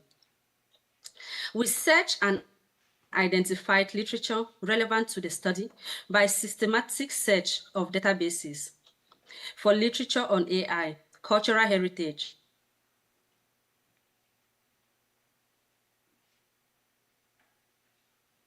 screening against inclusion criteria, critical appraisal, and methodological and theoretical quality. With thematic synthesis and integrative synthesis of findings across disciplines such as LIS, computer science, and heritage studies was carried out. As representation and questions of data sovereignty. And lastly, we consolidated opportunities.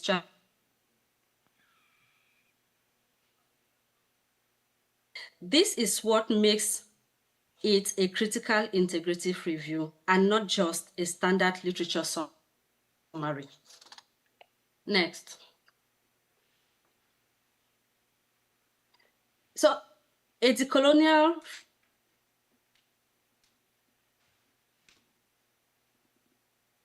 positioning indigenous communities as the primary custodians of their knowledge. At the center, we have decolonial AI enabling indigenous knowledge systems preservation.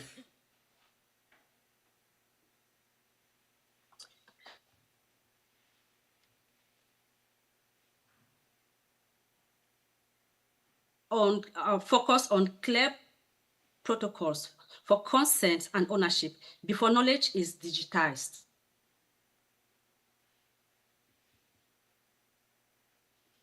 Should be built to capture collective and dynamic nature of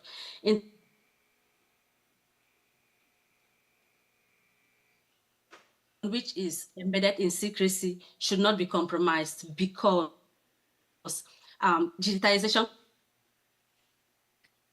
can take that away from indigenous people.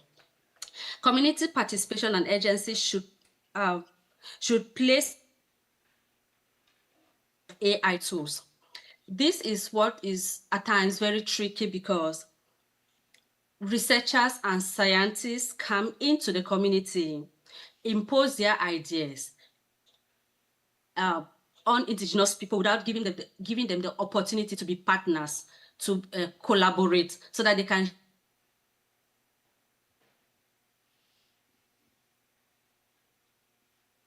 also indigenous data sovereignty depicts how communities retain control of their knowledge. Have a say in that regard. Thank you, Martin. Next slide.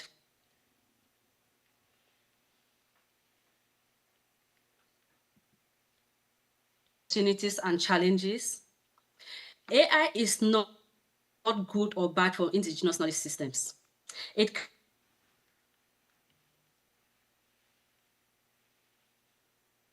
Oral tradition can be documented through speech recognition and natural language processing.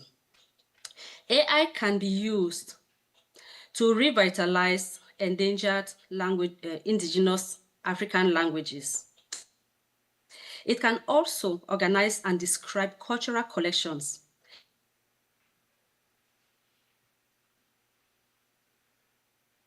Repositories that could widen access to heritage resources.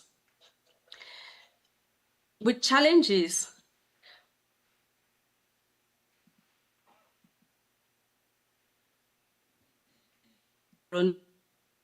biases. And this is common with all the databases that we are using. Let me say 99% of databases that we are using in the libraries. And if we have to go further,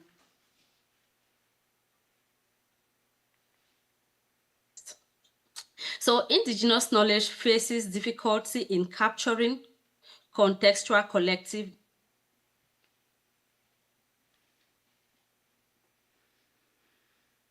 indigenous knowledge systems.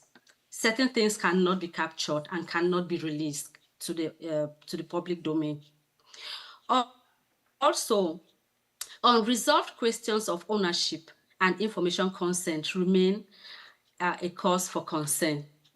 The ownership issue is a big thing where indigenous people are deprived of the originality of their knowledge.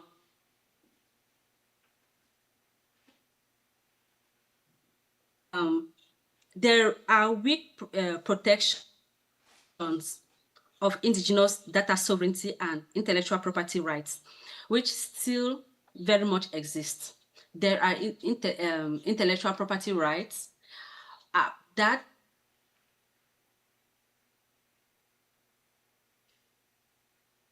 see how we can, among other things that we are trying to resolve, see how we can address that aspect as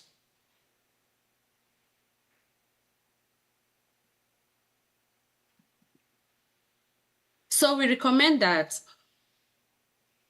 indigenous communities should be active partners, not subjects, in designing and validating AI tools. Speech and language models should be built on and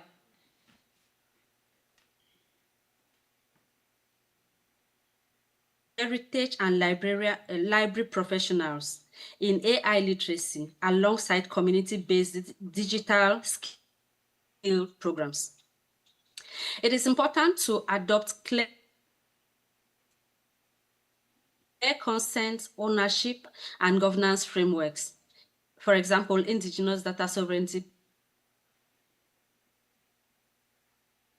There's a need to bring together LIS professionals, technologists, indigenous custodians, and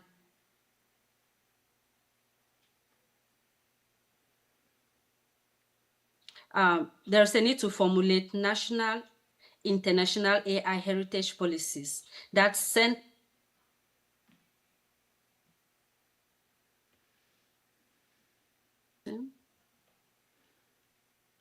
Stella, we lost you there. You have 1 minute to wrap up. Yeah, I am. Next.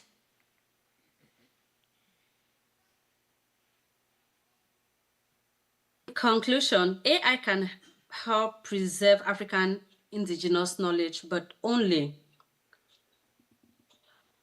on indigenous terms. AI holds genuine promise for documenting, organizing, and revitalizing indigenous heritage. And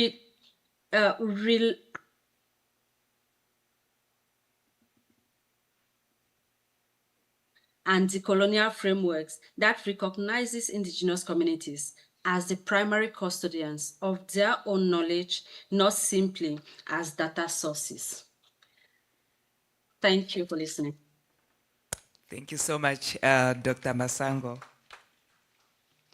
And next in our program, I think we can take 2 minutes for questions online if there are questions, or in the audience first if there are questions or deliberations, we can post them now. Are there any questions? All right, thanks.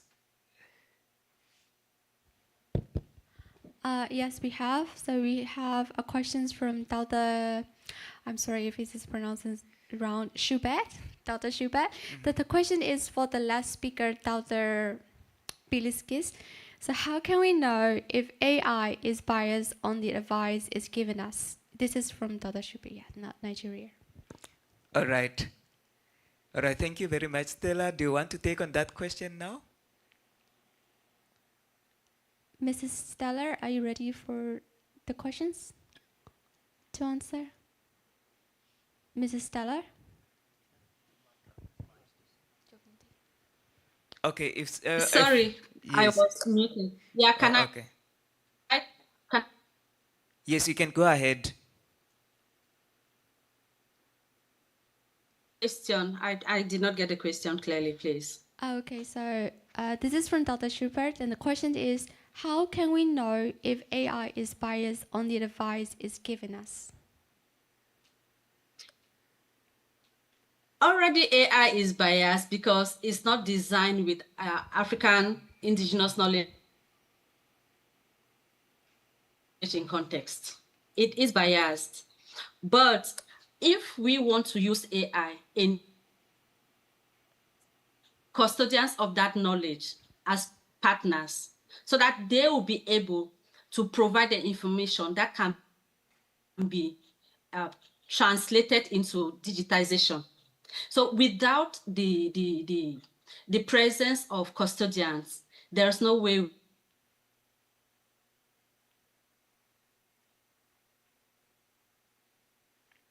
by using AI.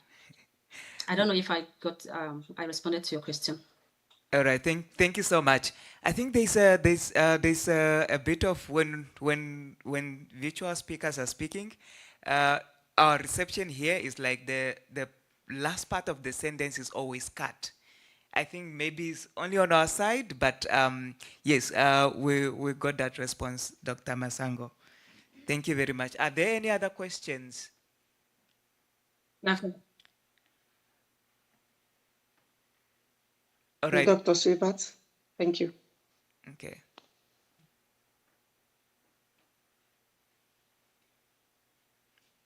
All right. Thank you so much. Thank you so much for that. If there are no other questions, I encourage those that are online to write their questions on the chat. But in the meantime, we are going to move on to the next presenter, which is the presentation is on epistemic justice in the AI age, ethical knowledge organization, and Indian philosophical perspective. Dr. Mahendra Pratap Singh and Ritik R.S. If bear with me if I have pronounced that wrongly, but the title is Epistemic Justice in the AI Age, Ethical Knowledge Organization, and Indian Philosophical Perspectives. We have heard more on Africa. I think it's the time we hear from other side of the sub-Saharan region.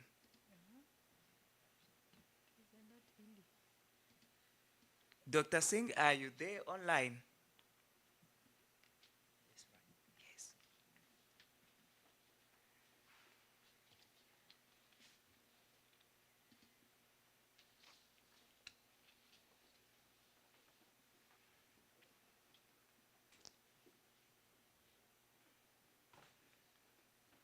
Can I get an indication if Dr. Singh is online or the colleague, if they are online?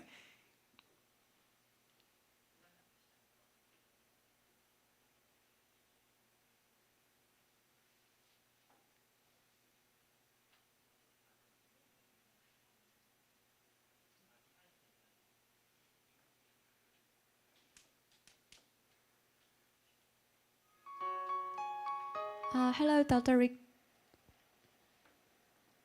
Hello, Dr. Rick. Can you please go online and do your presentation?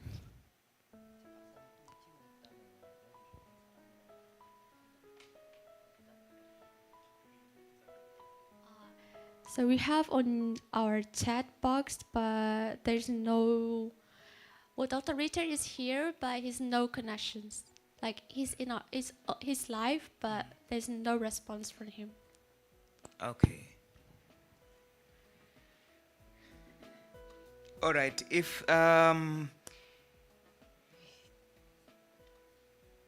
we didn't get any response from them, then we'll move on to the next presentation, and that will be our fourth presentation for this session, and that will be bridging the artificial intelligence divide, academic libraries as engine of epistemic justice in sub-Saharan Africa.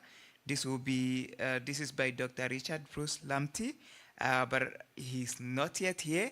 But Miss Lillian will present on his behalf. Miss Lillian, are you there? Good morning. Yes, I'm here. Thank you. All right, just a moment while we share the presentation, then you can take on the floor.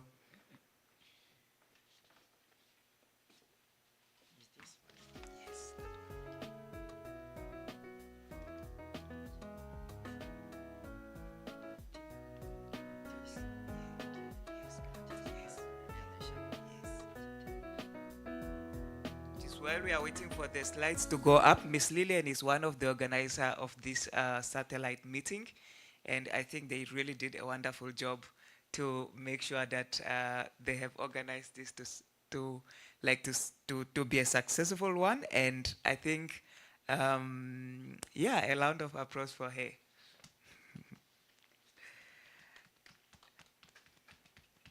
It's too small. I think she deserves more.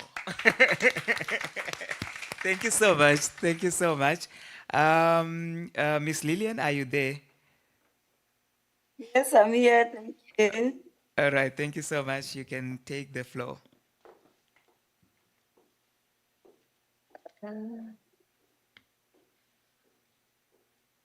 Okay, I'm waiting for this. Can you see the presentation on your side? Not yet. Not yet. Yeah, I can only see the two small top ones, but I don't mind. I can present from my side. Okay, you can present from your side, then I'll just move the slide along when you are presenting. Okay, thank you very much. Okay. Good morning, good afternoon, colleagues. Thank you very much, Martin.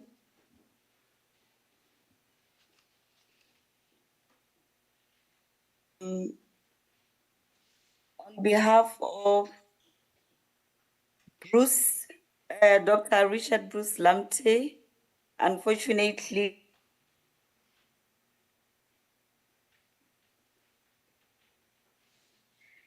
so kindly bear with me. I won't be able to take questions, but you can just leave them in the chat box and then I will make sure that he responds somehow. His paper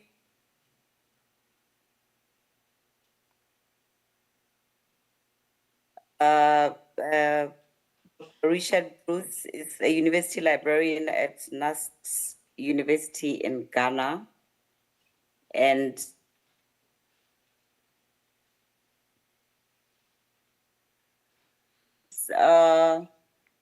speciality is in the areas of digital libraries, open access, scholarly communication, data curation, and knowledge management.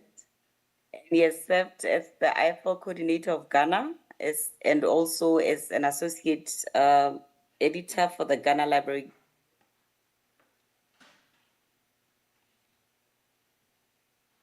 It's a conceptual practice informed position paper.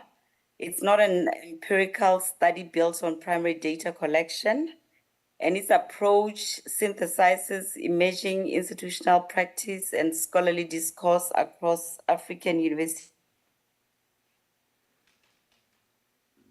It's a practical, scalable three-pillar model institutions can adapt directly. And this paper is especially to academic librarians, university leadership, research funders, AI policy stakeholders, etc. His problem statement, AI offers enormous opportunities for research, education, and knowledge discovery. However, these opportunities are emerging on the following.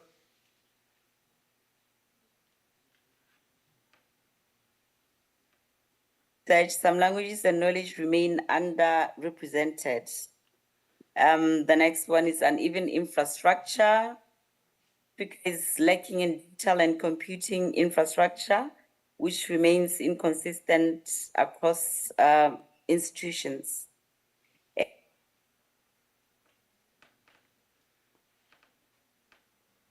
Institutions face gaps in the skills and systems needed to engage critically in the AI space. The central argument. Academic libraries have increasingly adopted AI tools to support teaching, learning, and research. However,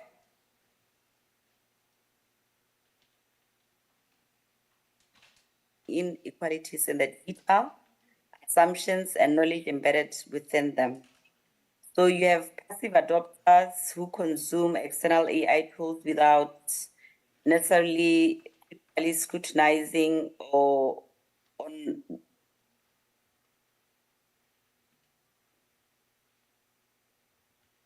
create and co-create AI systems rooted in African knowledge. Why libraries? The big question. This is to justify why IT departments and academic departments should not be the only ones leading this transition. So it's a cross-disciplinary reach.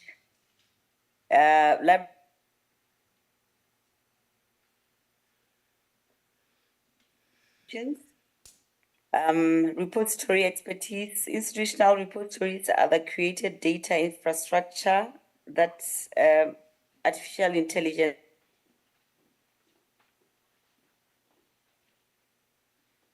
freedom and equitable access predates AI ethics. neutral convening power, libraries can bring faculty, IT, and external partners to one table. Practical scale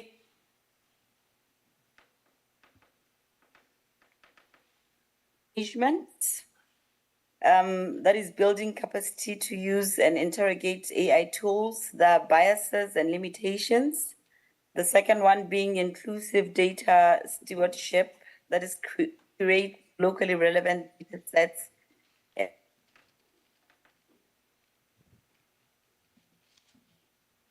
well as collaborative innovation through partnering with faculties, research centers, and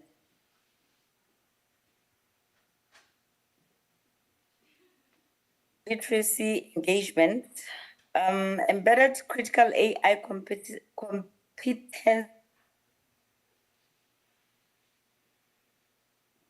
tool training to sustain programs across the curriculum.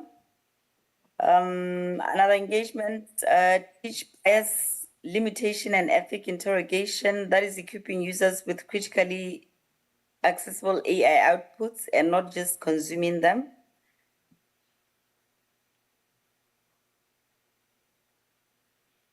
Faculty and postgraduate researchers in navigating AI-assisted scholarships.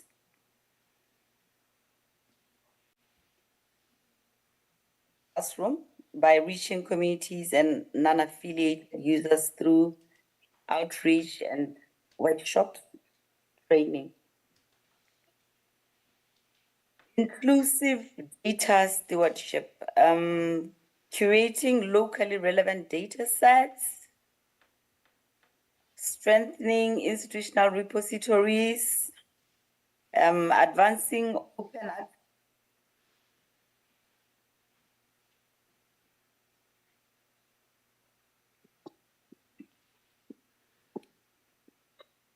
and collaborative innovation.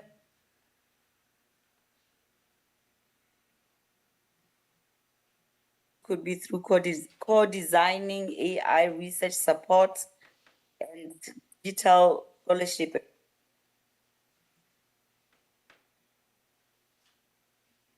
Of all sorts, that's government, civil society, different partners, governance.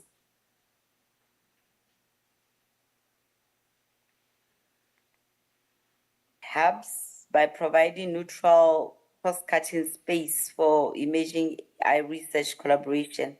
I think that was also mentioned in Martin's paper through Wikimedia incubators, enabling regional and Pan-African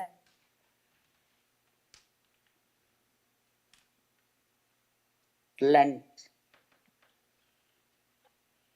How do we reconfigure the global knowledge hierarchies? By prioritizing knowledge systems and fostering equitable participation, libraries can reshape the processes through which authoritative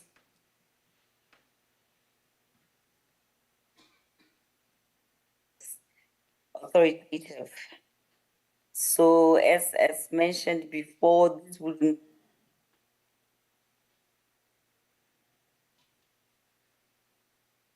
and governance policies, African scholarships and global AI,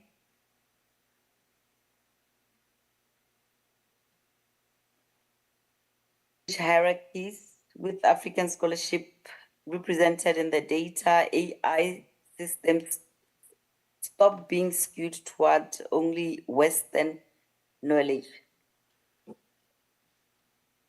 Suggestions. This transition does not need to happen all at once, but through these processes, it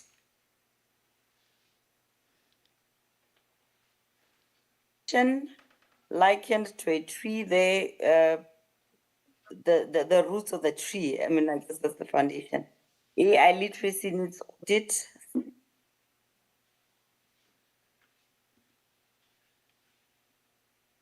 We move to year 2 to 3, where pilot data creation projects may be undertaken faculty and technical partnership and repository infrastructure upgrade.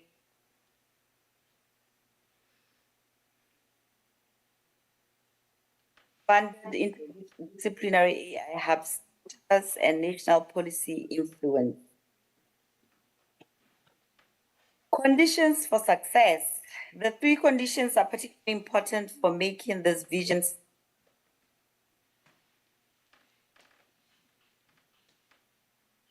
infrastructure, staff upskilling and data creation programs. 2, policy alignment, that is aligning institutions with national policies that recognize libraries as AI ethic partners. 3, regional collaboration, will be shared frameworks and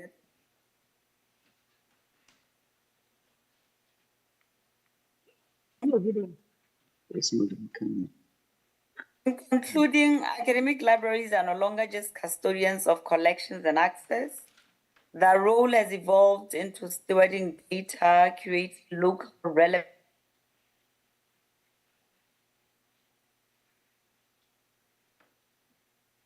increasingly defined global knowledge production.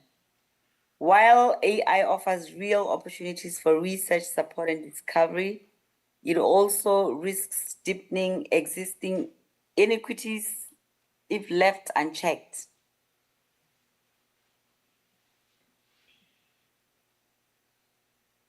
Investment, policy alignment, and regional collaboration, so libraries remain drivers of an ethical and inclusive AI future. Thank you very much. Thank you very much, Miss Lillian. Can we give her a round of applause? Thank you so much. Mind you, this is not her presentation. She did it on behalf of someone, and she did a great job. We are not going to have questions for this presentation because the owner is not here. They are still in their way coming to Busan for the Congress. So, and they didn't make it. Their flight was delayed. And now we are going back to the presentation we were supposed to have. Okay. We were supposed to have by Dr. Singh on epistemic justice in the artificial intelligence age, ethical knowledge organization, and Indian philosophical perspectives. Dr. Singh, are you there now?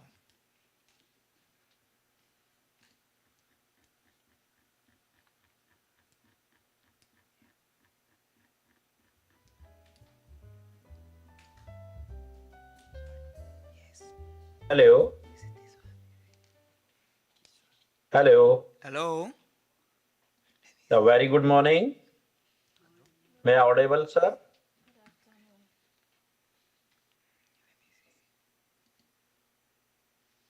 Just a moment while we are sharing your presentation, but otherwise we can hear you loud and clear.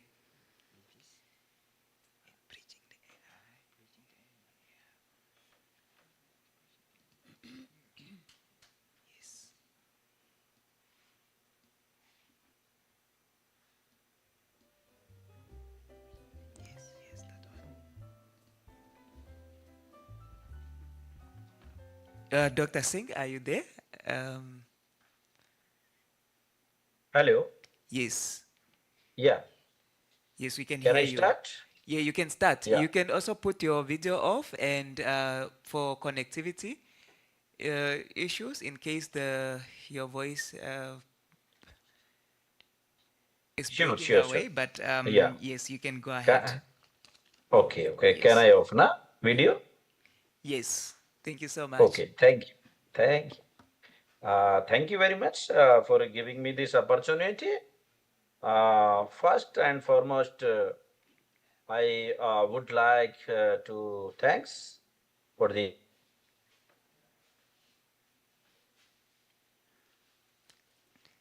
meeting. So, very good morning and afternoon to all.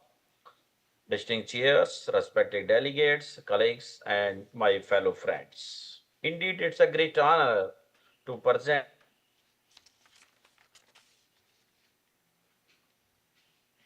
Mr. Ritik Bajpai. Dr. Singh, just to, sorry to disturb you in the midst of the presentation. Um, we are going to share your presentation in 1 second. Just give us a second.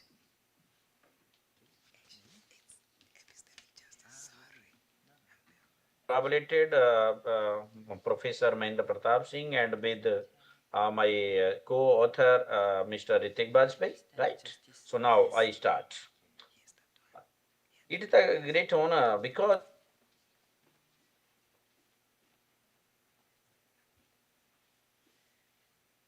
ethical information management digital tool. Yes, please wait. In this presentation, we are discussing about the most ethical challenges emerging in the today's digital society, the change of ensuring that artificial intelligence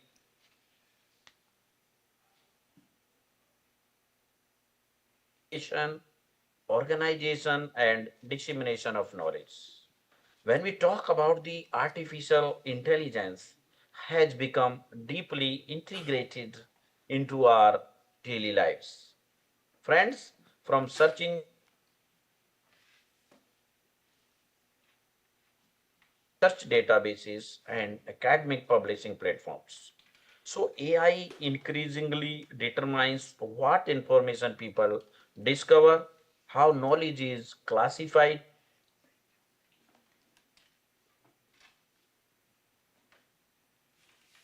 enormous potential to improve access to information. It also introduces a new risk. Algorithm may unintentionally favor dominant languages, culture, publishers, or perspective while marginalizing indigenous knowledge.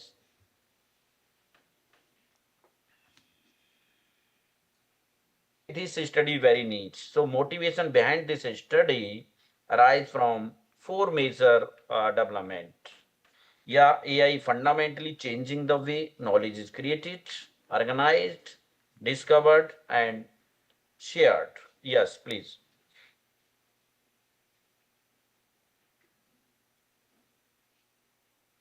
The designed classification systems and human expertise. Friends, today algorithm increasingly decide search ranking,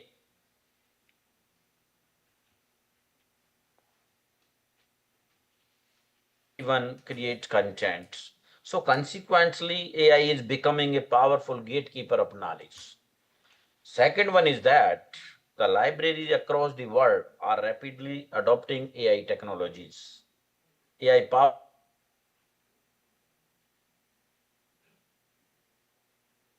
indexing, machine translation, plagiarism detection, and research analytics have become common features of modern library systems.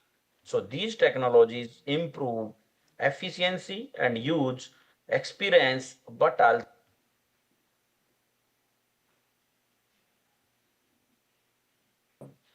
third one is that this transformation has introduced significant ethical concerns. Researchers have documented problems such as algorithm bias and lack of transparency, privacy violations, surveillance.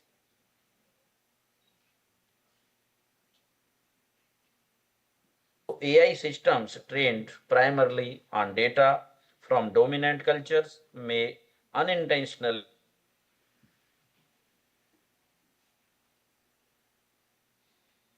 there is an urgent need to develop equitable and inclusive knowledge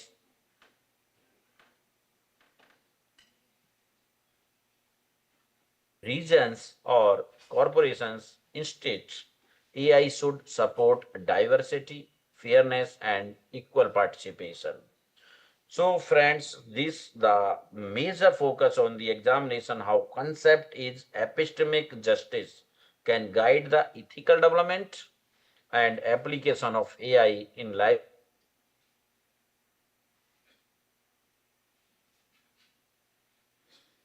About the research objectives. So the objective is to examine the relationship between AI-enabled information systems and epistemic justice. We explore how AI influences knowledge creation, representation,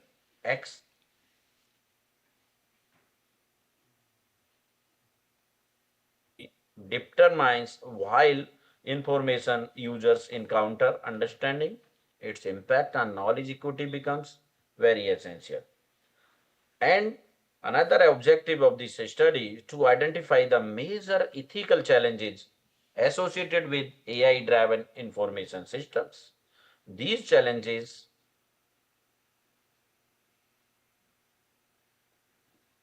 privacy concerns, surveillance, exclusion of minority communities, and unequal representation of knowledge.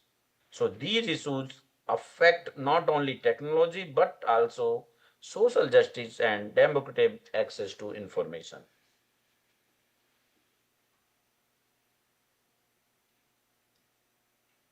And libraries can contribute to more ethical AI practices. India possesses a rich intellectual tradition that emphasizes truth, valid knowledge, collective welfare, and respect for diversity. These philosophical idea provides valuable ethical guidance for developing trustworthy AI system. So together,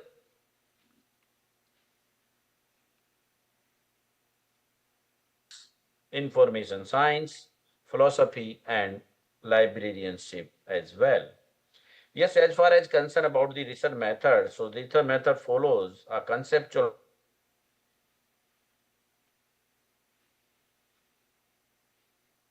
literature review covering four major areas: epistemic justice, AI ethics, digital libraries, and Indian philosophy.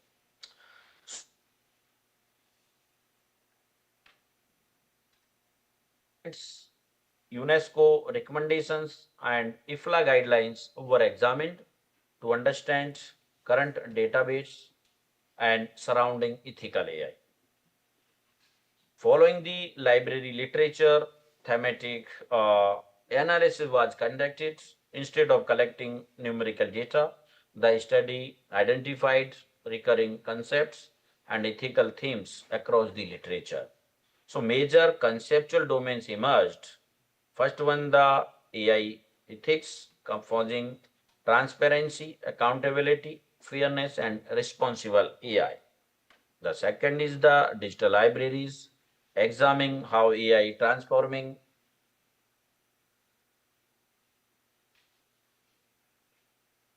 epistemic justice. Before discussing AI ethics, it is important to understand meaning epistemic justice. The word epistemic relates to the knowledge, and while justice refers to fairness.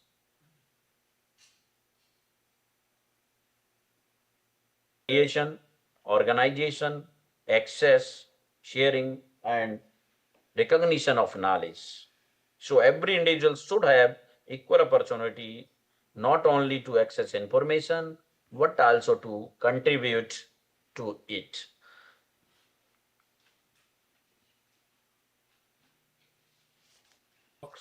First one is fairness. AI system should make decision without discrimination or prejudice. Second representation are different cultures, languages, dangers, and communities should be fairly represented within information systems. And third dimension is participation. Fourth is inclusion. Marginalized communities should not be excluded.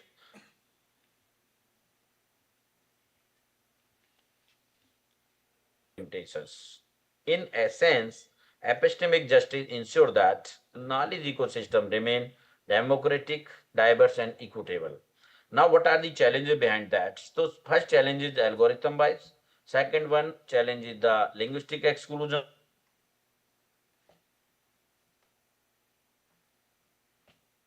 Not going to the in detail. The fourth challenge is digital colonialism. Today, much of the world AI infrastructure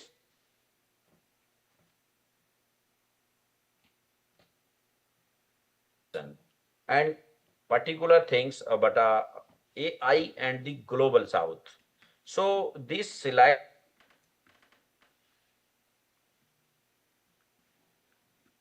Africa and South Asia possesses extraordinary linguistics, culture, and intellectual diversity. Friends, they also contain extensive indigenous knowledge systems that have evolved our centuries.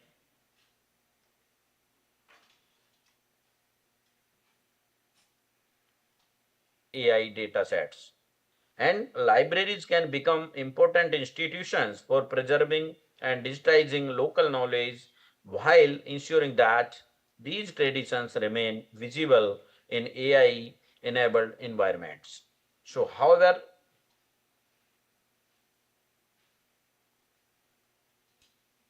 unequal access to technology and data colonialism continue to affect these regions.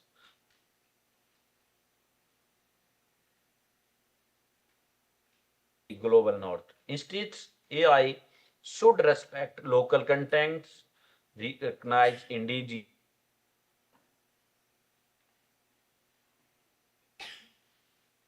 collaboration among countries of the global South. So, inclusive AI should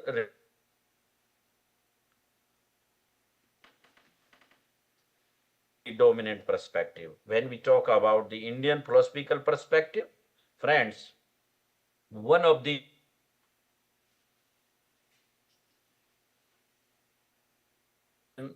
philosophical thoughts into the discussions of ethical artificial intelligence.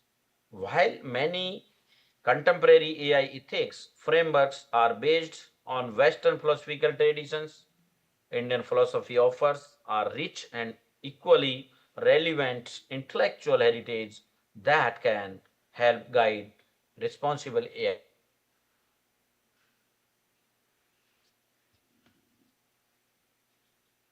or means of the acquiring true knowledge. According to Indian epistemology, knowledge should be based on reliable.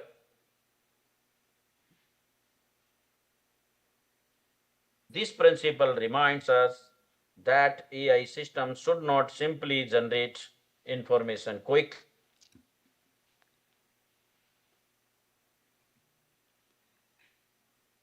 and reliable.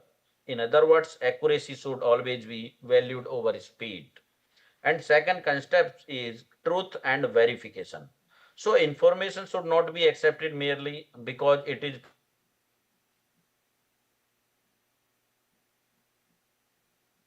critically examined, verified, and supported by evidence. This is especially important today when generative AI can create convincing but inaccurate or fabricated content. Libraries and information professionals have a crucial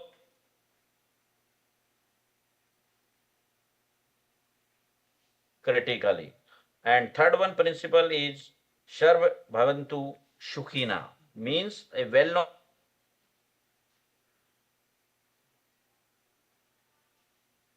the principle of collective welfare. AI should not benefit only the technological advance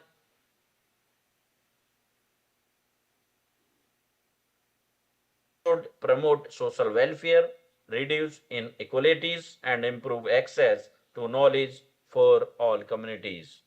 And final concept is pluralism, which has been a defining feature of Indian civilization for centuries. India has always respected multiple philosophies, religions, languages, and cultural traditions.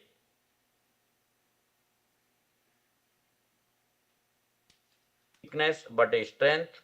Similarly, AI systems should recognize and respect multiple languages, diverse knowledge traditions, indigenous wisdom, and different cultural perspectives. So,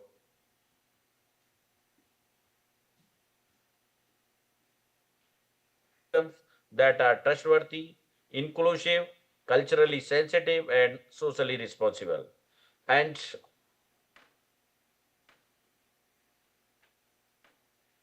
Libraries have always been institutions that promote knowledge, democracy, and equal access to information. In the age of artificial intelligence, their role becomes even more significant. First responsibility of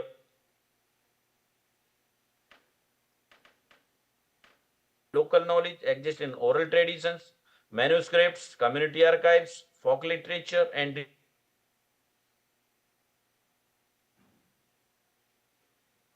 preserve and organize these resources so that they become visible in digital knowledge systems. And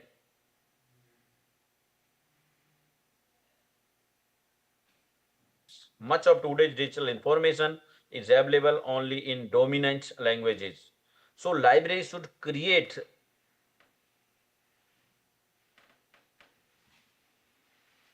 can access knowledge in their own linguistic and culture context.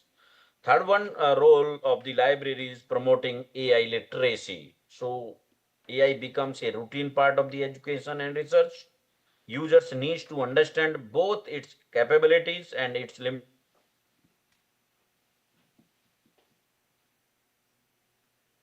to educate researchers, students, and public about responsible AI use, ethical concerns.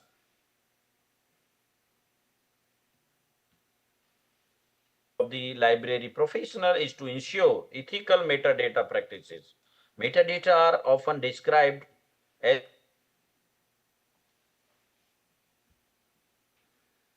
how information is discovered, retrieved, classified, and interpreted. So inclusive, unbiased, and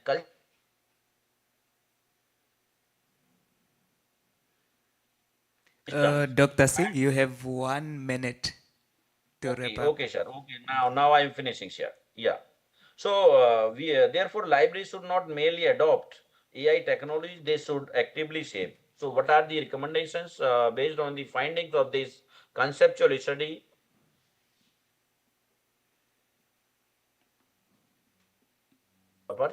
First recommendation is to develop transparent AI systems, and another one to adopt inclusive metadata standard, and the third one we should AI systems should support multilingual knowledge environments, and fourth recommendation is to strengthen open access initiatives.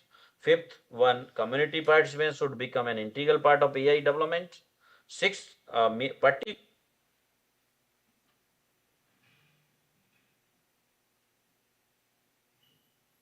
transparency, privacy, and human oversight throughout AI life. So finally, strong collaboration among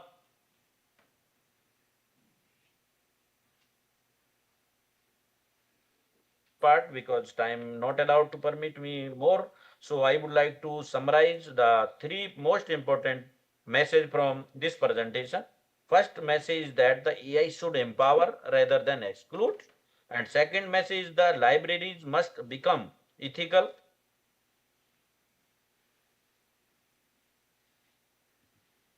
is essential for digital transformation. Digital transformation should not be measured only by technological advancements, but also by its ability to create fair, inclusive, representative knowledge systems,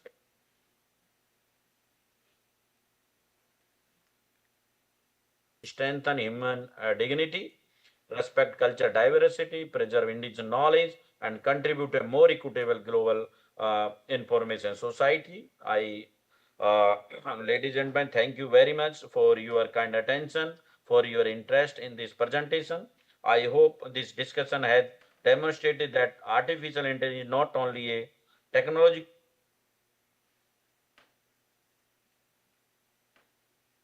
If AI is developed responsibly, guided by principles of fairness, inclusion, transparency, and respect for culture, diversity, it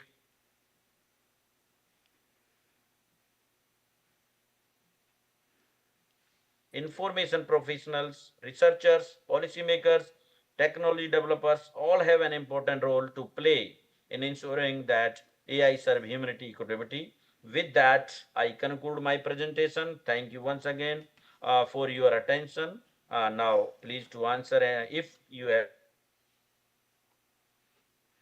All right, thank you very much. A round of applause for Dr. Singh. Sure. Thank you. All right, thank you very much. And this brings us to the end. So for the next 2 minutes, I'm just going to take a few questions, if there are questions or deliberations to the presentation, and then I can give concluding remark, and then we are done for the third session of the day. Yes. Yes, we have one question in the house by Mr. Kepi.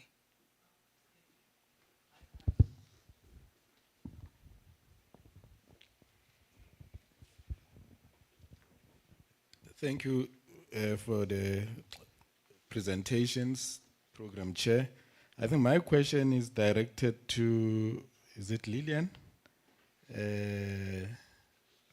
Yes. Yes, I know she was presenting this on behalf of someone, but I think she was capable enough to present. And my question basically, I know she indicated two fundamental points around the issue of language remains unrepresented, and also in the proposed solution and conditions for success, issues of policy alignment. Then my question is, then how can AI governance framework incorporate linguistic diversity and data sovereignty concern, especially within the African continent? Thank you. Thank you very much. Lillian, did you take on that? Did you get that question? But not only to Lillian, but I think all the presenters of this in this session. And please, you are welcome to take on that question. Any presenter. But first, Lillian, are you in the house? Can I just have a repeat of the question? Can we incorporate? Okay, it will be repeated for you just now. Just give us a second.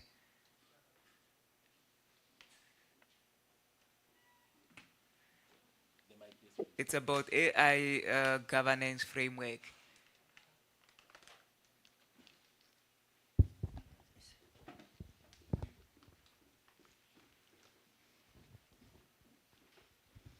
Yeah, no, thanks, Lillian. I think I was interested on the point that you raised around that language remains unrepresented, and in your proposed solutions and conditions for success, you also alluded to policy alignment as a way forward. But then my question was, how can AI governance framework and incorporate linguistic diversity and data sovereignty concern within the African perspective, as you touch on issues of language being one of the barriers? Thank you.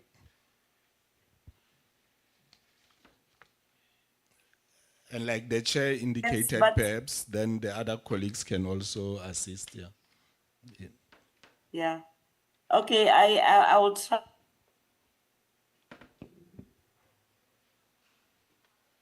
Lillian? I'm part of. Hello?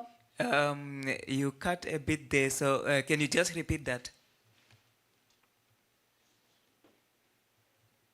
Take the question and send it through to Dr. Richard, but I would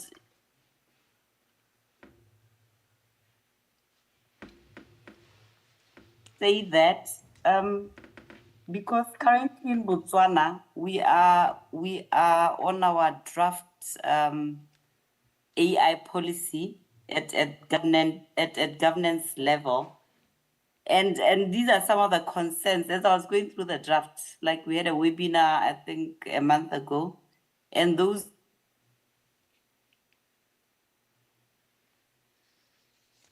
that as well.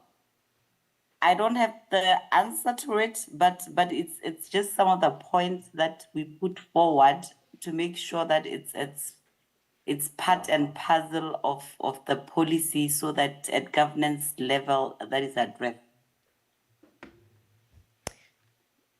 All right, thank you, Lillian.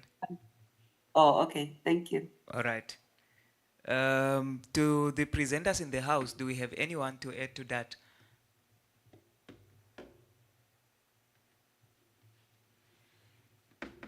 All right, if they no one, are there any other question online or in the house?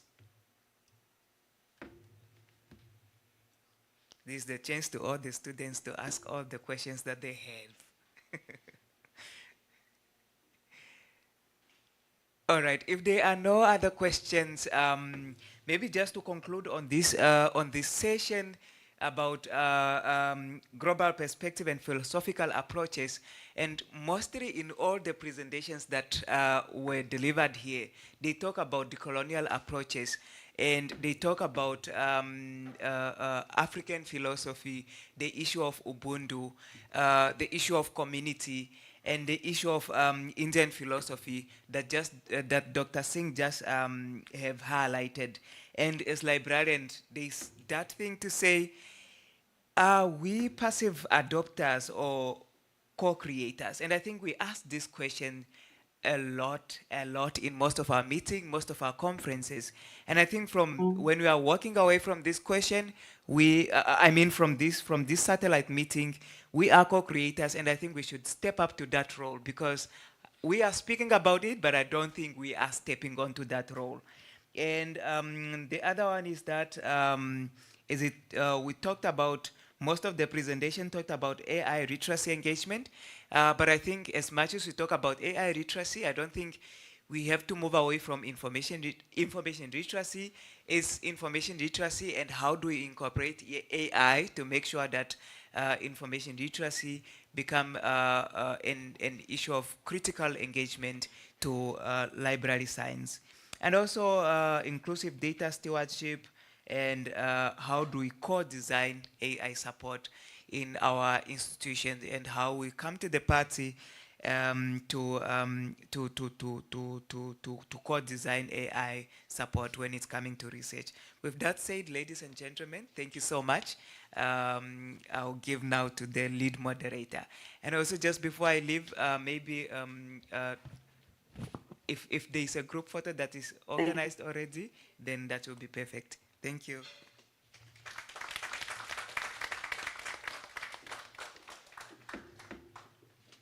Great. So thank you very much, Dr. Martin, Mr. Martin, and all presenters who shared amazing studies with everyone here today. So this concludes the 2026 IFLA WLIC Professional Unit Satellite Meeting. We have done our best to prepare for this event here at our University Central Library, but we ask for your understanding if there were any shortcomings. Thank you for your patience again. So lastly, we will hear closing remarks from the Vice Chair of SSA RDC. Thank you. Good morning from Kenya, and good afternoon, wherever you are. Before I make the closing remarks, kindly allow me to invite my chair in the house to make a brief remark. Prof. Monica.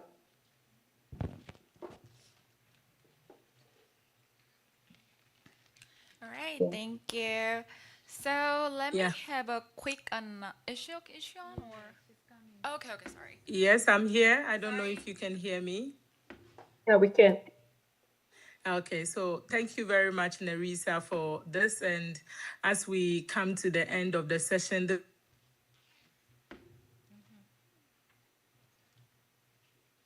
to take a moment to express my appreciation to everyone who has contributed to making this satellite meeting such a success. First, let me extend our heartfelt gratitude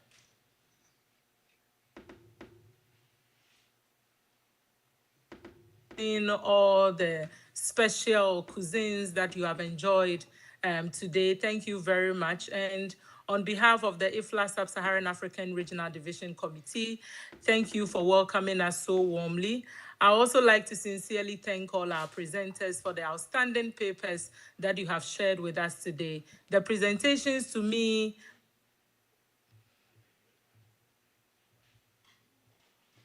actually challenged us to think differently and inspire new ideas and remind us of the important role that libraries continue to play in advancing knowledge, in advancing equity and sustainable development. So thank you all very much. As we move forward, I will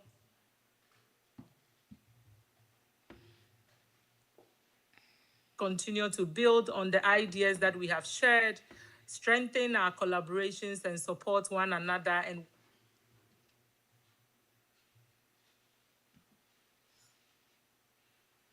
for an excellent scholarship. And I wish you all a productive and enjoyable remind.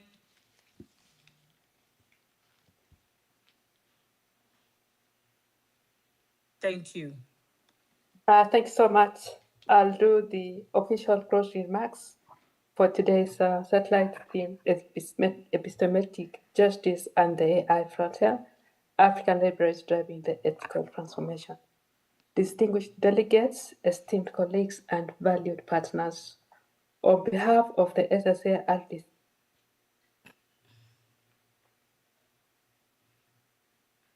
the Information Coordinator, and Lillian, and the entire SSA RDC 2025-2030.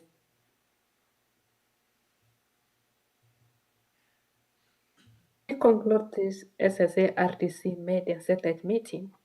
We celebrate its resounding success. Despite visa acquisition hurdles and related travel challenges, we achieved a significant milestone. 8 scholarly papers presented, 2 virtually and 6, 2 personally and 6 virtually. We extend our sincere thanks to all speakers, moderators, and paper reviewers.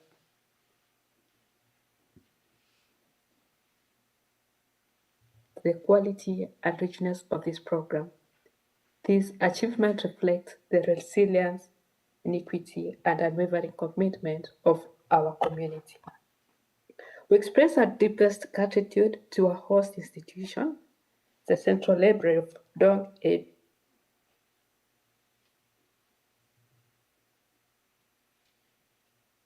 January through April and up to date, we've had steadfast support as being the cornerstone of this gathering today.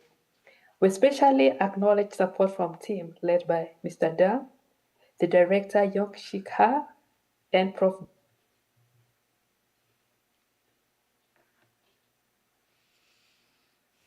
We also look forward with anticipation to the forthcoming cultural experience, which will deepen our bonds and broaden.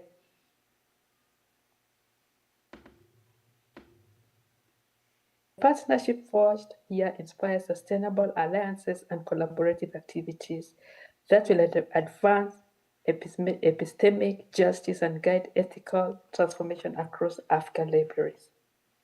Together,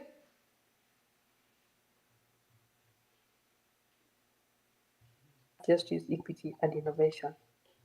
In closing, I emphasize that our quarterly newsletter remains a vital channel for SSA RDC communication, and we warmly encourage your contributions whenever calls are made.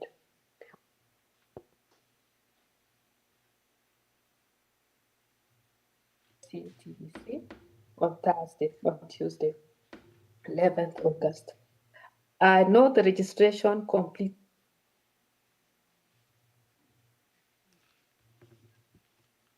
Finally, we extend heartfelt appreciation to all participants, both those who joined us virtually and those present physically. Your encouragement and contributions have been a cornerstone of this satellite meeting success. Together, we've demonstrated the strength of collaboration on this momentum in the days ahead. Thank you so much. My name is Larissa Jacoros Kaman, Chair SSA RDC. Thank you.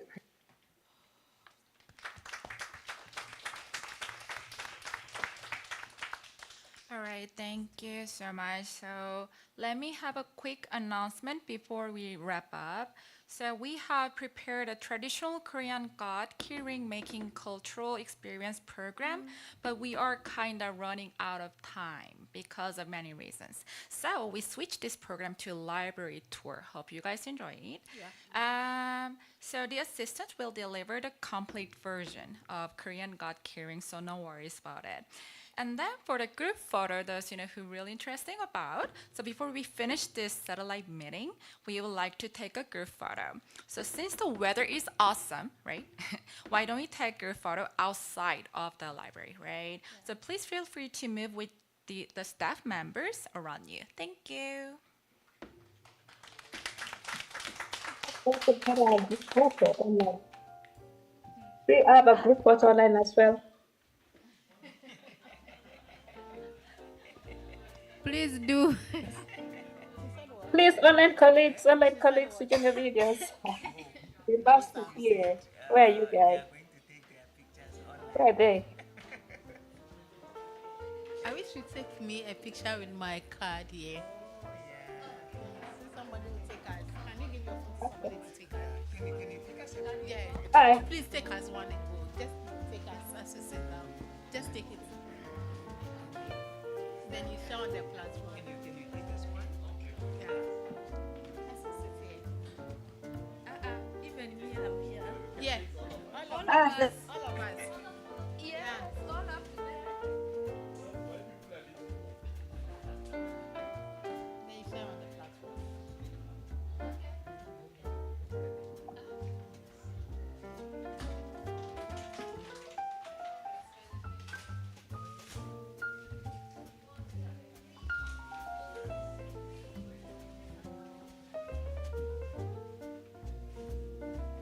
You can also like portrait, like this. Yeah.